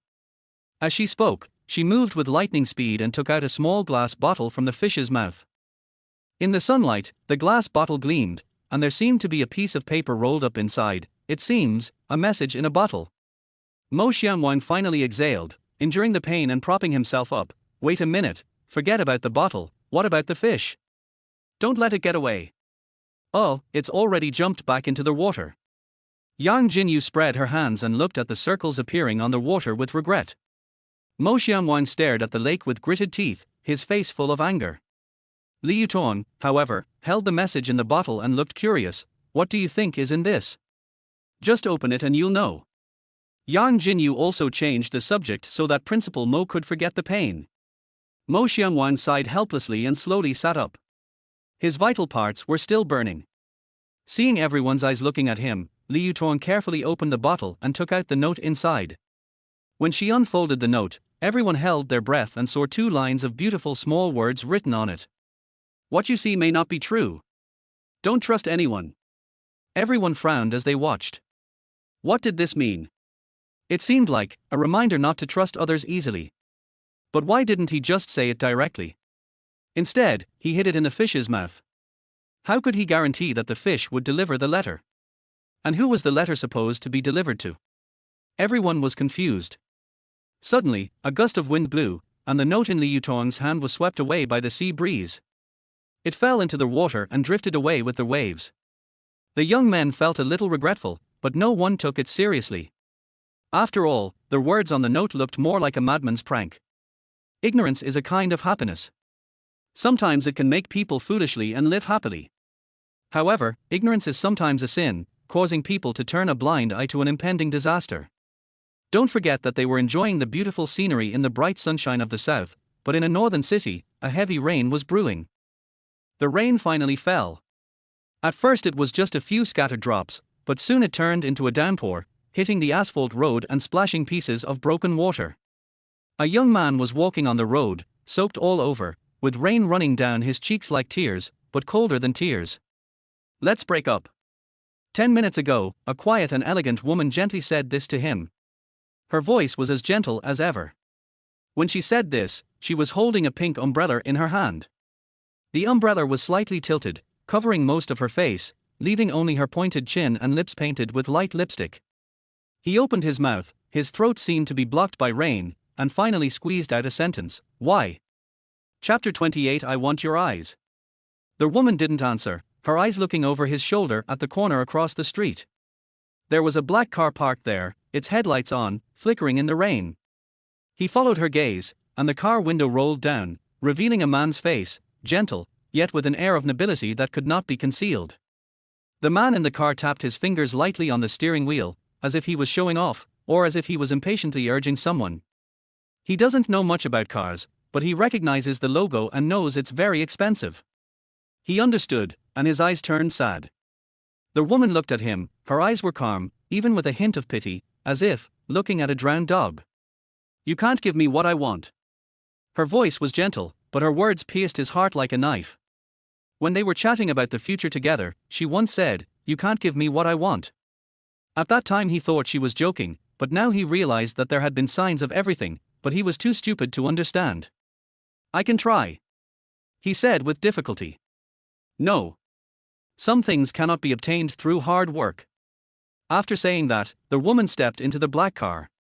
The car stopped in front of him. The man in the car sneered at him, suddenly grabbed the back of the woman's head and pressed it down hard. The woman was caught off guard and a look of humiliation appeared on her face, but she still lowered her head obediently. Suddenly, she turned her head and glanced at him sideways. Are you willing to see me lying under him with your own eyes? Snap!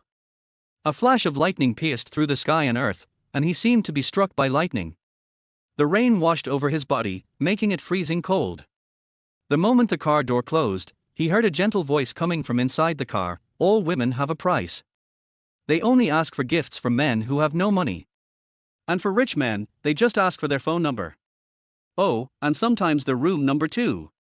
Their headlights came on and the black car slowly drove away. It was unknown which room it was taking her to. The tires rolled over the puddles and the splashes of water hit him, but he no longer cared. The rain keeps falling. He stayed where he was, watching the car disappear in the rain until it turned into a dot of light and finally disappeared completely. In his hand, he still clutched a ring, which he had saved up for 3 months' salary to buy. But now, it was about to be ruthlessly discarded, just like him. The cold rain slapped mercilessly on his face. He didn't know how long he had been walking, nor where he could go. His pants were wet and stuck to his body, making him feel like he was dragging 2 lead weights with every step he took. Bang! In his daze, he suddenly bumped into a tall figure. Before he could react, he was knocked back. The figure in front of him was too powerful, and he was knocked to the ground on his back, with bitter rain water pouring into his mouth. There was no expression on his numb face. Suddenly, everything in front of him went dark and the rain seemed to stop suddenly. He couldn't help but open his eyes and saw a tall figure looking down at him. The man was estimated to be about 1.9 meters tall and was wearing a black raincoat. Oh, it was him who shielded me from the rain. The man in the raincoat had a resolute face, but his clothes were strange. It was raining heavily, and this guy was wearing a pair of black sunglasses. Don't you have eyes to watch when you walk? The voice of the man in the raincoat was low and hoarse, which made people feel very uncomfortable. He looked at him with interest, his sunglasses almost touching his face. You look like a down on his luck dog. Are you heartbroken? He struggled to sit up, his face expression indifferent. None of your business. The man in the raincoat was slightly taken aback, but he wasn't angry. He stared at the man in front of him for a moment, then suddenly smiled. Don't torture yourself like this because of a blind woman. The man was about to get up and leave when the man in the raincoat stopped him in his tracks. I can make her beg to come back to you. Who are you and why are you helping me? Meeting is fate. It doesn't matter who I am. If you must call me something, you can call me the Blue Demon Envoy. The man in the raincoat looked proud. Now, tell me your name, and the story between you and her. The man's breathing stagnated. There was such a strong sense of oppression from this person. However, at this moment, he was frustrated in love and was like a fish thrown ashore, and could only seize the only chance. My name is Chen Mo. He wiped the rain off his face. Staring blankly at the sky, he continued, my girlfriend, her name is Liu Yuan. Oh, now she's my ex. Today, she got in a car with a rich second-generation guy and left me. Har har, what a melodramatic plot. The man in the raincoat curled his lips. A poor boy's love was snatched away by a rich second-generation man. Tell me, Chen Mo, do you hate her? This question stabbed Chen Mo's heart like a knife. The look Liu Yuan gave him for the last time reappeared in his mind, a look that was a mixture of pity and disappointment. No, I only hate myself. I hate that I have no money and no ability. No. The man in the raincoat suddenly roared, causing his eardrums to hurt. You should hate her blind eyes and the man who stole her. You can really change her mind. It was very easy. Chen Mo finally showed an interested look on his face and asked seriously, what do I need to pay? Smart question. The man in the raincoat reached out, pulled out a silver box from his raincoat, and waved it in front of Chen Mo. You are very smart. If you want something, you have to give something. I want the most precious thing in you. I don't have any money. The man in the raincoat was visibly taken aback when he heard this, then burst into laughter, his laughter particularly harsh in the rain. Money. That's the most worthless thing. Then, he leaned over and whispered in Chen Mo's ear, what I want is, your eyes. Chen Mo was horrified and pushed him away. What? Are you crazy? Yeah. The man in the raincoat slowly straightened up. Think about it. What have these eyes brought you? Tears? Pain? Watching the woman you love climb into another man's bed. His voice gradually became seductive, and what I give you is the pleasure of revenge, the satisfaction of having her kneel down and beg for your forgiveness. Chen Mo was silent. Yes, a second before he bumped into the man in the raincoat, he even thought of death. He had no desire to live. Losing these eyes doesn't mean you can't see anymore. On the contrary, you will see a different world. The voice of the man in the raincoat suddenly sounded at the right time.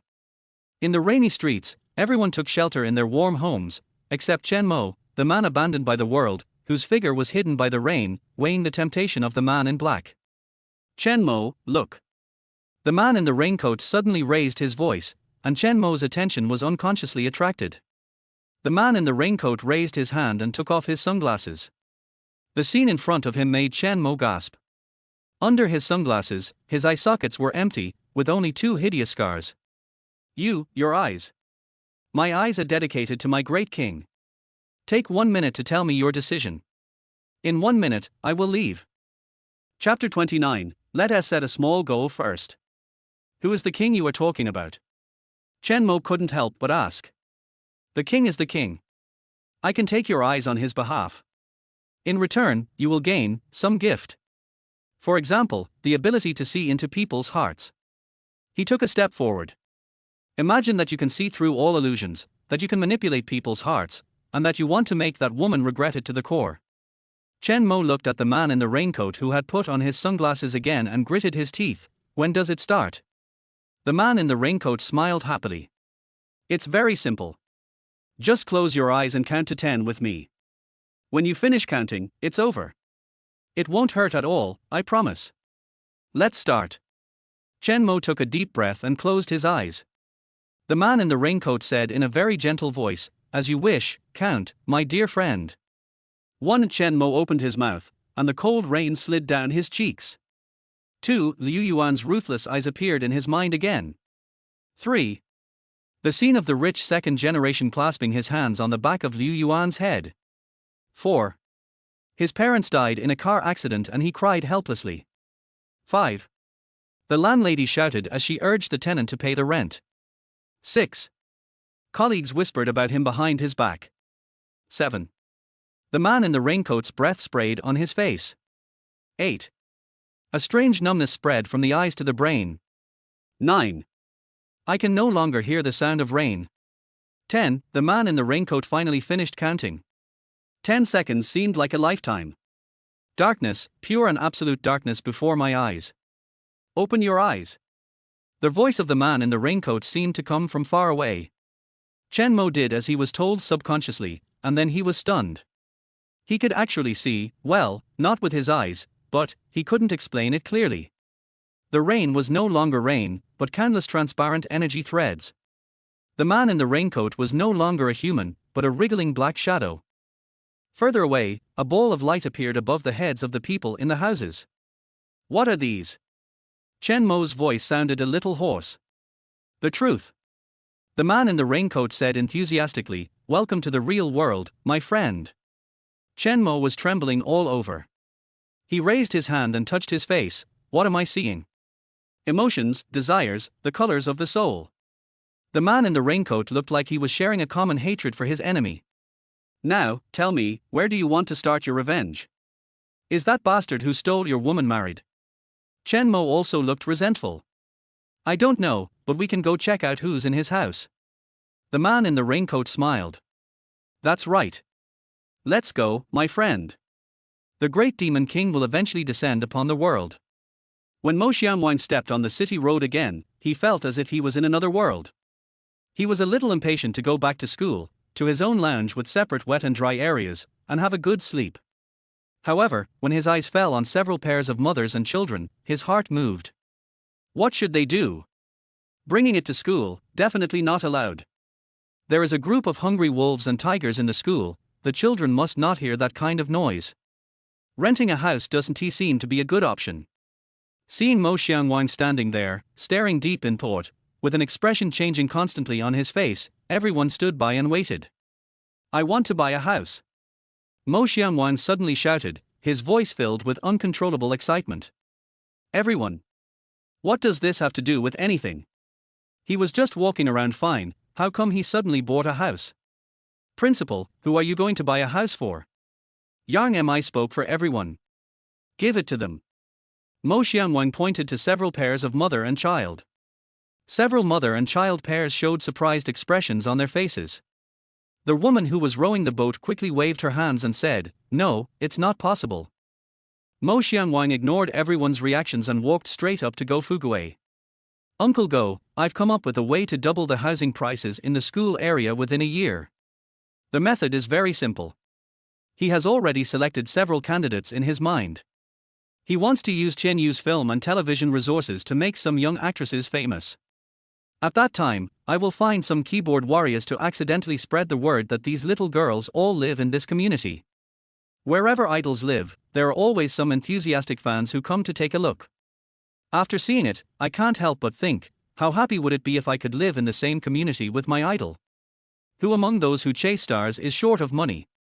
At that time, if we let these little beauties show up in the community occasionally, won't the housing prices in this community go up quickly? How about I set a small goal first? Go Fuguei wore a humble smile on his face. Master, you need money, right? How much?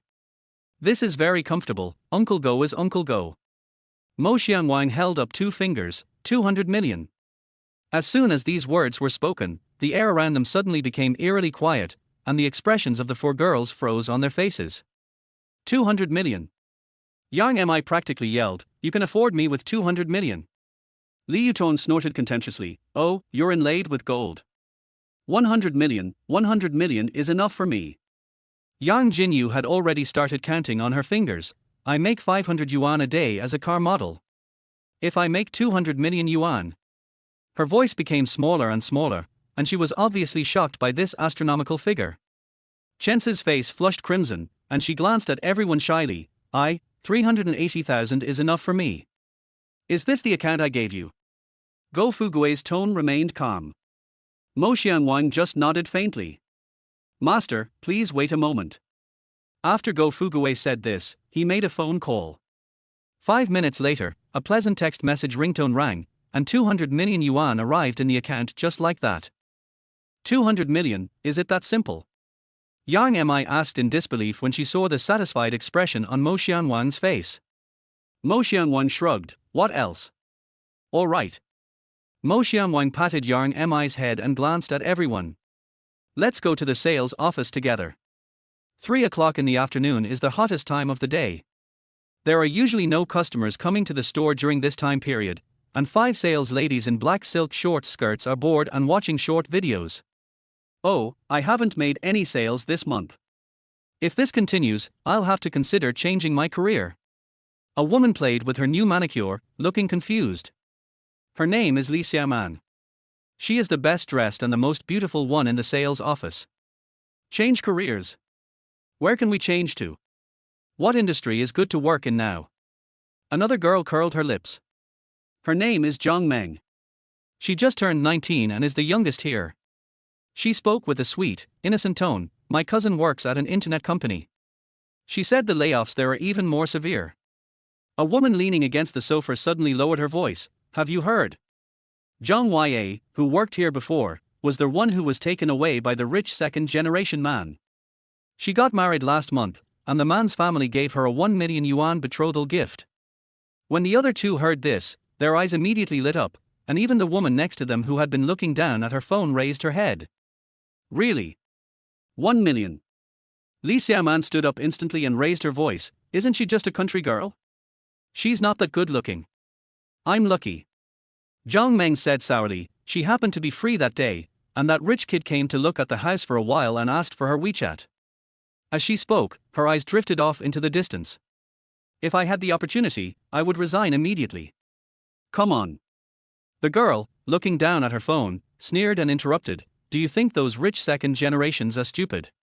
They are just playing around, they'll definitely abandon her in the end. Several girls were gossiping one after another, but only one woman said nothing. She sat quietly in the corner, carefully looking through the project information. Chapter 30. How can I pretend to be indifferent about Liu Yan? The phoenix always lives alone, while chickens and ducks live in flocks. This quiet girl is certainly not a phoenix. Compared with the other girls with delicate faces, she, who only wears light makeup, may look more like a country chicken. She was wearing the simplest white shirt and black pencil skirt, her hair was tied in a ponytail, and she was almost barefaced, looking out of place among a group of flashy colleagues. Liu Yang, why don't you speak? Li Xiaoman was in a bad mood and suddenly turned the conversation to the quiet woman in the corner. You don't still believe in the toxic chicken soup that says, hard work will lead to success, do you? The remaining few people knew that Li Xiaoman was going to start bullying Liu Yang, the country girl, again, and they all showed an expression of anticipation for the show on their faces. Liu Yang looked up at that and answered seriously, I just think that instead of fantasizing about meeting a rich second-generation guy, it's better to learn more about the project. If a client does come, at least I can be more professional. TSK, who's buying a house at this hour? Zhang Meng rolled her eyes. Our community has been open for sale for half a year, and we've only sold less than a third of the units. She was right. The property market is not doing well right now, and their city is only a third-tier city. Young people have all gone to first and second-tier cities. Even fewer people buy houses here. However, we cannot be so absolute. Zhang Meng's voice was still echoing in the sales hall when the glass door of the sales office was suddenly pushed open. A wave of heat pushed a group of people in. Several girls stood up reflexively, professional smiles instantly appearing on their cheeks. When they saw who was coming, their eyes became noticeably brighter. Walking in front was a young man, about 1.83 meters tall, with three-dimensional and handsome features, and an indescribable confidence between his brows. The girls are all veterans, and they know that those who come to the sales office with such a confident look are generally rich second generations. There are several incredibly beautiful young women around the young man, which makes them believe even more that the young man is a rich second generation. But what was strange was that behind them was a middle-aged man and several mothers and children. Are they a group buying a house, or did they just meet by chance? Hello, welcome to Tianyun. Li Xiaoman was the quickest to react. She stepped forward, her high heels swaying as she said, "I'm Li Xiaoman, the sales consultant here. I'm happy to serve you." The other girls were not to be outdone and surrounded them. Only Liu Yang stood there, hesitating whether to go forward. The young man's gaze passed over the gorgeous girls in front of him and fell on Liu Yang in the corner, and his heart trembled slightly. Among all the women he had ever seen, Liu Xianfei was undoubtedly the most beautiful, but Yang Mi was the most gifted, sparkling. And the sales lady standing in the corner is even better than Yang Mi. Yang Mi is gifted, and this woman is the second most gifted. Mo Xianwang walked over and asked, "Hello, do you have any fully furnished apartments here?" The entire sales office fell silent in an instant. Liu Yang felt that everyone's gazes were like knives, scraping at her, and her face began to heat uncontrollably. She saw several exquisite sales ladies, with surprise, jealousy and unwillingness flashing in their eyes, especially Li Xiaoman, who looked at her with eyes that seemed to be spitting fire. Yes, of course. Liu Yang took a deep breath and forced herself to calm down. "My name is Liu Yang, and it's my honor to serve you." The young man was naturally Mo Xianwang. He planned to finalize the house arrangements in the afternoon and let several pairs of mothers and children move in the evening. Otherwise, where would they stay at night? After hearing the woman's self-introduction, Principal Mo, who was very knowledgeable in music, couldn't help but hum in his heart. "How can I pretend to be indifferent about Liu Yang? How can I bear to blame you for making a mistake?" Liu Yang looked at the handsome young man staring at her in a daze, her face getting hotter, and she whispered, "Sir." Mo Xianwang came back to his senses and said calmly, "Show me the layout." Okay. Liu Yang tried hard to ignore the thorny gaze and brought Mo Xianwang to the sand table area. Our community adopts the new Chinese design concept. Each building has an independent courtyard and underground garage. Speaking of professionalism, Liu Yang's voice gradually became fluent. She knows the project inside and out and can even tell you the specific orientation and lighting hours of each building. On the other side, several other sales ladies secretly asked the remaining people, and after learning that they came with Mo Xianwang, they looked at Liu Yang with even more jealousy. "Sir, how about I take you to see the model room?" Liu Yang saw that Mo Xianwang was a little moved, and she was secretly excited and suggested cautiously, "No, I'm in a hurry. I want the two buildings you just mentioned, Building 08 and Building 09 in Area A." Mo Xianwang said calmly. "Oh, sir, if you want two sets, I can give you a discount." Liu Yang had just started working as a sales lady and was very excited when she heard that the deal was going to be done. Suddenly, she felt something was wrong. The entire sales office suddenly fell silent, and the atmosphere was terribly oppressive. "Sir, you just said two buildings." Liu Yang's voice trembled when she heard it. She knew she should be more professional and she tried to control her emotions, but she couldn't. Liu Yang is very professional in her work. She knows that the two buildings chosen by the young man are the best located buildings. The price of a single building is about 80 million. If there are two buildings, that would be nearly 170 million. Then my commission, if it is 0.4%, would be 680,000. Yes, two buildings. The sooner the contract is signed, the better. Pay in full. Mo Xianwang's tone was as relaxed as if he was buying 2 bottles of mineral water in a supermarket. The property brochure in Li Xiaoman's hand fell to the ground with a clack. Zhang Meng's mouth opened wide enough to fit an egg. When Yang Mi saw them like this, she felt relieved. It's so satisfying that we have to eat it together. Liu Yang tried hard to suppress her trembling and was about to go get the contract documents, but her legs were shaking so badly that it took her a full 10 minutes to walk a few steps before she could come back. Although Mo Xianwang paid the full amount, the entire process of signing the contract still took more than an hour. During the whole process, Li Xiaoman was crazy and kept repeating, "Impossible, it must be fake, fake." Zhang Meng is younger and she is more excited. After all, her sales department received a big order, so she also received a reward. When the sales manager came over with an excited look on his face and confirmed that the payment had arrived, Zhang Meng jumped up excitedly. "Oh my god, 2. Paid in full. A 1 million betrothal gift is nothing. Liu Yang, you've made it, but don't forget me, your sister." Liu Yang stood in the middle of the crowd and felt like she was dreaming. She secretly pinched her thigh, but the pain in her mind told her that all this was true. She still had the contact information of the young handsome man on her phone. Mo Xianwang, who caused the sensation, had already left. He took the key and immediately gave one to each of the women. He also took out some cash and gave it to a few women to buy some daily necessities. He, along with Go Fugui, Yang Mi, Li Yuton, Yang Jinyu and Chen Si, finally returned to their familiar Nishang Academy. Chapter 31 The Song of Youth, The Fragrance of Gardenia. On August 15, the 58th year of the Tianyun calendar, Mo Xianwang returned to Nishang Academy. The next day, the sun was shining brightly. Principal Mo asked Chen Si to notify all students to gather in the auditorium on the east side of the school. The female campus beauties who had just finished breakfast became nervous, put down their chopsticks and ran to the dormitory. The fairies who were still sleeping and got up and put on makeup, not even having time to eat. They knew that there was only one possibility for the principal to ask everyone to gather at this time. At 10 o'clock in the morning, sunlight penetrated the window sills and sprinkled on the floor of the school auditorium. 54 youthful and stunning campus beauties all wore white shirts, black miniskirts, and the same black round-toed leather shoes. Fang Mengmeng stood in the middle of the second row, her fingers unconsciously twisting the corners of her white shirt, her heart beating so fast that it seemed like it was about to burst out of her chest. "Coming!" Su Mengyao, who was standing at the very edge, suddenly exclaimed in a low voice, and all the girls turned their eyes to the door. Principal Mo's tall figure finally appeared, with Yang Mi and Li Yuton, who were equally exquisitely dressed, on his left and right.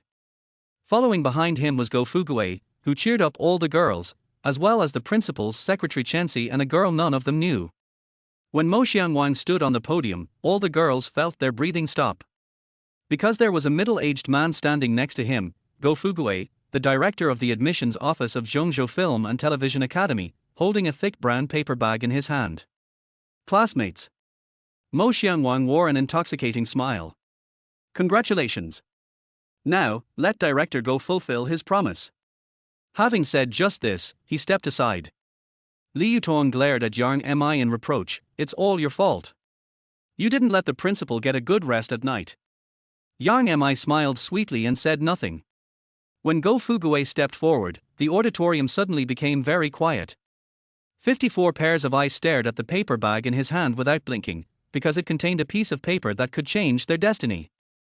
Go Fugui didn't seem to like talking much either. He patted his paper bag and got straight to the point. "Today I've brought 54 acceptance letters from Zhongzhou Film and Television Academy. Welcome to join us." As soon as he finished speaking, the whole auditorium erupted in deafening screams, and several girls even fell to the ground, covering their faces and crying. They used to huddle together for warmth, but also compete secretly. They are close sisters, and they are all like this. "I'm not afraid of my sister being poor, but I'm afraid of my sister becoming rich. She goes in and out of luxury houses wearing beautiful clothes, which makes me look like an idiot." At this moment, when they heard the news that everyone was admitted, they were happy for the sisters around them from the bottom of their hearts. After all, they are all good comrades who carried guns together, leaned on windows together, shed tears together, and leaned against walls together. On the stage, Go Fugui smiled and opened the paper bag. "Now we will start the roll call and hand out notices." Students whose names are called, please come forward. Fang Mengmeng. When her name was called out first, Fang Mengmeng's legs went weak and she could hardly take a step. Her family was not wealthy, and they even sold their house to support her, just for this moment. She took the gold-embossed admission letter with trembling hands. It was a thin piece of paper, but it was so real that it made her want to cry. Thank you, Director Go. Thank you, Principal Mo. Fang Mengmeng bowed deeply, tears welling up in her eyes uncontrollably. Go Fugue smiled in understanding and continued to read out the second name, Liu Yating. Liu Yating, usually aggressive, shuddered, then stepped gracefully forward. After accepting the notice, she suddenly turned around and shouted to everyone, "We did it! We really did it!" Below, all the girls nodded vigorously, their eyes warm. Roll call lasted nearly an hour. When all the notices were distributed, Principal Mo was also moved. Everyone, youth is a book that is too hastily read. It turns over too quickly, so fast that none of us have time to leave our mark. However, today, here, the flower of youth will bloom for you. This sentence was like opening the floodgates. A group of girls rushed forward screaming and threw Mo Xianwang into the air.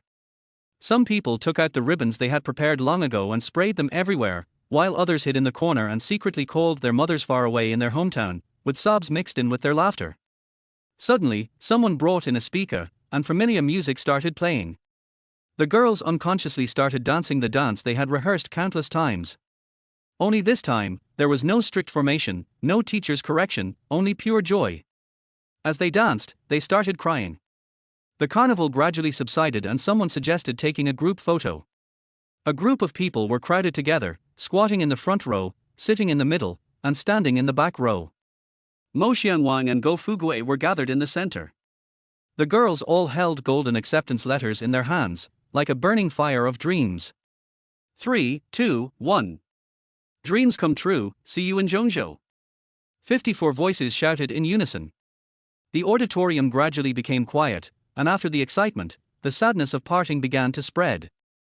Someone sobbed quietly, and then as if it was contagious, more and more girls began to wipe away their tears. Someone hummed softly. It was the original song Dancing Wings of Colorful Clothes that they sang in their first collective art performance. Gradually, 1, 2, all the voices joined in. The spinning steps measure the time of youth. The beauty of pain blooms on the tiptoes.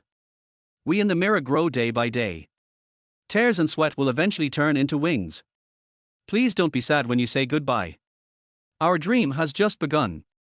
No matter where in the world. I remember the morning sun in the training room that year. Outside the auditorium, the summer breeze blew gently, bringing the fragrance of gardenias in the distance. The song of youth drifts away in the wind, scattering in the distance. You should have guessed it. I decided to go to Zhongzhou. The students finally dispersed. Mo Xianwang turned and looked at Chenxi and Yang Jinyu. What about you? What are your plans? Yang Jinyu made her decision almost instantly. I'll follow you. Seeing everyone's gazes, she realized that her words were a bit ambiguous, and her pretty face immediately turned red. I have nowhere else to go. Everyone smiled, expressing their understanding, and then looked towards the morning light. I want to walk around. Chen Shi's eyes held a loneliness that Mo Xianwang had never seen before.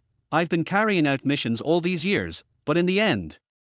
She smiled bitterly and did not tell him the humiliating result. Mo Xianwang sighed. Chenxi, Kai Mingnai, and Yang Mi were all different. Although they had also been trapped in the devil's lair, for various reasons, they had left with clean bodies. Chenxi not only recognized the thief as her father, but was also insulted. She even almost killed Mo Xianwang by mistake. Before, they wanted to take revenge together, but now, she really had no reason to follow him. I respect your decision. Mo Xianwang nodded.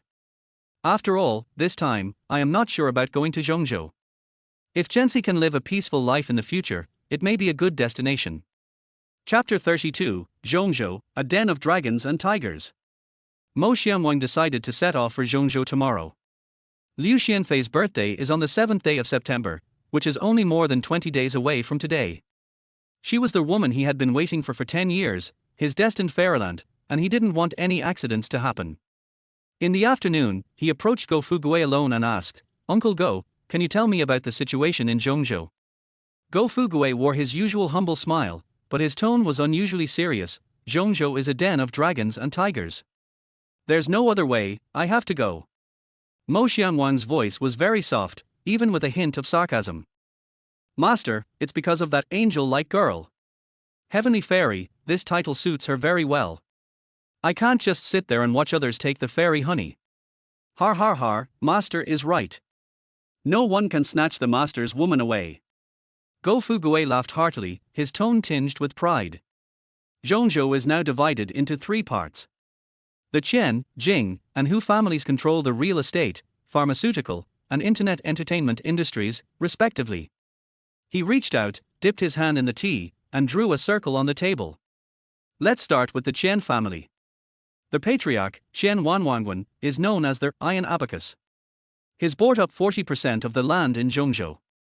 Throughout Zhongzhou, rumors are circulating, the Qian family's abacus is jingling, and every inch of land is worth a fortune, no negotiation necessary. The poor work hard, the rich laugh, and Zhongzhou's housing prices are rising day by day. Mo Xianwang took a deep breath and said, then the Qian family must have government support, right? Young Master is clever. Go Fugue flattered him subtly. The second young lady of the Qian family married the son of the second most powerful person in Zhongzhou city. She has connections in the court and can get things done. Qian Wanguan, while seemingly a benevolent and charitable individual, is secretly ruthless. Last year, a foreign businessman wanted to open a restaurant in Zhongzhou but refused to pay the Qian family's customary filial tribute. 3 days later, he was found floating in the moat. Mo Xianwang's breathing stagnated. It's just a business deal, why are you so cruel? Go Fugue stared into his eyes and said, young master, you must remember that life in the underworld is hard to come by. It's better to be a rich man. If you want to be a rich man, you must be willing to spend money to buy your life. Mo Xianwang knew that Go Fugue was reminding him that Zhongzhou was dangerous and he must not be careless. He suddenly remembered that the old Taoist priest had once told him, the lower class of society is like a flock of sheep, and the upper class is like a pack of wolves. Mo Xianwang asked the old Taoist priest, what do you mean? If you want to move up, you have to go through brutal fighting. So I'll just be content with the status quo. As long as you are born into a wealthy family, if you bully men and women, your opponents will think you are sullying your reputation and plotting bigger things. If you play with dogs and birds, your opponents will suspect you are biding your time. If you don't take the initiative, you will die. Rumble. Suddenly, a strong wind blew outside the window, and faint thunder echoed in the sky, which shocked people's hearts. Go Fugue saw Mo Xianwang's serious gaze on him before continuing, then there's the Jing family. The Jing family is the most mysterious. They monopolize 50% of Zhongzhou's medicinal herb trade. The head of the family, Master Jing, rarely goes out, and the person in charge is his granddaughter, Jing Muden. At the mention of this name, Go Fugue suddenly chuckled. This Jing Muden is known as the most beautiful woman in Zhongzhou, and she's only 20 years old.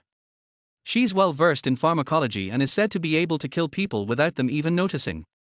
Half the wealthy young men in the capital are crazy about her, yet countless people have died under her peony flowers. Mo Xianwang looked peculiar. Jing Muden. Uncle Go, have you seen her? Is she really that beautiful? Go Fugue gave a knowing smile. Not many people have seen her true face.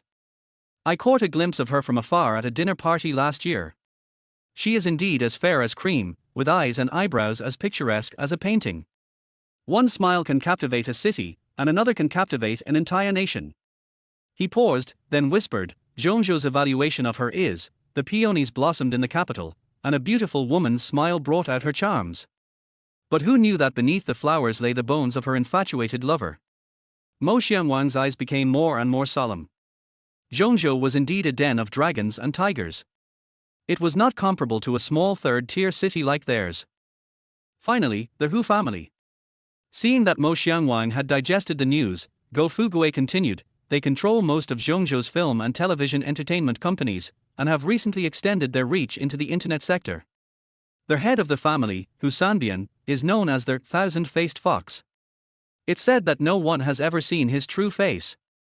He appears and disappears mysteriously, making him difficult to guard against. Outside the window, heavy rain fell, and Go Fugue's voice became somewhat distant. The Hu family ostensibly operates in the entertainment business, but in reality they control the largest intelligence network in Zhongzhou. There's even a rumor going around that Hu Sanbian can tell immediately which girl some important figures are sleeping with at night. Mo Xianwang was silent for a long time after listening, then suddenly looked up and asked, "Uncle Go, what are the relationships between these three families?" Seeing that Mo Xianwang was not frightened, Go Fugui couldn't help but secretly admire, "Young master has really grown up." Mo Xianwang's question hit the nail on the head, and Go Fugui replied meaningfully, "They fight openly and covertly, yet they also check and balance each other." Mo Xianwang also showed an understanding look on his face. Obviously, he was quite satisfied with this answer. Go Fugui thought for a moment, then suddenly pulled out a jade pendant and handed it to Mo Xianwang. "This is a token of my love. If you run into trouble in Zhongzhou and can't contact me, you can go to the Wangyu Pavilion in the south of the city and find the proprietress, Liu Xuanji." Mo Xianwang took the jade pendant and looked at it carefully. He saw that the jade pendant was shaped like a dragon, with bared beard and teeth, eyes wide open, and a circle of twisted wire patterns carved in negative lines on the neck, which looked strange. He felt Go Fugui's worry and concern, and couldn't help but smile comfortingly. "Don't worry, Uncle Go, I will be careful." After nightfall, the rain stopped and the sky cleared up. A few stars pierced through the clouds and twinkled over the Nishang Academy. The female campus beauties walked in groups of 3 or 5 on the campus, breathing the fresh air after the rain, feeling particularly relaxed. Suddenly, someone suggested, "Why don't we have a bonfire party? We're leaving tomorrow anyway." Okay, I won't go home until I'm drunk tonight. I'll get the speakers. I'll go prepare some barbecue ingredients." Young people are very efficient, and a pleasant bonfire party was decided. Not long after, all the girls in the school gathered together again. A group of people surrounded Mo Xianwang and Go Fugui, and from time to time someone handed them freshly grilled skewers and opened cans of beer. Yang Mi sat not far away, looking unhappy. It seemed that she was destined not to enjoy the favor alone tonight. Just as he was thinking, cheers suddenly broke out behind him. Yang Mi turned around and saw that the bonfire over there had been lit. The bright flames shot straight into the night sky, like hope. Mo Xianwang had a smile on his face, his eyes reflecting the distant bonfire, but he kept looking up to the north, his thoughts drifting away. Chapter 33 7-Colored Halo. Once a person's thoughts drift, he himself begins to drift. Don't forget that this drift will take him above the clouds. Because he was traveling with 3 stunning young beauties, in order to avoid trouble, Mo Xianwang chartered a plane. "Well, I booked a business compartment inside." He pressed his forehead against the cold porthole and stared at the flowing sea of clouds outside the window with curiosity. This was his first time on a plane, and the wonderful feeling of being free from gravity made him both excited and a little uneasy. He didn't like this feeling because it reminded him of those teleportations and those unpleasant experiences. So this is what the world looks like when viewed from the sky. Mo Xianwang muttered to himself, his fingers unconsciously sticking to the glass, as if he wanted to touch the clouds outside the window. Suddenly, a strange feeling came over me. Mo Xianwang blinked, and something seemed to flow in his vision. He subconsciously closed his eyes, took a deep breath, and then opened them again. The perception of the stargazing realm was activated, and in an instant, the scene outside the window became different. On the ground outside the window, the whole world seemed to be shrouded in a hazy halo, and energy fields of various colors floated above the earth like mist. Mo Xianwang's breathing became rapid. It was the first time he used his perception at such a high place, and he didn't expect to see such a scene. In the distance, the color of Dongra Kingdom is the most obvious. Their entire country is covered by a yellow fog, and only a blue sea can be seen around the country. On the other side, the entire country of Nanli was shrouded in a strange purple color. The purple was also frighteningly bright, giving people a very bloated feeling. What do these colors represent?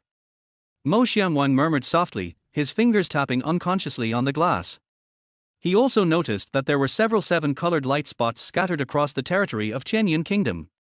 Although those light spots were not large, they gave people a strong sense of vitality. It's like they are going to be able to grow and develop very quickly. Principal Mo was lost in thought when he suddenly felt a gentle touch on his right leg, interrupting his thoughts. The touch was as light as a feather, making him feel itchy inside. Mo Xianwang turned his head and met a pair of charming and smiling eyes. Beside him, a girl who was already breathtakingly beautiful at the age of 19 was looking at him with her head tilted. She wore a tight pink halter dress today with a neckline that was just the right size, neither appearing frivolous nor revealing enough to show off her extraordinary talent. What are you looking at so intently? Yang Mi's voice was hoarse and pleasant, with a hint of coquettishness. Mo Xianwan's breathing tightened. He could feel her calf resting against the outside of his calf. Gudong. His Adam's apple rolled up and down. At last night's bonfire party, he was surrounded by a group of school beauties and had almost no chance to communicate with Yang Mi. She was sitting in the corner with a resentful look in her eyes like an abandoned kitten. I was looking at the clouds outside. Mo Xianwan subconsciously glanced at the seat in front of him, but for some reason he didn't express his doubts. In the front row, Go Fugue was resting with his eyes closed, seemingly unaware of the movement here. On the other side, Liu Tong and Yang Jinyu were sitting there. As long as they turned their heads slightly, they could see what was happening here through the gaps between the seats. This is really exciting. Yang Mi seemed to see through his thoughts. A sly smile appeared on the corner of her mouth. She deliberately leaned her body over, and the talent in front of her almost touched Mo Xianwan's arm. What's so beautiful about clouds? Are they as beautiful as me? The hot air she exhaled sprayed on Mo Xianwan's ears, making his heart beat faster. As she spoke, Yang Mi's little mouth gently pecked the corner of Mo Xianwan's lips. The soft touch made him freeze. He felt the blood flowing out of his heart, rushing in two opposite directions. His brain went blank, but Xiao Mo below suddenly had an idea. Mi, how can you be so bold? Mo Xianwan lowered his voice. He was struggling with his conscience. Yang Mi seemed to have some kind of magic, and every time she got close to him, his heart beat faster. At this moment, the two of them were too close, and he could smell the faint scent of perfume on her body, which was a mixture of some kind of floral scent and a bit of sweet fruity scent, which seemed particularly attractive in the closed cabin. You didn't spend a single moment with me last night. Yang Mi pouted and moved closer again. Outside the window, the yellow fog in Dongra Kingdom seemed to become thicker, and Yang Mi's eyes appeared almost transparent in the sunlight.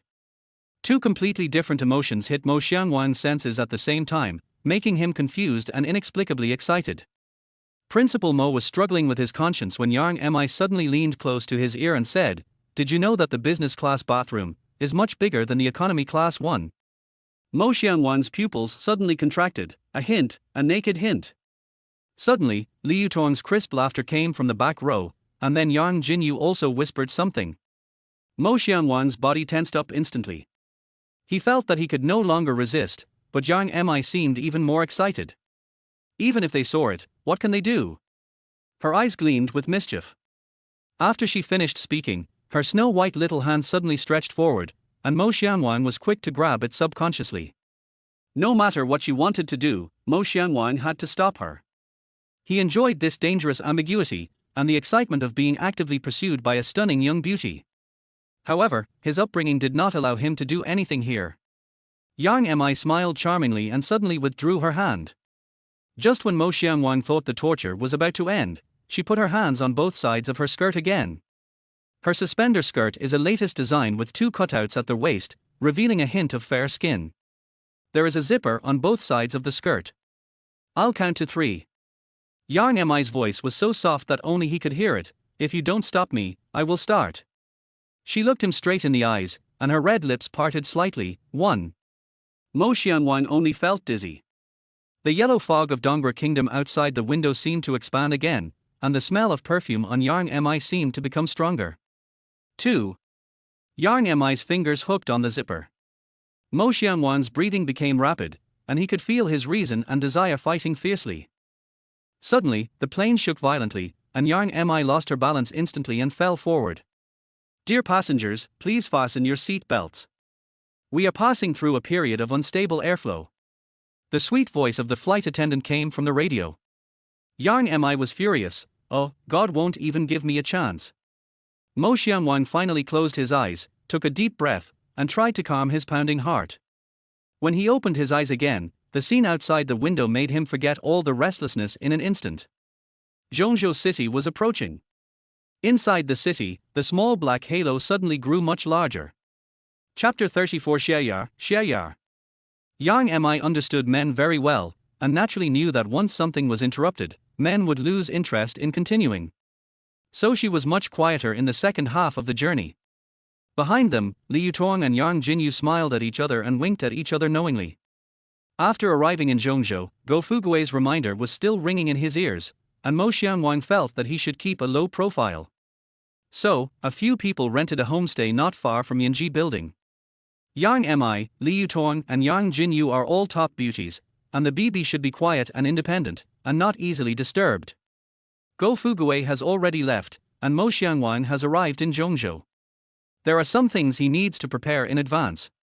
In the evening, the owner of the BB recommended an inconspicuous little restaurant on the corner of the street to everyone, saying that it was a place frequented by locals, with authentic food and affordable prices. When in Rome, do as the Romans do. Mo Xianwang obediently took the three beauties with him and planned to experience it. This place is really remote.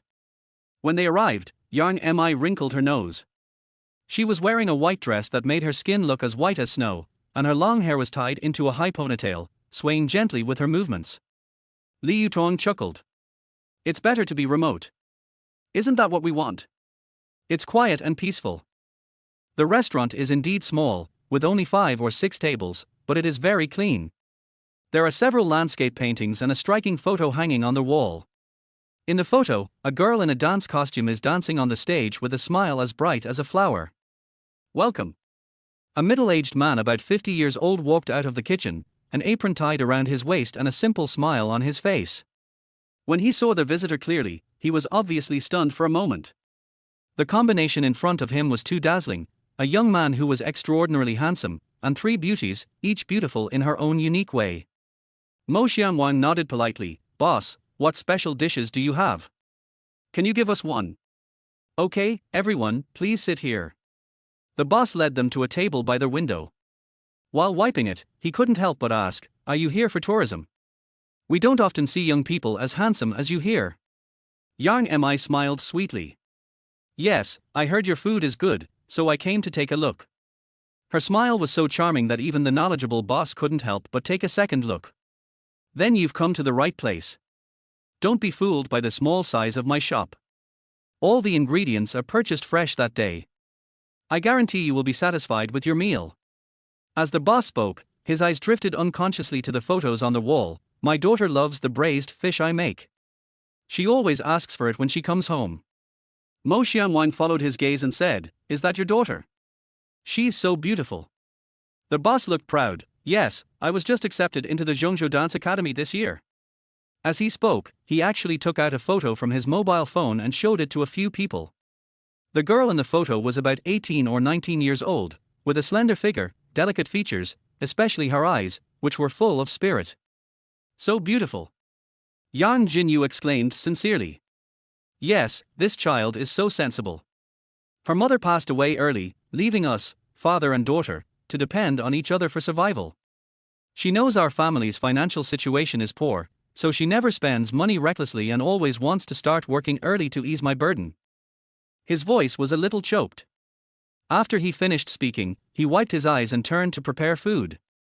At this moment, across the street from them, in a private room of their Imperial Dynasty Club, a girl was surrounded by 3 rich second generations.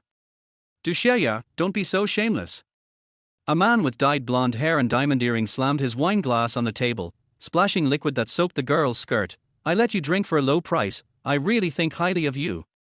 Mr. Wang, I really can't drink. I have to go home to accompany my father soon. The girl's voice was as thin as a mosquito. She mentioned her father in a gentle and polite way, hoping to dissuade him from forcing her to drink. Her family is not well off and studying art is too expensive, so she has been trying to find a part-time job. When her senior schoolmate introduced her to this high-end etiquette reception job, she said that she would just chat with guests and occasionally perform a dance. When she received her first payment of 50,000 or 20,000 yuan, she was so happy that she almost jumped for joy. However, gradually, the clients' demands became more and more, and the scale of their requests became more and more extreme. Tonight, she was brought directly to this box, saying that the distinguished guest wanted to enjoy her dance alone. At this time, the man called Wang Xiao was leaning lazily on the leather sofa, playing with a lighter in his hand. He was about 23 or 24 years old and was actually quite handsome, but the arrogance and cruelty in his eyes ruined his handsomeness. Your father. Wang Xiao suddenly showed a strange smile on his face. He leaned forward and grabbed Du Xiaoya's chin. Do you know how much this place cost tonight? $500,000. Just to see you dance, and you won't even drink. The money is low, how about we try a different game? A portly young man gave a lewd smile, his small eyes gleaming with excitement. Drinking alone is so boring. They say the girls in the dance academy are incredibly flexible. How about some?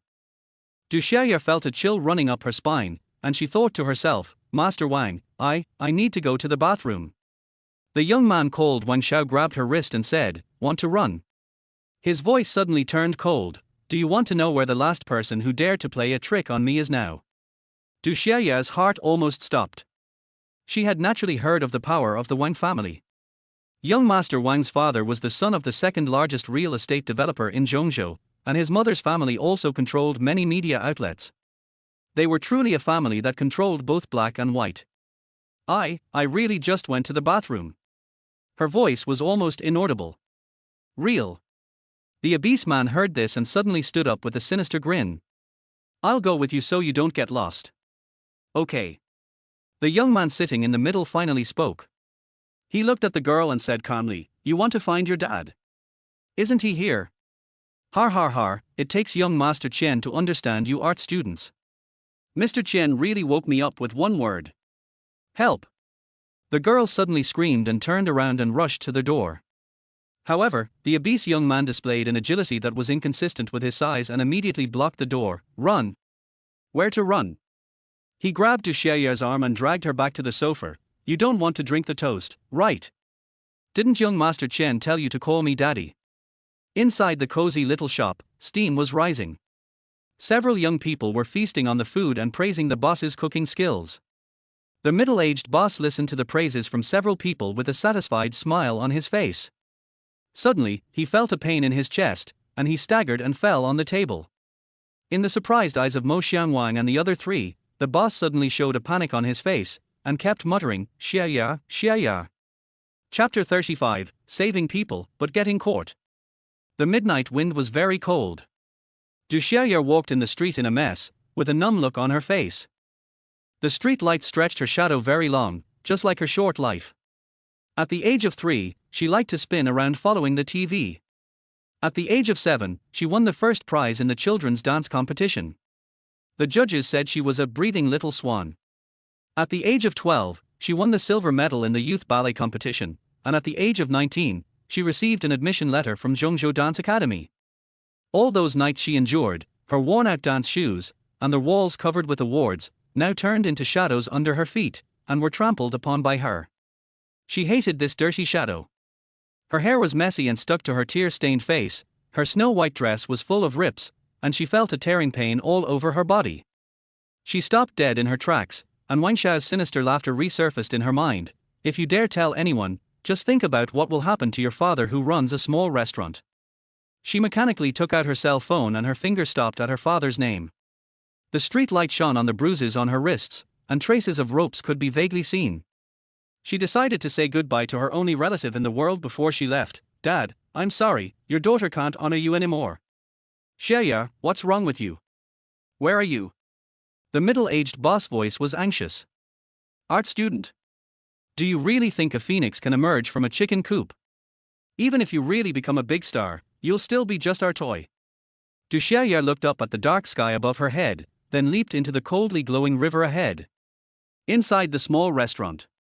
The middle-aged boss, who had been cheerful since the moment Mo Xiangwang and his friends entered the store, turned pale in an instant. As soon as the phone was hung up, he staggered out of the restaurant. Mo Xiangwang, Yang Mi, and Li Yutong looked at each other, stood up, and followed. Help, someone jumped into the water. A young man passing by the river suddenly shouted. The young man had just arrived in Zhongzhou. Like many young people who came to Zhongzhou to pursue their dreams, he had not found a job, but he quickly understood a truth. Living in Zhongzhou is not easy. But he was born in a good era, at least he didn't have to worry about food and clothing. When he came back from the interview during the day, the taxi driver told him to walk around this street more often at night, as there would be surprises. The driver gave him a look that said, all men know. He was excited all afternoon, and when it was late at night and everyone was asleep, he went out to look for his destined person. Touching the cash he had just withdrawn in the afternoon in his trouser pocket, the young man planned to find a sexy and charming young lady in this strange city and an unfamiliar corner to have a short love affair. Unexpectedly, as soon as I went out, I saw a girl in a white dress. She was tall, fair-skinned, beautiful, and her temperament was impeccable. His feet were out of control, so he kept following from a distance. Who would have thought that the girl in the white dress, who looked like a school beauty, actually jumped into the river? The boy was attracted by her as soon as he saw her, and he wanted to save her, putting on a good show of a handsome boy bravely saving a girl who fell into the water. Unfortunately, he can't swim. The place he came to was remote and there was no one around. Oh, right, emergency number. The young man was so anxious that he didn't care about anything else and called all the numbers he could think of. He finally finished the call and breathed a sigh of relief. Looking up, he saw two more stunning girls jumping into the river right in front of him. The young man was furious. Is life in Jeongjo really that stressful? What's bothering you guys? If you're stressed, come vent to me. Don't be reluctant to destroy me just because I am a delicate flower who has just entered the society. As the young man was thinking, a young and handsome man, a young woman and a middle-aged man also came to the river. The people who came were naturally the middle-aged boss, Missouri Xianwang, Yang Mi, Yang Jinyu and Li Yuton. The moment he stepped out of the restaurant, Mo Xianwang instantly turned on his perception and scanned the area within a 5-kilometer radius like a radar. Soon, his eyes were opened and he saw a lot of learning materials that he would never have thought of in normal times. Imperial Dynasty is indeed one of the top clubs. Finally, about 3 miles away at the riverbank guardrail, he saw a white figure climbing over the railing and jumping into the water. He turned and whispered to Yang Mi and Li Yuton, "There's a riverside park about 3 kilometers to the left." A girl in a white dress jumped into the river. "You're good swimmers, go first." The two girls knew that saving people was the most important thing now, so they ran away without saying a word. Mo Xianwang also led Yang Jinyu and the middle-aged boss towards the riverside park. When he and Yang Jinyu carried the almost paralyzed middle-aged boss to the river, they saw two wet girls dragging the unconscious Du Xiaoya up the stone steps. Yang Mi's white dress was completely wet, revealing her seductive curves. Li Yuton's white t-shirt became almost transparent, but she didn't care at all. As soon as she got ashore, she immediately gave Du Xiaoya first aid. Ahem. Du Xiaoya coughed up a few mouthfuls of river water, her pale lips trembled slightly, and she finally woke up. The middle-aged man was panting all the time. Seeing that his daughter was finally fine, he was about to walk forward. Mo Xianwang's pupils suddenly shrank. She had already noticed that there were several bruises under her neck and there seemed to be burns on her shoulders. Buzz, buzz. Suddenly, a van marked "Emergency Center" appeared by the river, and several medical staff wearing masks approached. Who told you to save people without permission? Do you know that saving people without permission is actually harming them? Where is the patient? Hurry, get on the stretcher. The leading male doctor's voice was a little muffled through their mask. Several medical staff wearing masks quickly helped Du Xiaoya onto the stretcher. Before they could react, the ambulance turned around and drove away. Which hospital is this? Who called the emergency number? Mo Xianwang asked Yang Mi and Li Yuton with a puzzled look on his face. The two stunningly beautiful girls were also bewildered and shook their heads together. Mo Xianwang's heart tightened, and he suddenly felt that something was wrong. Buzz, buzz. Just as several people were wondering, Uncle Hat's car suddenly arrived. 3 men in uniforms and hats got out of the car, and the leader asked, "Who called?" I beat him." A weak voice came, and the young man finally came over. "Where's the victim?" He's been taken away by the emergency center." "Emergency center?" I was the one who called too." The uncle in the hat who was leading the group looked at the young man, seemed a little speechless, then he walked aside and made a phone call. Turning back, the handsome man in the hat smiled and said to everyone, "We have received news that the victims jumping into the river may be related to a criminal case. Please follow me back to the Jinan division for investigation." Seeing the confusion on their faces, the man in the hat emphasized, "I would like to remind you that obstructing public service will result in legal liability." Yang Mi's face showed an angry look, and she was about to lose her temper, but Mo Xianwang stopped her. He smiled and said, "Of course we will cooperate with the investigation." Chapter 36 Mushishi, Mathematician, Thinker. Before getting on the Jinan Division's car, Mo Xianwang turned his perception to the maximum. He saw that the ambulance stopped not far away. Du Xiaoyar in the car was injected with some kind of drug and fell asleep again. Under the shade of a roadside tree, a man in a black suit was talking on the phone. "Master, everyone has been taken away. There are always people who think that rich people are stupid and have a lot of money, so they themselves have always been the richest tools to make money. The young man who lives in a big family sees things every day that ordinary people will never learn in their entire lives." After Du Xiaoyar left the club, the young man called Mr. Wang sent people to follow her. "Master, she jumped into the river. Master, someone called the Jinan Division. Master, someone rescued the girl." After receiving these three pieces of information, Wang Xiao's brain worked rapidly when he learned that Mo Xianwang, Yang Jinyu and the restaurant owner had also arrived at the scene. A plan quickly took shape in Wang Xiao's mind. Check the background of these young people. One is from out of town looking for a job, and a few are art students who are here for tourism. Wang Xiao felt relieved after hearing this and made a phone call. So, someone pretended to be a doctor from the emergency center and quickly took Du Xiaoyar away before anyone could react. Mo Xianwang and a few others were also taken away by the people from Jinan Division. Interrogation room. An uncle in a hat pushed a stack of photos in front of Mo Xianwang. The photos were all blurry images of Du Xiaoyar in disheveled clothes. "The victim has identified you." Uncle Hat knocked on the table. "The evidence is very unfavorable to you. Tell me how you committed the crime." Mo Xianwang was slightly stunned, then suddenly smiled. "Can you tell me how much the other party gave you?"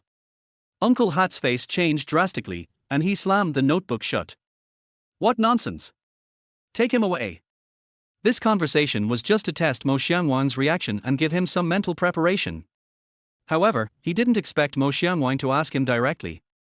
If he let this guy continue talking, things would become complicated.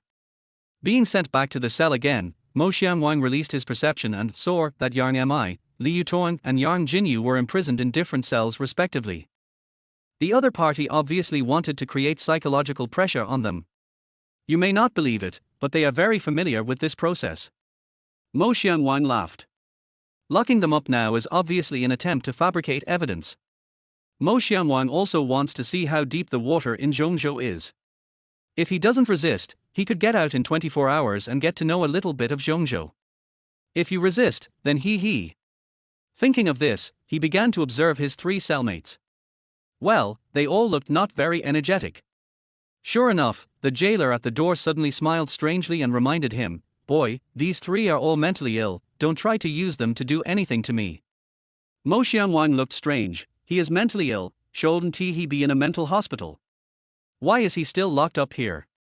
The jailer sneered and left arrogantly without any explanation. The three inmates all had ordinary faces and no special features in their figures. Mo Xianwang was looking at them, but they completely ignored him. At ease, stand at attention. Get down. He was thinking to himself when the cellmate closest to Mo Xianwang suddenly shouted. Mo Xianwang was shocked. Is he sick so soon? However, when he released his perception, he was stunned for a moment. The other party was actually training. Under the rotten dry grass, more than 20 ants were lined up in a square formation and began to do push-ups following the man's instructions. What's even more bizarre is that whenever an ant is too tired to train, it will automatically crawl to the back of the team to rest. They need physical training. The man noticed Mo Xianwang's surprise and suddenly looked up at him, his tone full of meaning. After all, they are moving something very important. Mo Xianwang's eyes lit up. This world is truly full of wonders. What's your name, sir? You can call me Mushishi. Sure. Someone's eavesdropping. Before Mo Xianwang could say anything, another inmate actually spoke up. Then, he actually started reciting Pi 3.1415. But I've interrupted you, everyone can chat freely. As if he had seen Mo Xianwang's gaze, he remained motionless like a statue, and continued in a calm voice. You can call me a mathematician. The girl who came with you is no ordinary girl. 05820, she has actually found evidence of a comeback. Mo Xianwang's eyes lit up again. What evidence? The mathematician's tone remained steady. A USB flash drive. Mo Xianwang thought for a moment and realized that it was Li Yutong's mechanical insect that had taken action. This girl always surprises him. Seeing that his two cellmates were not simple, Mo Xianguang cast an interested look at the last cellmate. Don't look at the thinker, or you will regret it. Mushy Master sensed Mo Xianguang's curiosity and reminded him. Sir, why? What did the jailer just call us? Oh, mental illness. Mo Xianguang said with a slightly embarrassed tone. Mushi's tone didn't change at all. So, do you think we are mentally ill? Mo Xianguang was stunned. He thought that other people did not have superhuman perception like him. After Master Chongsha's reminder, Mo Xianguang showed a thoughtful look on his face. Suddenly, his eyes lit up. You mean the thinker, could it be that he? Mo Xianguang understood that the other party must have a mental skill similar to hypnosis, or even more powerful ones that could influence people's thoughts. Each of my three cellmates has unique skills. Then why are they imprisoned here? Young Principal Mo couldn't help but become curious. At the same time, Du Xiaoyar was locked in a VIP ward, and outside the door was a group of medical staff in black clothes and sunglasses. A young man wearing sunglasses was trying to persuade her. Why are you so depressed? Death must be a tough feeling. Be good and listen, otherwise, your father who has worked so hard for so many years may suffer. Du Xiaoyar trembled all over and curled up into a ball. Also, the young man took out a mobile phone, and the screen showed the images of Yang Mi and Li Yutong being detained. These two beautiful girls saved your life. You wouldn't want them to suffer inhuman torture, would you? In another room, a middle-aged man was also facing a test. Think about your lovely daughter, who just came back from the brink of death. Can you bear to lose your only relative? Identify that young man and take the 5 million. Otherwise, your daughter will die. Chapter 37. Is it so magical? In a certain room, the young man who reported the case had just finished watching a video. The various tortures shown in the video made him shudder. Think carefully, do you want a good job, or do you want to experience all the tortures in the video? The young man was shocked. In this strange city, in this unfamiliar corner, he didn't know what kind of ending he would face. As the person involved, Mo Xianguang was also thinking about how to break the deadlock. He was already very pressed for time this time when he came to Zhongzhou, so every day he wasted was a day less. Young man, your thinking disturbs me. He did not speak, but the thinker took the initiative to speak.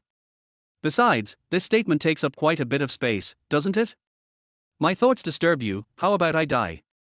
Mo Xianguang narrowed his eyes and said coldly, a spiritual practitioner who has just reached the awakening spirit realm and hasn't even entered the door yet dares to call himself a thinker. What an arrogant tone. Mushishi. Mathematician. New here, you are so brave that you dare to challenge the thinker in person? The thinker was trembling all over. Awakening spirit realm, awakening spirit realm. Mo Xianguang's guess was correct, he was indeed a hypnotist. As his work progressed, he gradually discovered that he could actually control other people's thoughts. That day, he accidentally made a mistake that many men would make, and ended up getting in. It was quiet here, which was convenient for him to think. He became more and more powerful, but he always felt that there was a barrier in front of him that he could not break through. This is the disadvantage of self-taught geniuses. Without a guide, they can only work on their own. Mo Xianguang had the 9 apertures and exquisite secrets, taught by an old Taoist priest, so he had the advantage of inheritance and saw the thinker's dilemma at a glance. The so-called spiritual awakening realm is to develop the potential of the brain, communicate with heaven and earth with one's own thoughts, and plant the seeds of the spiritual platform. Mo Xianguang did not hide anything and went straight to the point. The Qi Ling realm is the first realm of 9 apertures Ling Long Ju. The old Taoist priest had told Mo Xianguang before he left the mountain that if he met the right person, he could teach him the 9 apertures Ling Long's secret. The master hadn't asked him to keep secrets, so Mo Xianguang naturally wouldn't do that either. Thus, in the prison filled with the stench of decay, the two ideological classes began to clash. Master Xiaomo, your soul. What happened to my soul? Your soul doesn't seem pure. If you continue like this, there will be great risks. Mo Xianguang shuddered all over and looked at their thinker in disbelief. Family members know their own affairs, so he naturally knows that in his mind, there are fragments of memories left by his grandfather Mo Huikong, and naturally they will be affected by his emotions. However, this thinker's soul power was obviously much weaker than his own, but he discovered a fatal danger that he himself had not discovered. What if my soul is not pure? Distracting thoughts abound, and one falls into the devil's way. Thinker, be careful with your words. Just as the thinker said this, Mushishi and mathematician spoke at the same time, as if to stop him from continuing. Mo Xianwang could feel that there was no malice in their voices, just a kind of fear. Their thinker seemed to have remembered something and did not continue the topic. It was only because of Mo Xianwang's kindness in preaching that he added, "The devil is coming, and we are just cowards hiding here." After saying this, he was obviously a little bored and kept silent again. Mo Xianwang was shocked. The devil is coming. Is this why they are hiding here? At the same time, magical things began to happen in several different rooms. A group of ants crawled in front of the middle-aged boss and Duxiayar. At first, the pace of these ants was relatively casual, but later they quickened their pace. When a group of ants appears in front of a person, he can't help but look. Seeing this, the father and daughter both widened their eyes. The ants actually formed a single word, no. Duxiayar's eyes lit up, no. Ants actually asked me to say no. Just as she was thinking, the ants started moving again, and Duxiayar saw the word again, yes. Her heart began to beat faster. As the ants moved again, words continued to appear before Duxiayar's eyes, and her eyes became brighter and brighter. In another room, the middle-aged man's lips also began to tremble. In the other two cells, in front of Yang Mi and Yang Jinyu, a row of small silver objects began to be arranged into words. In a room, 3 young men were sitting with their legs crossed, drinking red wine and watching a video they had recently recorded. "Qian Xiao, aren't we being too cautious? Why wait another day? Can't we just convict him directly? Let's see if the other party reacts first. It's better to be cautious. Fortunately, no one has died yet, so everything will be easy. What do you think these people will choose? After tomorrow, as long as no other forces intervene, they will definitely compromise." At this moment, the obese young man who had been silent all this time suddenly chuckled and said, "Of course, with Qian Xiao taking action, what can't be done?" The fat boy's tone was full of undisguised flattery, but the young man, whom the two men respectfully called Mr. Qian, had a barely perceptible sadness flash across his face. If he couldn't enter and leave Yanji Tower freely like his brother, why would he waste his energy on such trivial matters to relieve his boredom? The 3 young men who were distracted did not notice that the video screen in front of them suddenly jumped twice, and there was a discontinuity of 1 or 2 seconds. After all, they are the protagonists of the video, and now they are just reminiscing about it. Since you are not studying new material, you don't need to learn frame by frame. Ding-ling. The 3 of them were thinking about something when a quick bell rang. The young man called, Wang Xiao, took out his phone and saw 2 big words jumping on it, sister. He frowned. Why is he calling so late? After thinking for a few seconds, he pressed the answer button, hello. Brother, you have to make the decision for me. The voice on the other end was a little hurried and intermittent. What's wrong? Zhang Weijie, he has a mistress. The other person's voice was filled with tears. What's going on? Wang Xiaojing wanted to ask clearly. My sister suddenly screamed and hung up the phone. The young man called Wang Xiao frowned even more tightly, and the 2 men beside him also showed strange smiles on their faces, obviously guessing what his sister was doing. Wang Xiao smiled awkwardly, obviously knowing his sister's usual style. However, his face still turned cold. This Zhang Weijie dares to bully my sister. He is really tired of living. The little fat boy's eyes lit up when he saw him like this, as if there was something fun to do again. Several people lowered their heads, gazing out the French windows at Zhengzhou City. The night was long. Chapter 38. There are always people who want to harm me. At 2 o'clock in the middle of the night, Mo Xianwang was sleeping in a daze. The cell door was suddenly pushed open, and a thin, sharp-eyed middle-aged man walked in, followed by 2 expressionless young men. They were not wearing uniforms, but were all dressed in black tights, with a cool and tough temperament. Mo Xianwang didn't know that this was also an interrogation technique. No matter who it was, it would be impossible to sleep well when it was the first time in jail. 2 o'clock in the middle of the night should be when the prisoner has just fallen asleep. Waking you up at this time is to torture you, make you mentally collapse, and finally confess. Don't forget each other, come out. The middle-aged man shouted in a low voice. Mo Xianwang lazily opened his eyes, yawned, and slowly got up from the bed, muttering. You daring servants! I just dreamt that the imperial kitchen had stewed a phoenix. I hadn't even tasted a bite when you woke me up. The middle-aged man was stunned, thinking that he was really dreaming, so he ignored him and waved his hand, "Take it away." Next to him, two young men lifted Mo Xiangwang up and dragged him through a dark corridor to a small dark room without windows.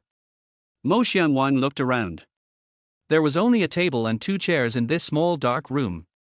There was a dim light bulb directly above the table. The atmosphere was extremely depressing. Moreover, there is no surveillance in the house. He sneered in his heart, "Har har, who are you trying to scare?" The middle-aged man keenly caught the smile on the corner of his mouth and sneered, "Laugh, you won't be able to laugh in a while." Sitting down on a chair, the middle-aged man stared at Mo Xiangwang coldly. "Name." Mo Xiangwang stretched lazily and suddenly assumed a dignified posture. "How dare you? Who are you? Why haven't I seen you before? Could it be that you are not from the Jinan division?" The middle-aged man's eyes twitched noticeably, and he suppressed his anger. "Stop playing crazy and tell the truth." Mo Xiangwang slammed the table and glared at him. "I am the emperor. How dare you be so disrespectful to me? Come on, drag him out and behead him." The middle-aged man took a deep breath, turned around and shouted angrily, "Why did you lock him up with those three psychopaths? Is this psychopath contagious?" "Yes, Master Liu ordered it to be closed. He said he was worried about him talking nonsense." The middle-aged man was stunned, and was obviously afraid of this Master Liu. He looked at Mo Xiangwang, who looked crazy, sneered, pulled out a rubber stick from under the table, and tapped his palm lightly. "Let me see, are you really crazy, or just pretending to be crazy?" Mo Xiangwang was furious when he saw this situation. "You actually want to assassinate me? Quick, protect me! Protect me!" The middle-aged man finally lost his patience. He stood up suddenly, grabbed Mo Xiangwang by the collar, and growled, "I'll ask you again, your name." Mo Xiangwang's eyes were equally sharp. I am the son of heaven. How dare you, a rude commoner, be so disrespectful to me?" The middle-aged man was completely furious. He pressed him on the table and smiled sinisterly. Okay, since you like acting, then I will play something more exciting with you." He suddenly turned off the lights, plunging the room into darkness. From the darkness, dull thumping sounds and Mo Xiangwang's intermittent groans could be heard from time to time. But the strange thing was that there didn't seem to be any pain in his voice, instead it sounded like he was chuckling. This move is called muscle-splitting hand. It can make your whole body hurt as if millions of ants are gnawing at you, but you won't be able to see any injuries on the outside. The middle-aged man's cold voice sounded in the darkness. Mo Xiangwang screamed repeatedly, then smiled and said, "My dear, your technique is good. I feel very comfortable. Can you do it a few more times?" The middle-aged man was stunned, and then tried several other methods to torture him. But no matter how he tortured her, Mo Xiangwang never showed any pain. Instead, he would comment from time to time, "Well, the force was good, but the position was a little off." In the darkness, the middle-aged man's breathing gradually became rapid. He was clearly using the most brutal torture method, but the other party seemed to be fine. Finally, the dim lights came on again. Mo Xiangwang was still sitting on the chair with a provocative smile on his face, while the middle-aged man's face was ashen and his right hand was shaking slightly, as if he had just suffered a loss. He stared at Mo Xiangwang intently, gritted his teeth and said, "Who are you?" Mo Xiangwang grinned, "Didn't I say so? Son of heaven." The middle-aged man finally couldn't stand it anymore and slammed the door and left. Outside the door, a fat man saw him coming out and grinned, "Why, can't you handle it?" The middle-aged man snorted coldly, "Don't blame me for not warning you, this guy is very evil." The fat man put out his cigarette and patted him on the shoulder. "Don't worry, with my ghost hand, there's nothing I can't pry open." He pushed the door open and walked in, sitting across from Mo Xiangwang with a carefree attitude. He said with a smile, "Little brother, shall we chat?" Mo Xiangwang glanced at him, then was overjoyed. "Eunuch Wang, where have you been?" "Just now, a villain tried to harm me." "Quick, have someone drag him out and torture him to death." The fat man's face turned dark. "What the hell is this Eunuch Wang?" He took a few deep breaths, then slowly pulled out a few pages of paper from his briefcase and pushed them in front of Mo Xiangwang. "Come, sign and put your fingerprints, and you can leave." Mo Xiangwang lowered his head and flipped through the pages. The first few pages were all interrogation records. The content was quite normal, saying that he was like a madman. But when he turned to the last page, his pupils suddenly shrank. The paper was blank and only required his signature. Mo Xianwang sneered secretly, har har, signing a blank paper, do you think I'm a fool? A blank piece of paper, as long as he signs and puts his fingerprints on it, the other party can do whatever they want. Mo Xianwang shuddered, then suddenly looked up, where is my imperial seal? Without it, how can I approve memorials? The fat man narrowed his eyes, and his smile gradually turned cold. Little brother, you can act crazy, but don't play with fire. As he spoke, he reached out from his waist and took out a slender silver needle, which gleamed coldly under the light. Mo Xianwang stared at the needle, a hint of coldness flashing in his eyes. Looks like I have to play something more exciting with you tonight. At the same time, in another small dark room, Yang Mi was also being interrogated by a man with a serious face. Ms. Yang, as long as you admit that you saw Mo Xianwang committing violence, we can release you immediately. Yang Mi blinked her eyes, her face innocent. You actually want to murder His Majesty? I'm going to expose you. The man with glasses sighed, Miss Yang is so beautiful, I really can't bear to let you suffer. Yang Mi clutched her chest, tears welling up in her eyes. You are going to do something to a weak woman like me? Oh my god, is there no law in this world? The man sneered, are you scared now? Yang Mi felt the thin thread snaking along the ground and suddenly smiled brightly, afraid. I'm afraid you'll regret it later. Chapter 39, Public Outrage. The slender silver needle in the fat man's hand had not yet landed on Mo Xianwang, when he suddenly trembled all over and his eyes widened.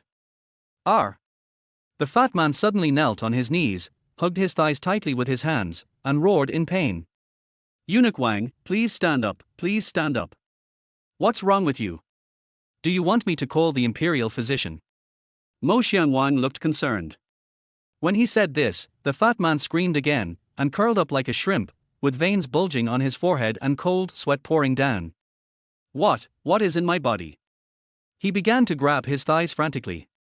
Boss, Brother Wang's screams are too tragic. Do you want to go and take a look? At the door, a young man asked the middle-aged man who had left earlier. The middle-aged man didn't say anything, but just glared at him coldly. What the hell were you doing when I was suffering just now? In another small dark room, the man in front of Yang Mi also fell to the ground and began to wail. Outside the door, a young man heard the screams coming from inside, his face changed, and he wanted to rush in, but was stopped by the old man next to him. Don't meddle in other people's business. The old man lowered his voice and said, didn't the boss give instructions before going in? No matter what noise is made inside, pretend you didn't hear it. The young man was still worried, but this cry isn't right. The old man winked at him and said, that girl in there is so sexy. Who knows what tricks the boss is playing? He changed the subject and his tone turned cold. If you ruin the boss's mood, do you still want to continue? In the dark room, the interrogator was rolling on the ground, snot and tears streaming down his face, screaming madly, damn it. Are you all fucking deaf? Come and save me. However, the person outside the door was very alert and pretended not to hear anything. Boss, you acted quite well. In a prison. Li Yutong muttered something, his fingertips gently moving, causing several iron wire worms to twist wildly. How dare you resort to lynching? Then I'll show you what it means to live a life worse than death. In this painful night, every second seems to be getting longer. The long night finally passed and dawn came again. At 7 o'clock in the morning, the poor cows and horses are about to get up and prepare for work. They habitually take out their mobile phones, go into the bathroom, squat on the toilet and watch short videos. Zhang Song squinted his sleepy eyes and slid his fingers casually across the screen. Suddenly, a hot news made him alert. Breaking news. A wealthy family's third son abused a female university student, who committed suicide by jumping into a river. He paused and clicked on the video. In the picture, in a gorgeous box, 3 young men in luxurious clothes are surrounding a tall, fair girl. The girl's face and key parts of her body were blurred, but her desperate cries made Zhang Song nervous. Please, let me go. Bang! A slap hit her across the face. A fat face leaned close to the camera, grinning and pinching her chin. Why are you pretending to be innocent? Don't even think about leaving this room if you don't satisfy me tonight. A commoner girl like you will die and no one will care.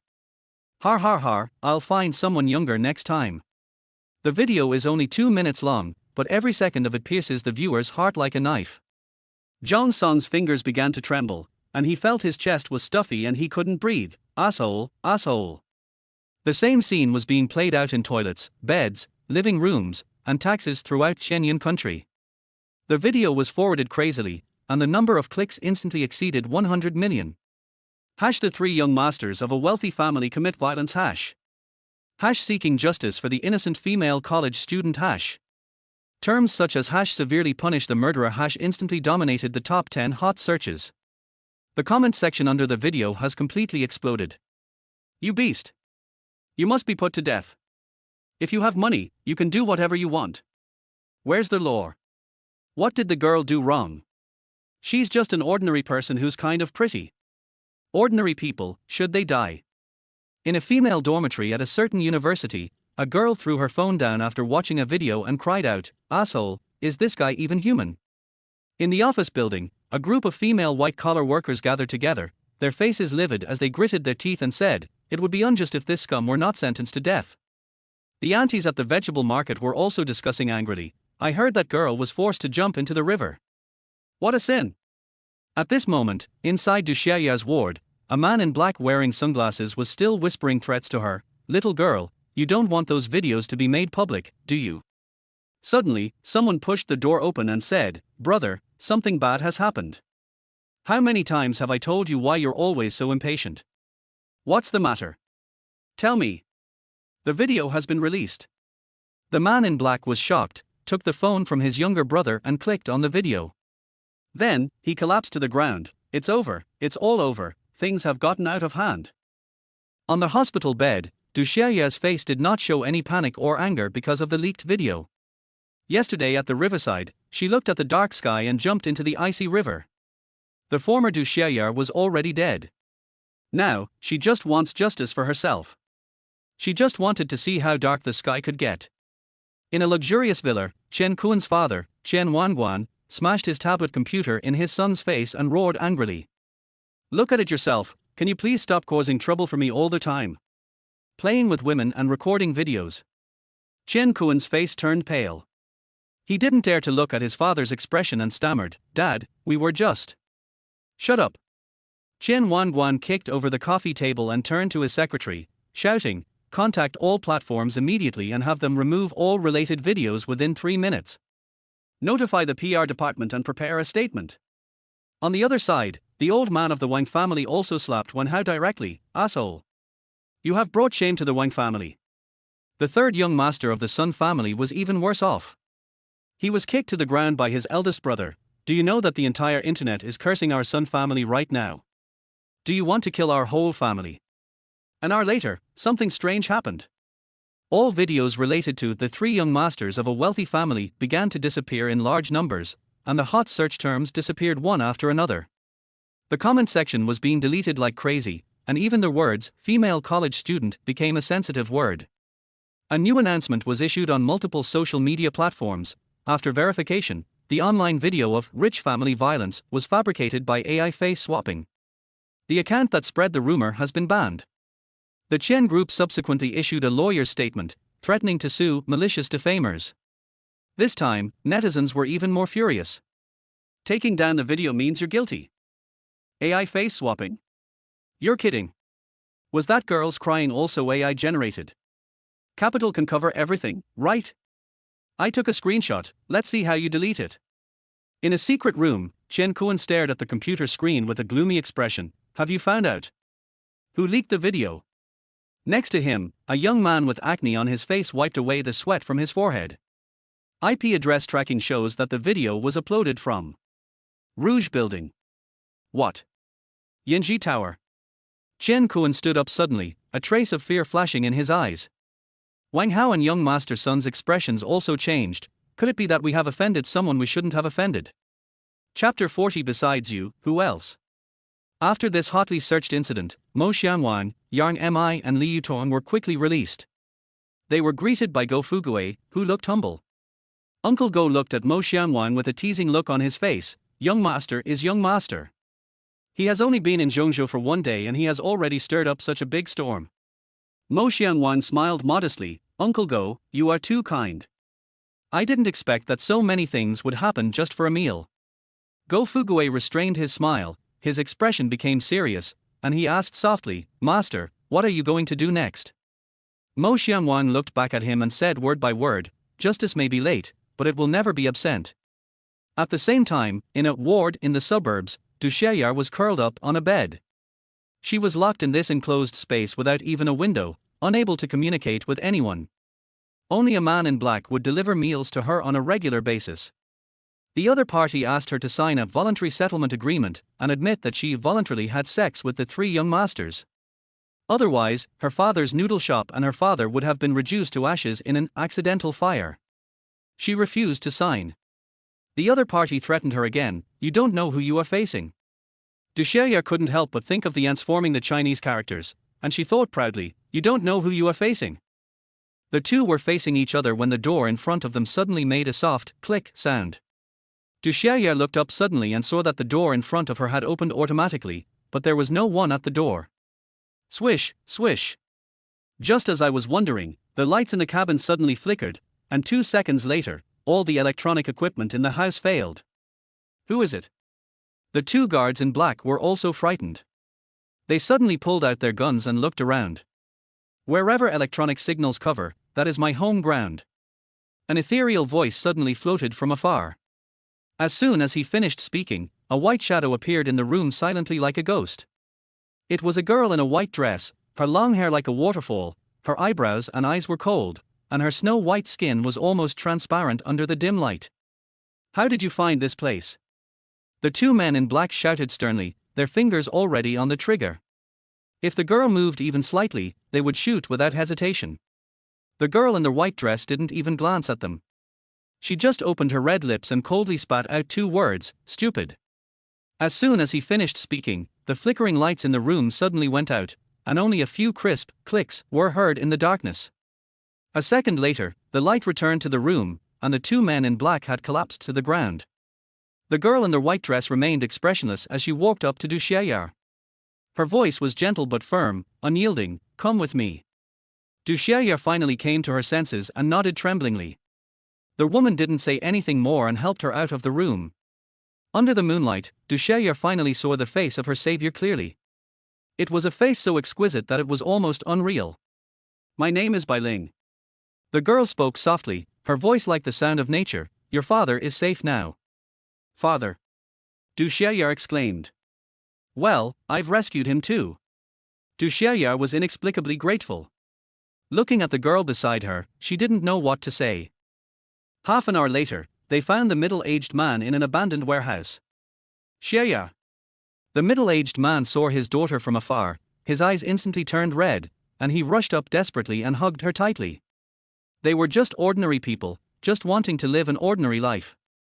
Who would have thought that something like this would happen? God knows how worried he was that day. Bai Ling stood calmly aside, quietly watching the scene of the father and daughter reuniting, with a hint of imperceptible tenderness flashing in her eyes. You can't stay here. When the father and daughter finally separated, she said calmly, The other party will definitely find you again. Where else can we go? I'll take her away. Bai Ling looked at Du Xieyar and said, Your daughter will definitely come back to avenge this. The middle-aged man opened his mouth with difficulty, wanting to say something, but found that his throat seemed to be choked by something, and in the end he could only nod heavily. He knew that with their current strength, they could not compete with those people at all, and the arm could never twist the thigh. Du Xieyar hugged her father with tears streaming down her face, sobbing, Dad, wait for me to come back, wait for me to come back. When the father and daughter separated again, Bai Ling drew a line in the air with her fingertips, and soon a black car drove silently towards them. When the car door opened, Du Xieyar was surprised to find that there was no driver inside. This car was actually self-driving? Under the reluctant gaze of the middle-aged boss, the two girls finally drove away and gradually disappeared on the horizon. In the cool morning light, Mo Xianwang and Go Fugue came to the small restaurant. When they pushed the door open, they saw a middle-aged man wiping the table. Hearing footsteps, he was delighted and looked up suddenly, Xieyar, you're back. When he saw who was coming, his eyes dimmed again, and an awkward smile appeared on his face, It's you who are here. Mo Xianwang and Go Fugue exchanged a glance, and then Go Fugue walked up to the middle-aged man and said, Mr. Du, you can't stay here any longer. The other side might kill you. The middle-aged man was silent for a long time before he looked at Mo Xianwang and spoke with difficulty. Xiaoya was taken away by a girl in a white dress.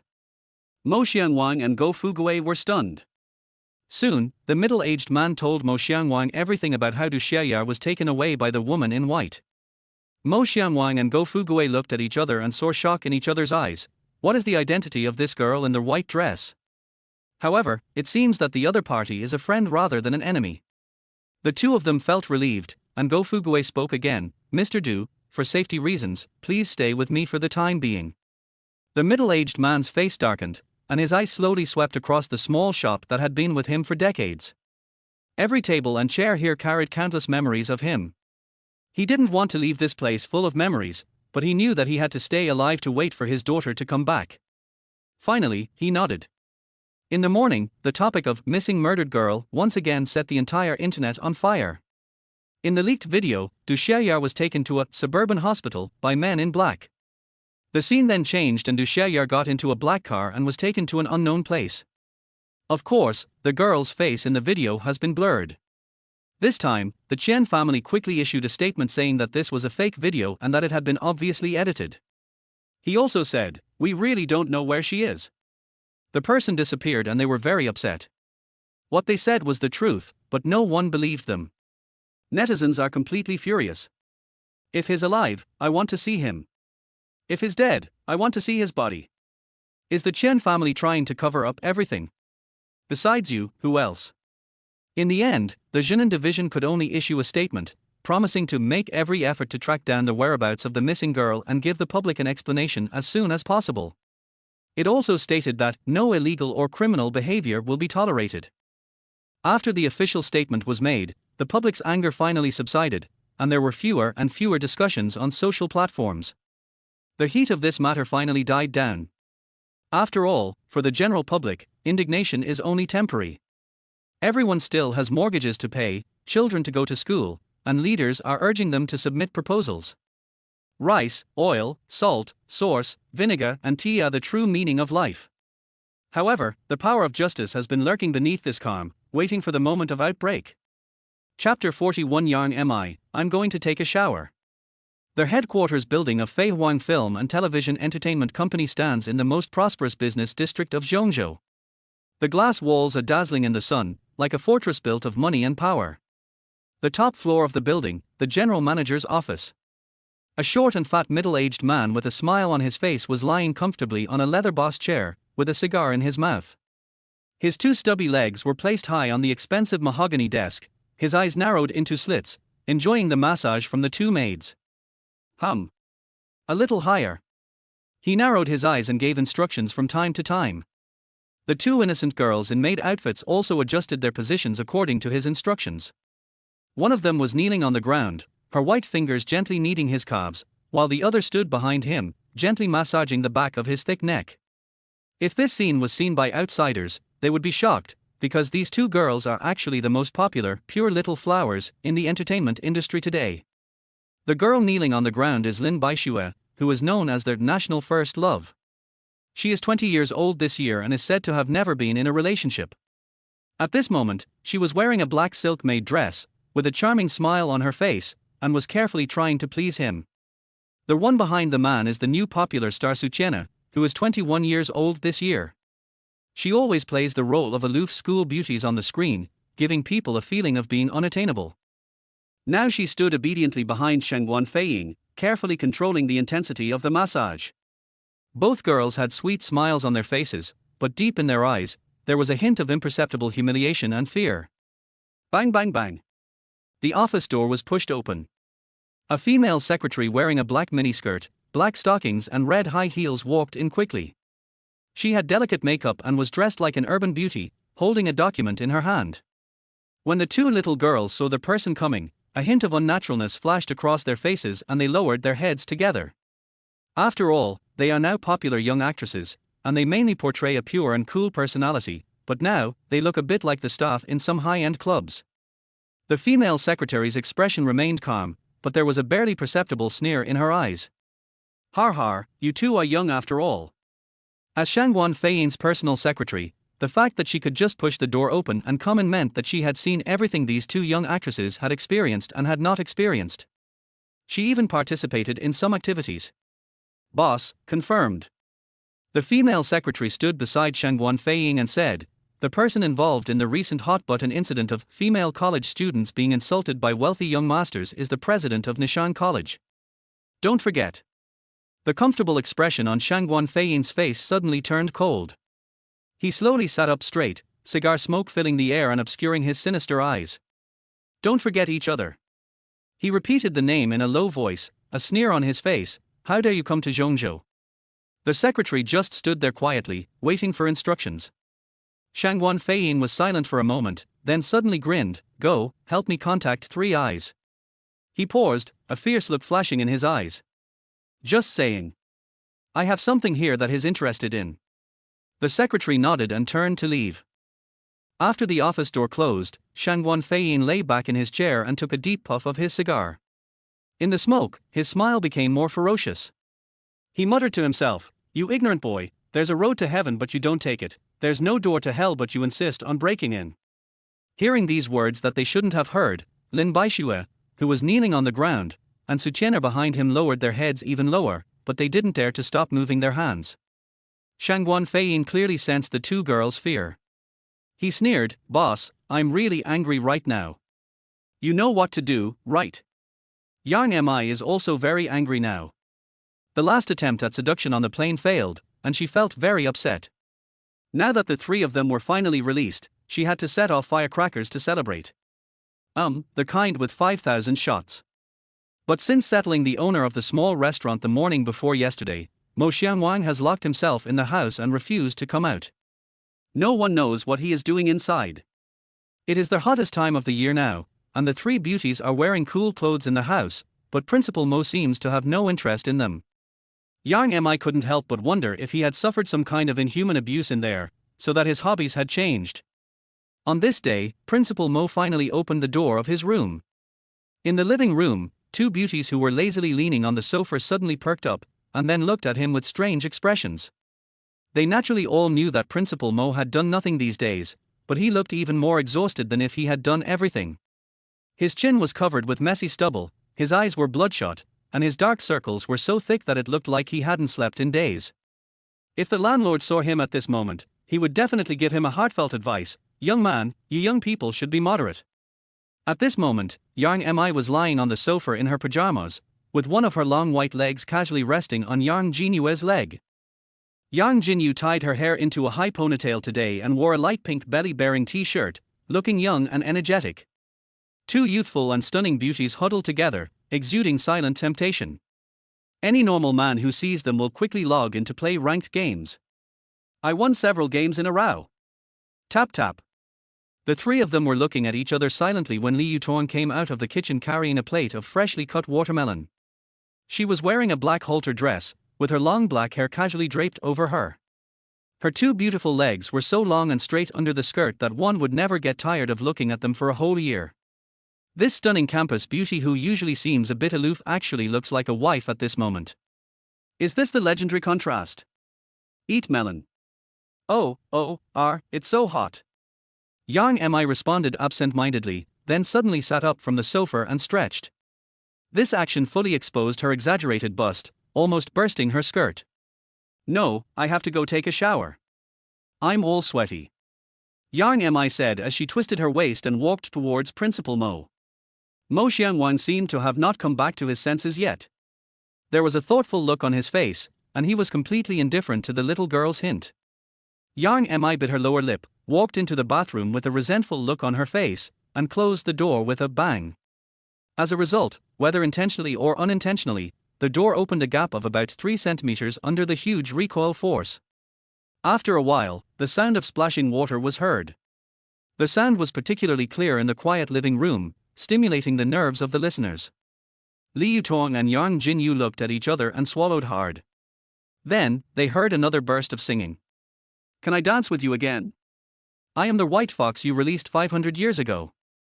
Your email is floating, your email is floating.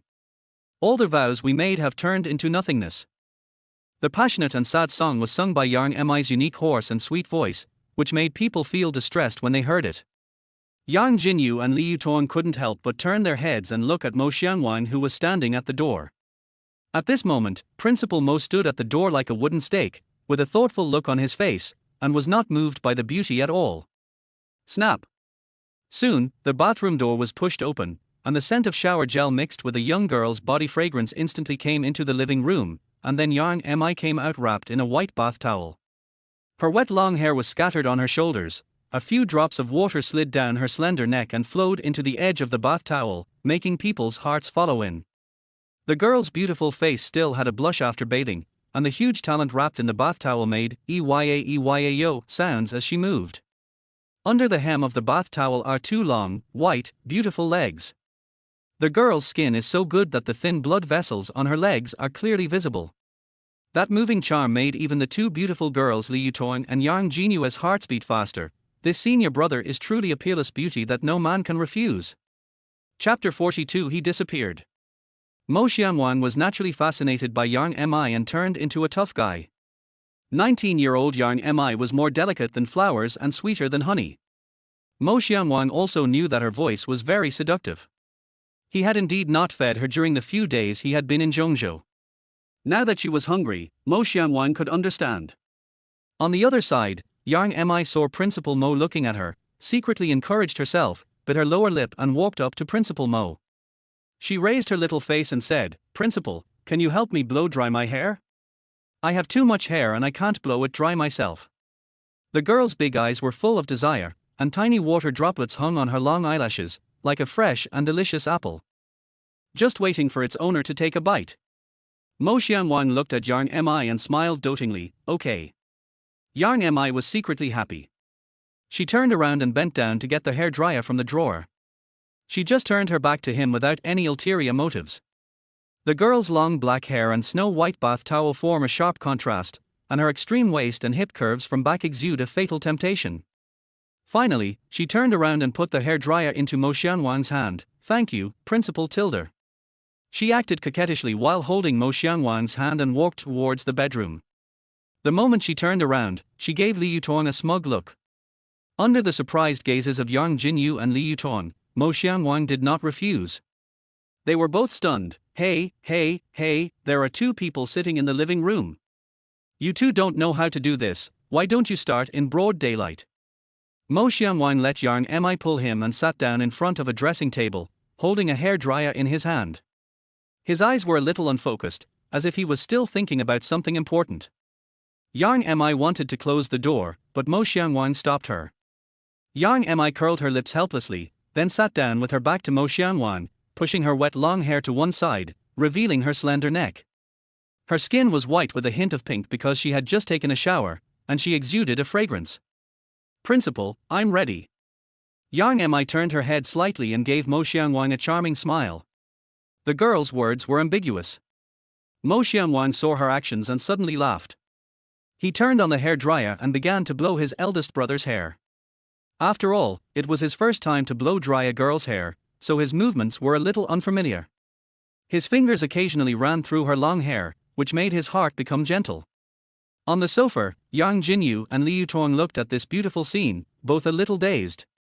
At this moment, sunlight poured into the room through the window, and the intimate interaction between the young man and woman in the room made them all feel the two of them were truly a match made in heaven. They also wondered if being angry and reserved would lead to losing love. Happiness may be something you have to fight for yourself. In the bedroom, the girl's fresh fragrance mixed with the aroma of shampoo constantly stimulated Mo Xiangwan's senses. It was a temptation that no normal man could resist. Yang Mi felt Principal Mo's breath behind her, and deliberately leaned back, her jade-like back wrapped in a bath towel almost touching Mo Xiangwan's chest.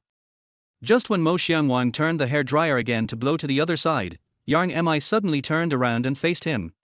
The beautiful hair in front of her forehead was blown back, revealing her extremely charming face. The bath towel in front of her was held up high by the talent on her chest. Her pair of talking eyes conveyed endless feelings. She thought that she would definitely get him this time. However, the next second, something happened that shocked everyone. Mo Xiangwan's figure gradually began to blur. Then, he began to disintegrate, his entire body turning into countless points of light. Finally, he disappeared. Yes, it just disappeared. He was right in front of the three of them 1 second ago, and disappeared without a trace the next. R. Yang Mi, who was closest to him, suddenly screamed and shrank back, almost having the bath towel on her body slip off. She stared at the place where Mo Xianwang had just sat with her eyes wide open, her mouth wide enough to fit an egg. Yang Jinyu and Li Yutong couldn't help but widen their eyes. They looked at each other, and a silent fear filled the air. In broad daylight, a living person disappeared out of thin air right before their eyes. Yang Mi was the first to react. She wrapped herself tightly in a bath towel and ran to the living room, embracing the other two girls. Principal, stop hiding. I'll let you go today. Come out. Li Yutong suddenly thought of something, and suddenly looked up and looked towards Mo Xianwang's room. At this moment, his door was not locked, so she wanted to go and see what Principal Mo had been doing in the room these past 2 days. Yang Mi and Yang Jinyu followed her gaze, and soon, they also thought of something. So the three of them looked at each other and pushed the door open. Principal Mo's room was not messy, with only draft papers scattered on the floor, covered with complicated formulas and design drawings. Li Yutong saw the words, Principle of Light Refraction, written on one of the papers. Then, she thought about how Principal Mo had disappeared before their eyes. The three girls gasped at the same time, and a terrible guess formed in their minds. Could it be that Principal Mo had actually learned to become invisible? Crash! Just as they were feeling confused and uncertain, the crisp sound of running water suddenly rang out in the bathroom behind them, and the three girls were startled again. Turning their heads slowly and cautiously, the three of them were shocked again. The bathroom door was actually opened. This time the door was still not closed. The three girls cautiously glanced inside through the crack in the door, and found that the bathroom was empty. There was only one shower head that was like a water snake, shaking its head and tail in the air, and the water was continuously spraying on the ground. Silence. An eerie silence fell in the room. Suddenly, I heard a familiar song coming from the bathroom. I ride a mop to go on adventures, I play with the universe all over. If I see someone I'm not happy with, I'll throw bombs at him. Anyway, no one can see it, no one can see it tilde. The three girls then looked at each other and breathed a sigh of relief. This is the familiar smell. In the bathroom, Mo Xianwang saw that his invisibility experiment was successful, and he couldn't help but feel overjoyed and started singing loudly. Liu Xianfei's birthday was getting closer, and he decided to secretly investigate Yanxilu. Therefore, he spent a long time searching the sea of information in that small round bead and finally found a technique called Mirage Concealment Technique. This skill is divided into 3 levels. The first level is called Hiding Light and Shadow. To put it simply, it is to distort the light around you in some way to achieve visual deception. The human eye can sometimes deceive us. The second level is their formless body, which is more powerful. You can make yourself transparent by practicing the physical body. Well, it can be combined with Blood World 9 Tribulations Bones for practice. The third level is called Taishu Mustard Shadow Escape, which is quite far away from him now, because it involves the lore of space and putting himself in the mustard seed space. Mo Xianwang is now cultivating his mental strength and physical body together. He has a very good foundation and quickly learned the first level of the exercises. After that, he walked out of the bedroom and performed a disappearance trick in front of the 3 girls.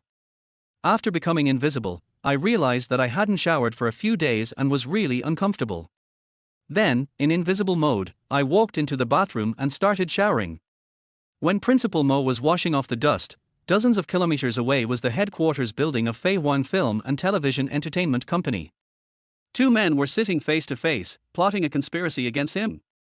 Chapter 43. Are you ready? Fei Huang Film and Television Entertainment Company, General Manager's Office. Shangguan Feiyin sat in a large leather seat with a cigar in his hand. The smoke lingered in the air, making it impossible for the man opposite to see his expression. The man opposite was wearing black framed glasses and a casual shirt, and was sitting on the sofa opposite Shangguan Feiyin. He is the #1 paparazzi in the entertainment industry today. His name is Quan Shen. Any information he reveals will eventually be confirmed. What made him famous was their underground garage incident that year. At that time, there was a recognized model couple in the entertainment industry, and both of them were very popular. As a result, Quan Shen accidentally revealed that the man was cheating on her and that the two would divorce sooner or later. This angered the fans of both of them, and they left messages to abuse Quan Shen. However, Quanshan remained calm and uploaded a video. The video is set in an underground garage, where a man and a woman are releasing their passion, and the male protagonist is a popular male star. Not long after, the model couple divorced. Quanshan became famous in one battle. As the boss of a film and television entertainment company, Shangguan Feiying naturally has to build good relationships with such people. Boss Shangguan, what can I do for you that brings you here so late? Quanshan pushed his glasses with a professional smile on his face. However, although his smile seemed gentle, there was a subtle alertness in his eyes. Facing an old fox like Shangguan Feiying, he could not help but be careful. Shangguan Feiying slowly exhaled a puff of smoke, squinting his eyes, a meaningful smile on his face. Of course, I'm taking care of your business. As he spoke, he slowly opened the drawer, took out a brown paper bag, and gently pushed it in front of Quanshan, saying, "Take a look first." Quanshan frowned slightly, but still reached out to take it, slowly opened the paper bag, and took out the materials inside. At the top is a stack of photos. The first photo shows a young girl with a pretty face and fair skin, but her eyes are red and her face is covered with tear marks. She held her ID card in her hand, looking angry and helpless. Quanshan's fingers trembled for a moment, and he continued to look at the second and third pictures. All of them were different beautiful girls. They were all young and beautiful, but their eyes were filled with a mixture of fear, humiliation and anger. Quanshan's eyes gradually became serious. He had been in the entertainment industry for so many years and had seen all kinds of things. He smelled a hint of conspiracy and couldn't help but look up and ask Shangguan Feiying, "What is this?" Shangguan Feiying did not answer, but just looked at him quietly and took another puff of his cigar. The smoke filled the air, making him shrouded in mystery and danger. He raised his chin and motioned Quanshan to continue reading. Quanshan placed all the photos on one side of the table, and saw several A4 papers underneath. On the top piece of paper, at the very top, were 5 large characters, "Real name report letter." Quanshan shuddered and looked down, only to see the words written on the paper. "My name is Lin Xiaoyu, I'm 19 years old, and I used to be a student at the Nishang Dance Academy. I'm reporting the principal of the Nishang Dance Academy, Mo Xianwan, under my real name. He abused his position to molest and harass me multiple times, and even forced me into an improper relationship." At the bottom of the letter, Lin Xiaoyu's name was signed and a bright red handprint was pressed, like a bright red wound, stinging the eyes of the whole letter holder. Quanshan's hands, which were holding the A4 paper, began to tremble slightly. He then turned to the next few sheets of paper, which were all real name complaints from girls who had trained at Nishang Dance Academy. In the last few pictures, there are even complaints from several family members. "My daughter is only 19 years old. She has been well behaved and sensible since she was a child. Since she went to Nishang Dance Academy, she has completely changed. After returning home, she cried all day long. Later, she told her family what that beastly principal had done to her. We are just an ordinary family, without power or influence, but my daughter's innocence cannot be ruined like this. We only ask for justice." After reading the entire letter, he suddenly looked up, his voice a little tense. "Boss Shangguan, is everything written above true?" Shangguan Feiying didn't answer, but just took another deep puff of the cigar, staring at him sharply, with a faint smile on the corner of his mouth. The air seemed to freeze. Finally, Quanshan slowly lowered his head, clenched the papers in his fingers, and whispered, "I understand. As long as he believes it is true, then it is true. Shangguan Feiying, this is to pull him onto the same boat, and let him come out and take the lead." He knew that once these things were exposed, they would definitely cause a huge wave, but could he refuse?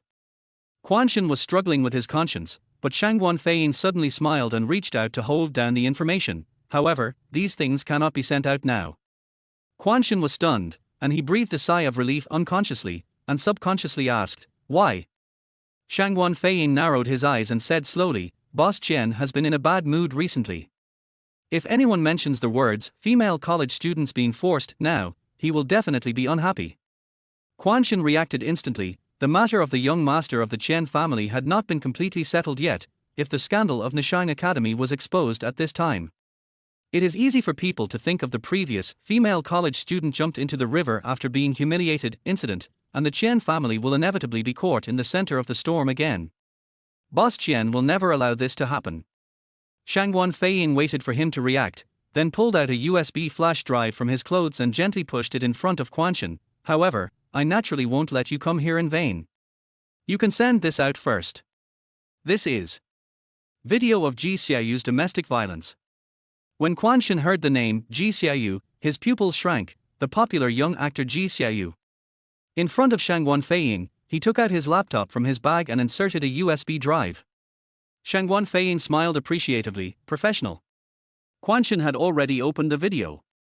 On the screen, a man was punching and kicking a woman wildly, swearing at her. The man who beat people was Ji Xiaoyu, and the woman was also a household name named Fang Fei. A year ago, for the sake of love, she resolutely announced that she would leave the entertainment industry and stay at home to take care of Ji Xiaoyu full-time. Unexpectedly, her efforts were rewarded with such treatment. Quan couldn't help but gasp when he thought about this. If this gets out, Ling Xiaoyu will be finished. Are you satisfied with this material? Satisfied. Shang Guanfeiying leaned back on the sofa and smiled grimly. So, you know what to do. Quan took a deep breath, slowly closed the computer, and nodded. I understand. Shang Guanfeiying stood up with satisfaction and patted him on the shoulder. Then we have a happy cooperation. Quan forced a smile, put away the USB drive and the information, and stood up to leave. After the office door closed, Shang Guanfeiying walked to the French window, overlooking the streets and alleys of Zhongzhou City. The smile on his lips became more and more ferocious. Mo Xianwan, are you ready? Principal Mo was really prepared. After some washing and dressing up, he turned back into the handsome young man. He decided to visit the legendary Yinji Tower at night. Of course, Yang Mi was destined not to get what she wanted today. After all, Yang Jinyu was still watching here. Li Yutong and Yang Mi used to be good schoolmates who shared a husband, so they didn't have to worry about anything, but since Yang Jinyu was still around, they couldn't be too presumptuous. Yang Jinyu chose to follow Mo Xianwan, naturally because she had some feelings for him. Although she had been married, it was all fake, and she was still a virgin. However, she always felt that there was an unspeakable gap between herself and Mo Xianwan, which made her a little sad. She is also waiting for an opportunity. Chapter 40 for 7th Layer 7th Heaven. The night is as cool as water. Mo Xianwan looked back at the flashing neon lights in the distance and walked into a hidden alley. At this moment, he was in invisible state, and he was wearing a bracelet on his wrist, which was specially prepared for him by Li Yutong. On the surface, it looks like an ordinary bracelet, but in fact, it is the most advanced anti-detection equipment currently available, allowing it to avoid infrared scanning and signal detection. Walking deep into the alley, Mo Xianwan stopped in front of an ordinary building. From the outside, the legendary Yinji building is inconspicuous, even a little low-key, with the words Tinkaxuan written on the doorplate. Yes, the name Yansalu is only known in a small circle. People outside know it as Tinkaxuan. If no one knew it in advance, no one would have imagined that this was the den of extravagance and decadence for the top dignitaries of Tianyun Kingdom. At this moment, the entrance of Tinkaxuan is full of luxury cars, but the door is closed, so people can't see the scene inside. Mo Xianwan took a deep breath, and then began to wait. Not long after, a low-key black car was seen stopping not far away. The door opened and a middle-aged man in casual clothes walked out. Then, a somewhat reserved young man got out of the car. The young man walked quickly to the middle-aged man, and the middle-aged man whispered a few words to him. Then, the middle-aged man walked to the door and raised his hand towards the peephole. A white light flashed from his watch. Mo Xianwan knew that this Yansalu had a special membership authentication method. Then, he adjusted his breathing, walked quickly forward, and followed the two people into the automatic sensor door.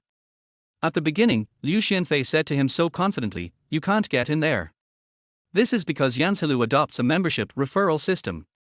Only those who are introduced and guaranteed by 3 or more members can become members here. However, once you become a member, you can bring your friends to consume. For example, a red member can bring 1 friend, but they can only consume in the first 2 levels. Orange members can bring 3 friends and can only consume in the first 3 levels, and so on. The higher the authority, the greater the privileges enjoyed. As soon as the 3 of them stepped through the door, Mo Xianwan was shocked. There was truly a different world inside. At first glance, you will feel a sense of splendor and magnificence, making you feel like you have stepped into heaven. There is a soft carpet under your feet and a glass palace lantern above your head. The soft light is spread throughout the entire hall, and there is a faint fragrance floating in the air, which makes people's hearts sway. Directly in front, a huge screen stretches across the entire hall, with an ink painting on it. In the painting, fairies dance amidst the swirling clouds and mist, and jade buildings appear and disappear. At the top of the screen are 3 large golden characters, Yinji Tower. There are 5 big characters on each side. The one on the left is 7 layers and 7 heavens, and the one on the right is 1 step to immortality. Mo Xianwang was shocked when suddenly white mist rose from the ground, followed by the sound of a piano, and several beauties in Hanfu walked out of the mist. Now, it has an even more fairy palace feel. The middle-aged man looked at the shocked expression of the young man beside him and said with some pride, "How about it, Xie Feng? It was not a wasted trip." The young man nodded repeatedly, his eyes full of admiration and curiosity. The middle-aged man also looked very happy and continued. "This first layer is just an appetizer. These 2 rows of beauties in Hanfu playing the zither and dancing are like welcoming fairies, allowing the guests to wash away their worldly desires first." As he spoke, the middle-aged man led the young man through the hall and slowly walked up the stairs, continuing, "The second floor, golden cup reflecting the moon, is the real den of money. As the saying goes, fine grape wine in a luminous cup, an amber intoxication makes one intoxicated. Only after arriving here do we understand the meaning of, it's not the wine that intoxicates, it's the self that intoxicates." Mo Xianwang controlled his footsteps and heartbeat and followed. Sure enough, he saw that the second floor was even more luxurious, with glass cups and white jade tables. Everything was designed in imitation of the heavenly palace. Walking on the street, I saw several members who were accompanied by stunning beauties with top model figures, smiling sweetly and looking at them with seductive eyes. The young man looked even more amazed and couldn't help asking, "What about further up?" The middle-aged man laughed heartily, a look of longing in his eyes. "The third level, 10 feet of soft red, the women there all have special skills. However, those without a certain status cannot enter the third level. Each level here represents the identity and status of the members. As for the fourth level, cloudy feathered clothes, it is even more extraordinary. The women inside are extremely beautiful and talented, and the privileges to enter are even higher. Uncle Chin, tell us about the 5th floor." The middle-aged man suddenly stopped talking, then walked up to the young man and lowered his voice. "The 5th level is heavenly fragrance and national beauty. The beauties inside are so charming that even the most beautiful women in the palace pale in comparison, and, it said, they all come from prominent backgrounds." "Uncle, what do you mean? I heard they are all descendants of fallen nobles." The young man became more and more addicted as he listened. "What about the 6th floor? Tell me what the 6th floor is like." The middle-aged man's expression grew serious, and his voice became even softer. "The 6th floor's Jade Tower and Jade Banquet, this song should only exist in heaven, how many times can it be heard in the world? If you want to enter the 6th floor." As the middle-aged man was speaking, there was a sudden commotion upstairs. A drunken young voice boomed over their heads, "Where's Wanqing? Let Wanqing come out. This young master must see her today." Mo Xianwang looked up and saw a young man in a white shirt staggering out of a room on the 3rd floor, holding a bottle of expensive red wine in his hand. It was obvious that he was already drunk. The 2 beauties following behind him wanted to stop him but didn't dare to. They could only whisper, "Master, Miss Wanqing is on the 4th floor. You don't have enough authority." The young man turned around and slapped one of the beauties in the face, pointing at her nose and cursing, "Bullshit. My father is Wang Chongxiao, and I'm determined to go up there today. Even the god of heaven can't stop me." Beside Mo Xianwang, the middle-aged man hurriedly pulled the young man aside and whispered, "This is Wang Teng, the 3rd son of Deputy City Lord Wang Chongxiao. He's usually arrogant, but today, I'm afraid he's going to suffer a loss. He actually dared to make trouble here." The young man asked quietly, "Who is Wanqing he's talking about?"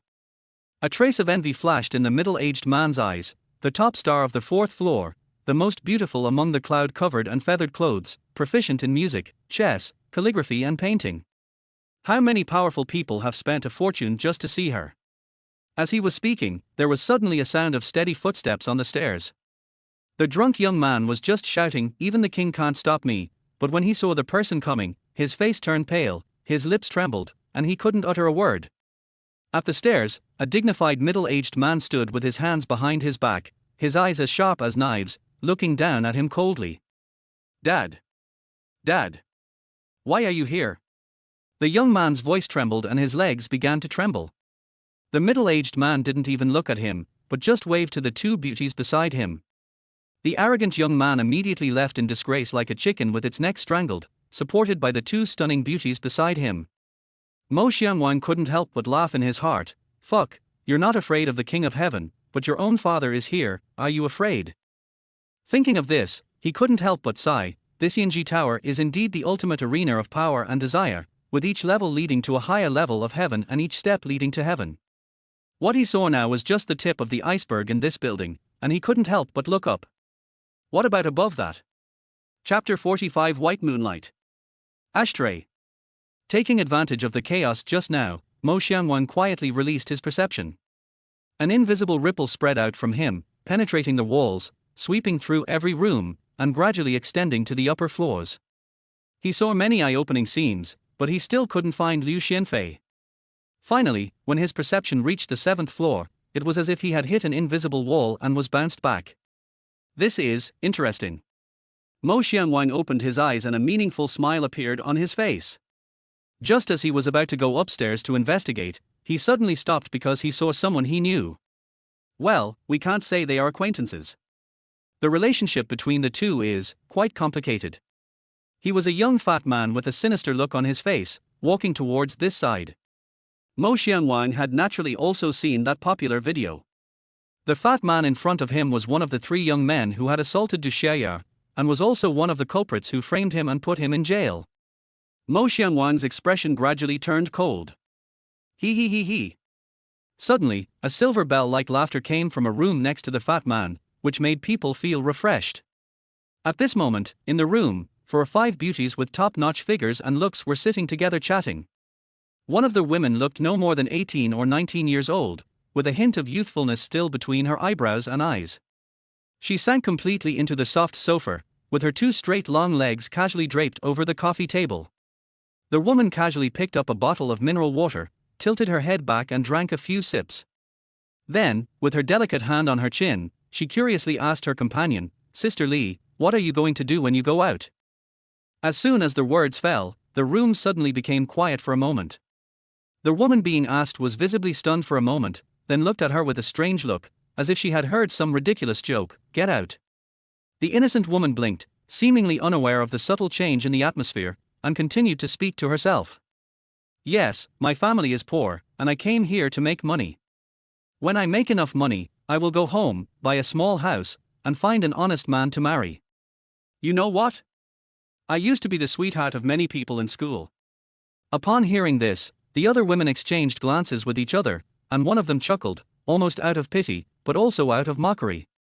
The woman she called Sister Li reached out and touched her hair, saying softly, "Little fool, if you stay here long enough, you won't think about these things anymore." The innocent woman looked back at her in confusion. "Why, Sister Li, didn't you tell me a few days ago that you like painting?" The woman she called Sister Li was shocked, her eyes blurred. Painting? When she talked about the painting, her eyes lit up for a moment, but then dimmed again. "It's just an amateur's random doodles." "No way." The innocent woman jumped up and took out her phone from her bag. "I remember I took a picture of your sketch. I found it." She turned the screen of her mobile phone towards everyone, and on it was a sketch that Sister Li had drawn. The lines were smooth and it was obvious that it was of a professional standard. Sister Li took the phone and gently stroked the image on the screen with her fingers, as if she had touched a dream that she had long forgotten. Her eyelashes fluttered slightly and her lips trembled slightly. "Oh? Let me see which one is the white moonlight of those innocent little boys. I just need an ashtray." A frivolous voice suddenly sounded at the door, interrupting their conversation. The next morning, the sun shone on the earth again. Mo Xiangyang followed a few members with rosy faces and walked out of Yanji building. On the streets, young people who come to Zhongzhou City to pursue their dreams are walking quickly towards the rising sun and hope. Mo Xiangyang's fists were unconsciously clenched, his eyes full of confusion and anger. Right in front of him, a bright moon hung high in the sky. The sight of the sun and the moon shining together at dawn made those who were traveling early in the morning marvel. At a breakfast stall in front, a middle-aged man with a big belly drank half a bottle of mineral water in one gulp, then cut off the upper half of the mineral water with a knife and pressed the empty cigarette into the bottom of the bottle. Prick! A puff of green smoke rose up, making Mo Xianwan, who was not far away, have red eyes and almost shed tears. He staggered towards the BB. No one knew what he saw or experienced last night. Shortly after he left, a young fat man with a gloomy face also walked out of the alley. He looked up at the dazzling sunlight and smiled with his eyes narrowed. His surname is Hu, the same Hu as Husanbian. Husanbian has many different faces, so naturally he has many lovers. This young fat man is one of his illegitimate children. Of course, on the surface, he is the third son of the Sun family. However, illegitimate children have their own advantages, which is that they are not subject to as many restrictions. Although Qian Xiao is a top-tier second-generation rich man, he cannot enter Yansilu because of his older brother's pressure at home. However, Xiaopangzi himself can enter. Where are the people? Are they all dead? Why don't you open the car door when you see me? He had been waiting for a full minute, but no one came to pick him up. He got angry. Getting angry was indeed useful. Soon, a black car drove over, the back door opened automatically, and the young fat man got into the car angrily. R. Soon, a shrill scream came from inside the car. In the back seat of the car, there were two men wearing sunglasses. They sandwiched the little fat boy between them, one on the left and one on the right, with no expression on their faces. What do you want to do? Do you know who my father is? The fat boy yelled at the top of his lungs, pointing his chubby finger at one of the men in sunglasses. Do you believe that with just one phone call from me, I can make you disappear from this world forever? 7 emotions, fear. Of the two men, the more muscular one wearing sunglasses seemed not to want to listen to his chatter and spoke softly. Call. Then, there seemed to be a breeze blowing in the carriage, and soon, the fat boy's cursing stopped abruptly. His pupils suddenly contracted, and the light in front of his eyes gradually turned dark. Cracks seemed to appear around the carriage, and countless black shadows flew out from the cracks, roaring and rushing towards him. No! Don't come over here! The little fat boy kicked the air frantically, whimpering like a beast in his throat. However, the more he screamed, the more excited the shadows became. 10 long green nails grew bigger and bigger in front of his eyes, and several beautiful women's faces came closer and closer. They all opened their mouths wide, their long fangs stretched out towards his neck, ready to tear him apart. Soon, the little fat boy peed himself of fright, and the illusion in front of his eyes slowly disappeared. The little fat boy looked like he was drowning, gasping for breath and curled up into a ball, no longer daring to look at the two people beside him.